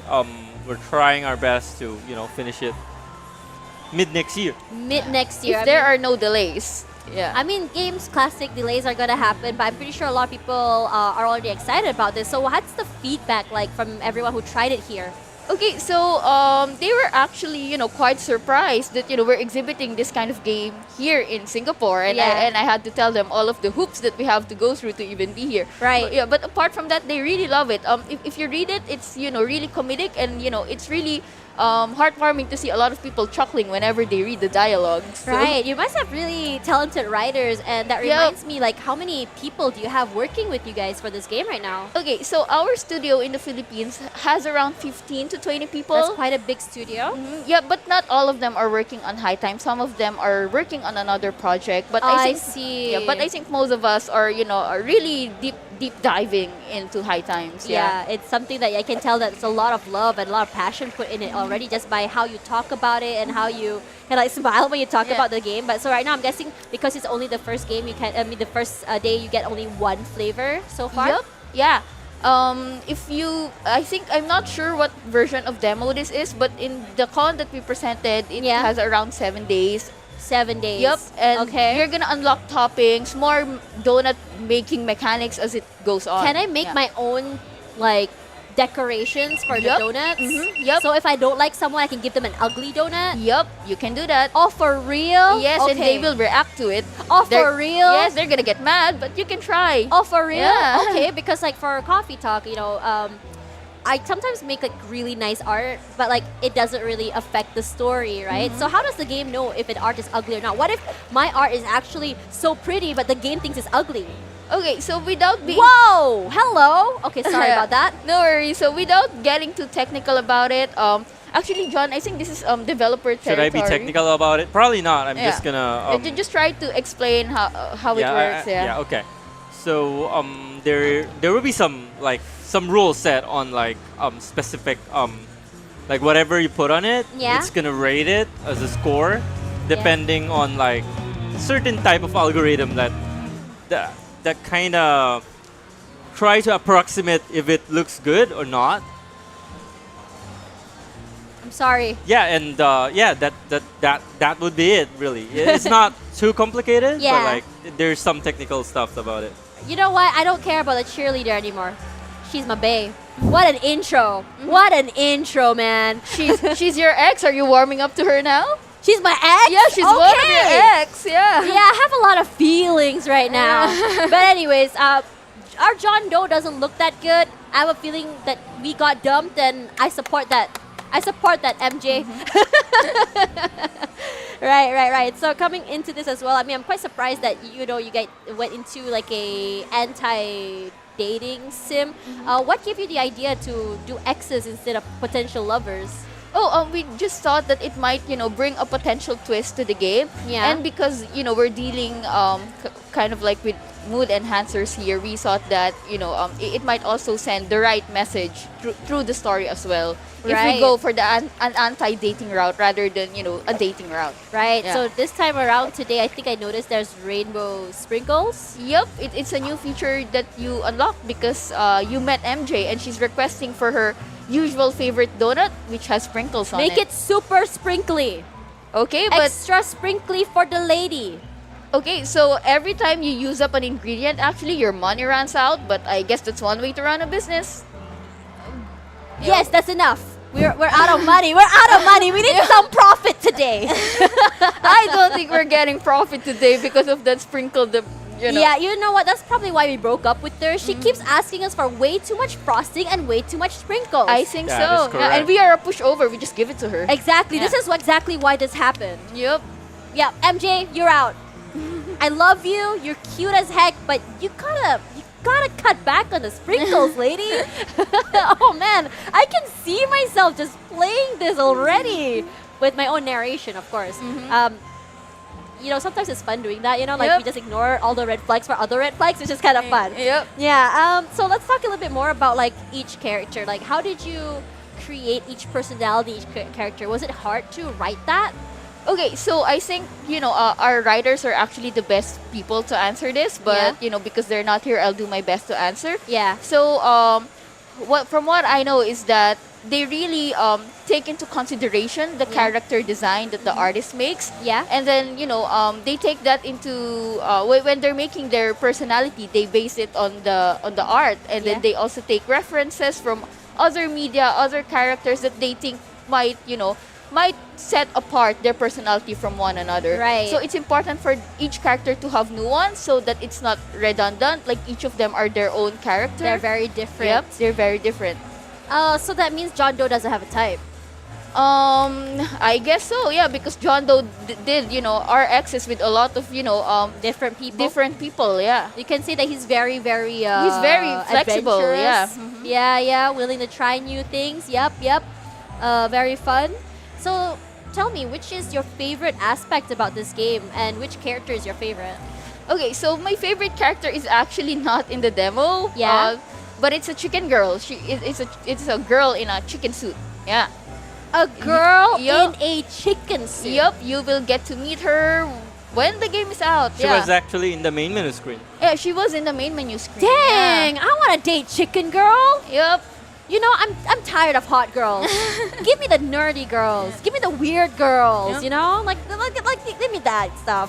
But yeah, coming into this as well, what happens if you don't make money in this game? What happens when you don't make money in this game, John? So there will be consequences. So right now those are not in the game yet, but there will be some stuffs that will hamper you from progressing. There might even be additional story arcs that will happen if you go bankrupt or those kind of stuff. So basically, the girl will be like, I don't want to date you anymore because you have no money like you used to. Yup, something like that. But we were thinking along the lines of you're gonna rob a bank.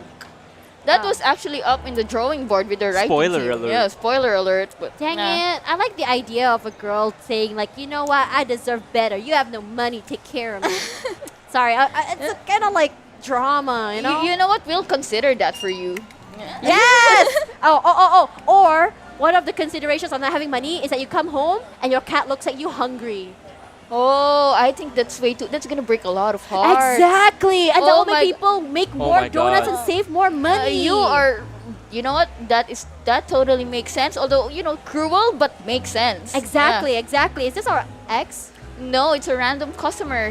His name is Catboy. And Ah, man, not an uwu boy. You don't get an uwu boy in this game? yeah, so he was saying that, he's having a hard time talking to his dad, and, he's wanting a donut that might help him with that, because our donuts are laced with mood enhancers, so each of the flavors affect different moods. So, for example, the vanilla flavor cheers customers up, Yeah. and the blueberry makes them more honest and, vulnerable about what they feel. So, it's part of the gameplay process to figure out, okay, they have a problem. What kind of flavor would help fix it? Yeah, and Mr. Yeah. Perfect, is that our ex? Of course, you know it just from the look of it. Oh, no, not Harry Yen. Dang. And it's way too hot to be wearing a turtleneck. We don't like him. We dumped him. I don't know if it's actually implied in the game who dumps who, but like I'm saying it I think right it's now. implied in the game that Aw, you man. dump everyone. Yeah, you ghosted them. Oh my god, we are a serial ghoster? Yup. You know what? We are the red flag. Yup. But for this guy, absolutely valid. This is valid. I'm telling you right now, this is valid. Like, well, the special was very personal. When he said that, I like that. I'll have you know that Mr. Perfect here has actually charmed quite a few ladies during the convention. Because he looks like an oppa, and I don't believe in the oppas. I think so. I mean, we don't judge preferences. I just know that, when girls wishlist the game on Steam, they pick Harry as a badge. You know what's the problem right now? It's like when I play video games, right? Like, but in real life, like, I like guys. But when I play video games, it's like the girlies that catch my eye. So I'm sorry, Mr. Perfect. You're just not on that list. You know what I'm saying? Yeah. Go Tash. Yes, I believe in So he's giving us a gift. Yep. Yeah, because he requested for a complicated donut, and you essentially said that, I can't make that. Can you just order something that's on the menu? And he said, oh, what the heck? Here's a gift for you. Make me my donut. Hey, Yeah. Mr. Harry, we only have $24. MJ took all of our money yesterday. Her donut was like $18 for just the sprinkles. It was like sprinkles with a side of donut.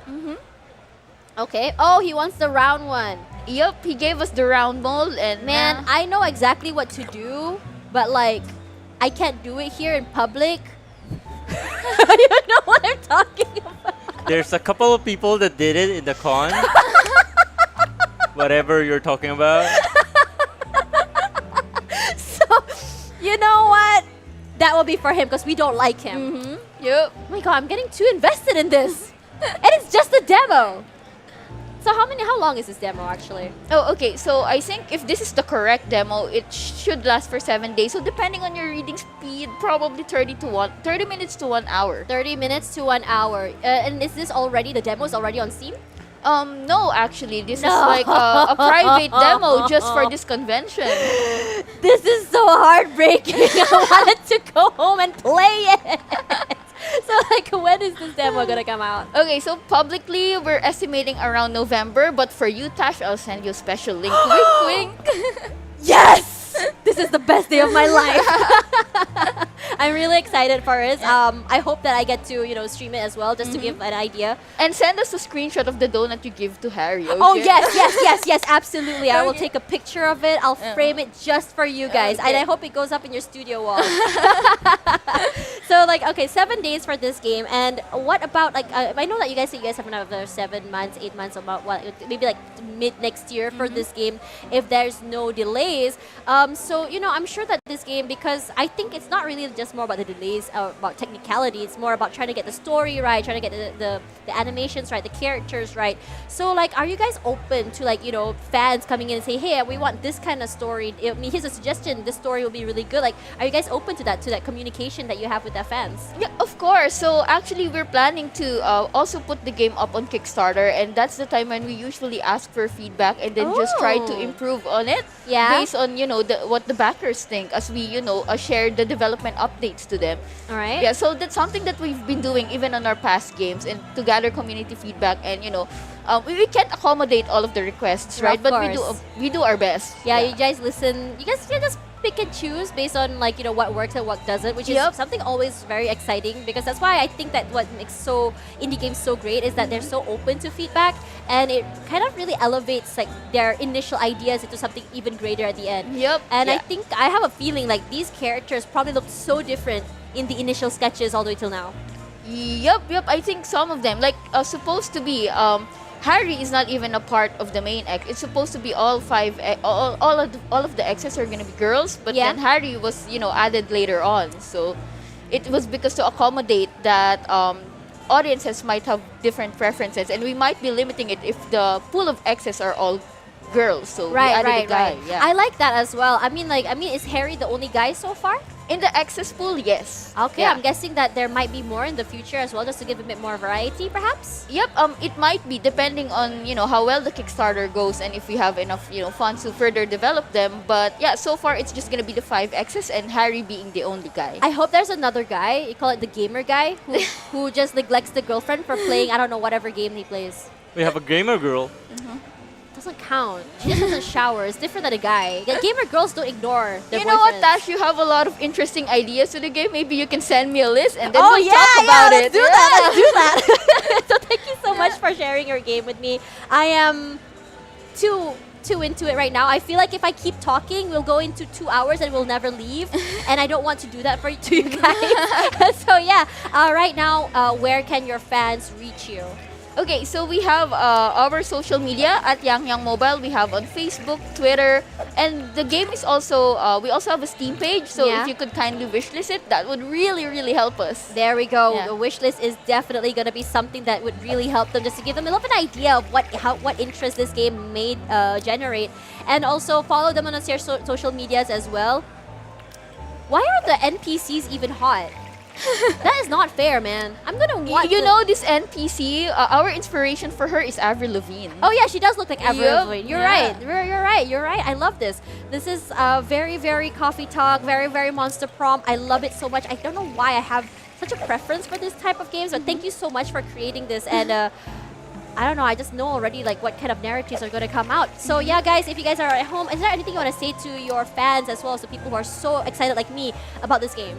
Oh yeah, thank you so much for stay tuning in. I know we're like the last developers that you had to interview, so if you made it this far, thank you so much, and I hope you continue to support Gamescom and indie developers. All right, there you go. This is High Times, and unfortunately, I have to say, like, even though I love so many games, due to personal reasonings, I a bit biased toward this. Anyways, after this, we still have something for you guys. The Xbox and PC Game Pass, not Xbox giveaway, but PC Game Pass giveaway is coming right at you. So we're gonna be right back and see you guys in just a little while. Bye, guys. Bye-bye. Saudara-saudara Nusanesia, sebangsa setanah air. Sesungguhnya kemerdekaan ialah hak segala bangsa. Sudah terlalu lama bangsa ini dijajah, diinjak-injak oleh tentara asing. Namun, hari yang kita nantikan telah tiba. Rakyat Nusanesia menyatakan dengan ini, kemerdekaannya.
Hello, Toge Productions here, and welcome to the first gameplay reveal of Whisper Mountain Outbreak. Whisper Mountain Outbreak is an isometric survival horror game that can be played solo or online co-op with your friends. Set in the year 1998, when a mining operation at Monbisik accidentally awakens an ancient malevolent entity who triggers an undead outbreak in the fictional town of Daha. You're one of the few remaining humans. Together with other players, you must struggle to survive and find a way to escape from the Eldritch Terror. Spread out. Or stay in a group to explore the map and find the best route to escape.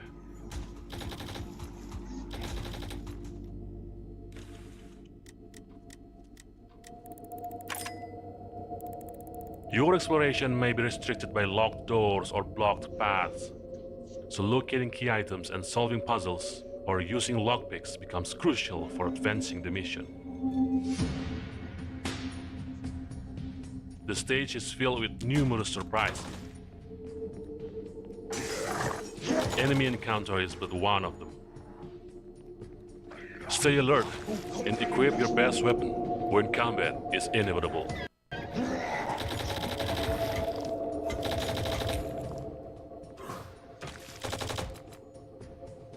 When a group can revive them with a touch of a button. But always be careful. as the more frequently they are revived, the closer they come to permanent death. Be observant.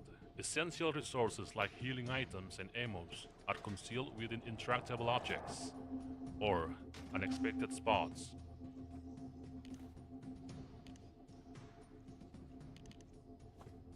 Resources are key elements for the survival of both you and your team. And in the time of crisis, you can always share your resources to help a group mate or keep them for your own sake. We are thrilled to share this, and we can't wait to bring this survival horror experience to you. The Indie Wavemaker, Indie Wavemaker, and we're here for a giveaway. Let's go. Hello, how are you doing? How are you doing? I'm great after that game just now. She's been just talking about the game that she just showcased like a couple minutes ago, and she's like, "This is so amazing. Donuts, this is so guys! great. Donuts, guys! Her name is fucking Lucy." And I was like, "Okay." Whoa! Oh, what? Whoa! Keep it PG. Keep it PG. Is this PG? Did you showcase this game to? It's not seen. They stopped it right before she came in. I was gonna say if it was shown, then it's not my fault. But if it wasn't, then my apologies. I can see this dev just kind of like give you the look and just walk away. But can I say one thing? Yeah. You say keep it PG. We showcase so many games with blood and gore, so I don't think this show is already PG. You know what? You're rated E for everyone. Is that an insult or? Anyways, we have a giveaway for you guys. PC Game Pass for you at home, my friends. Access to hundreds of titles, AAA titles on day number 1. Thank you so much to Xbox for sponsoring this, as well as the Indie Wavemakers for the past 3 days. All right. So I know everybody wants to try to get that Xbox Game Pass. Yep. Let's go ahead and see what question do we have here. So it says, which dinosaur game on Xbox Game Pass was released this year? A. Ark Survival Evolved. Okay.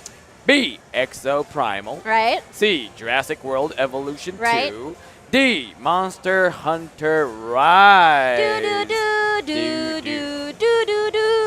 Is that a hint? Is that a hint? I will neither confirm or deny. All right. To answer this, just scan the QR code on the screen or on chat. There is a link, so just click on that link and go ahead and answer it. And after this stream, we'll be pulling out winners. So stay tuned, or not stay tuned on stream, but then you'll be contacted later on emails after this whole event. So probably stay tuned on your email address, your email account for just refresh it. You know, tonight, tomorrow night, just around keep pressing refresh. Around that time. Yeah, all right. just keep refreshing it. Yes. Yes. So that was the giveaway. All right. For you guys. Hopefully. All right. So hopefully you guys can win a 3 months of Xbox Game Pass. I was gonna say X-Pass Game Box. PC Game Pass. Is it PC? I thought it's called Xbox Game Pass. There's 2 different ones: PC Game Pass and Xbox Game Pass. I thought they were just one same thing. No, they're not. Oh. Now you know. TIL, guys. Oh. PC is for PC and Xbox is for Xbox, which I wanted to get later. I did give it away on the big stage. Did you let it go? Well, no, I didn't. Did you touch it? I didn't even touch it. I was just holding on the mic and told Cheryl to draw the box. Cheryl was the one who was giving all the prizes. Right. So I didn't even touch the prize. I was just watching the prizes just go. Did you have a lot of feelings at that moment? I don't want to talk about it. You know who you should talk about it about? John Doe from High Times. That's what everyone goes into. Okay, you know, I need to stop talking about that game. I don't even know what she's talking about. It's on the screen. We can't show you it right now, but it's on the screen. I really don't know who's John Doe or anything like that. We're the guy who ghosted all the girls. Oh. Yeah. Okay. Anywho, so it's kind of sad, but I think the whole event is closing soon.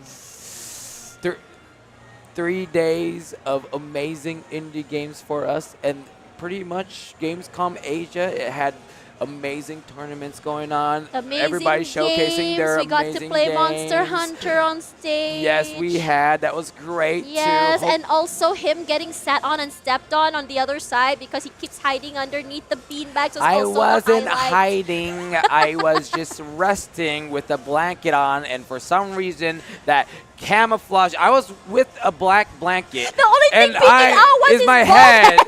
So it's obvious. Everybody thought I was like a black bean bag, and then Yes. everybody's trying to sit on me, and I'm like, I wake up because I'm like, oh my god, and they're like, oh my goodness.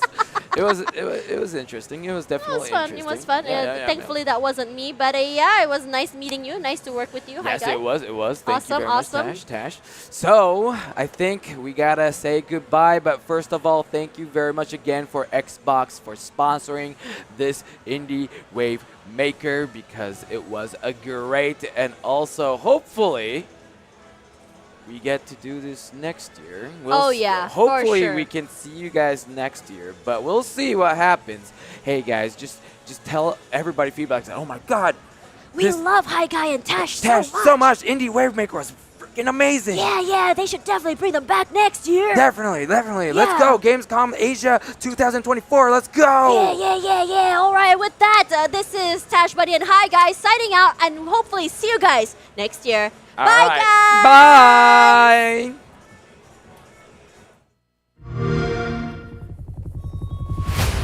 I like it. I'm a cupcake if I like it. I like it. I like it. I like it. I'm not a carbon copy. I'm the original. I'm dropping things like heart. I like it. I like it. I like it. Like it. I like it. If it's got to be